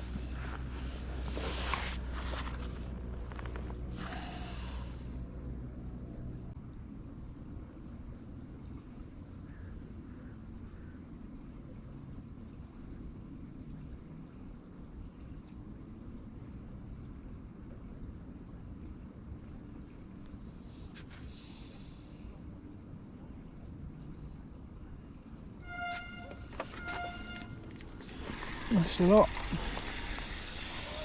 Right, have you reckon we're done, chat?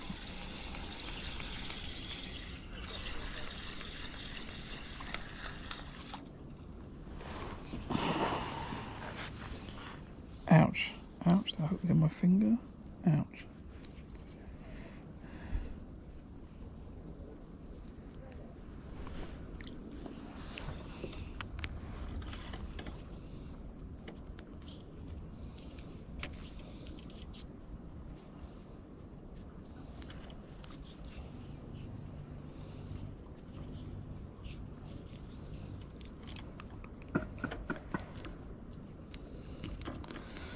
Got to cast this clip off, otherwise I will forget.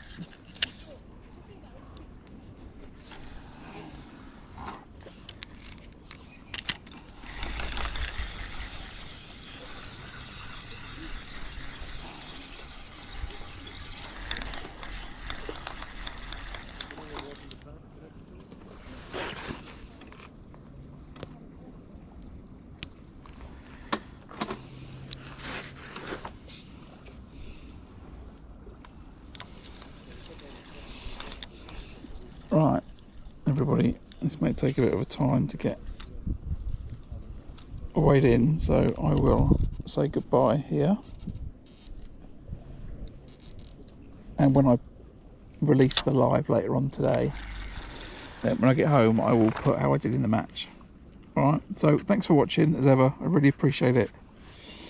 And like I said, if you watch the live again or you get the opportunity, just give it a thumbs up if you enjoyed the fishing. And I'll be out soon. When I'm out again next, I've got another club match next weekend, I think. Failing that, I'll be out Saturday, maybe out Saturday and Sunday next week, not sure, but I'll certainly be out on the bank soon. And thanks all for watching. I'll catch you on the next one. Oh, should always time that, shouldn't I?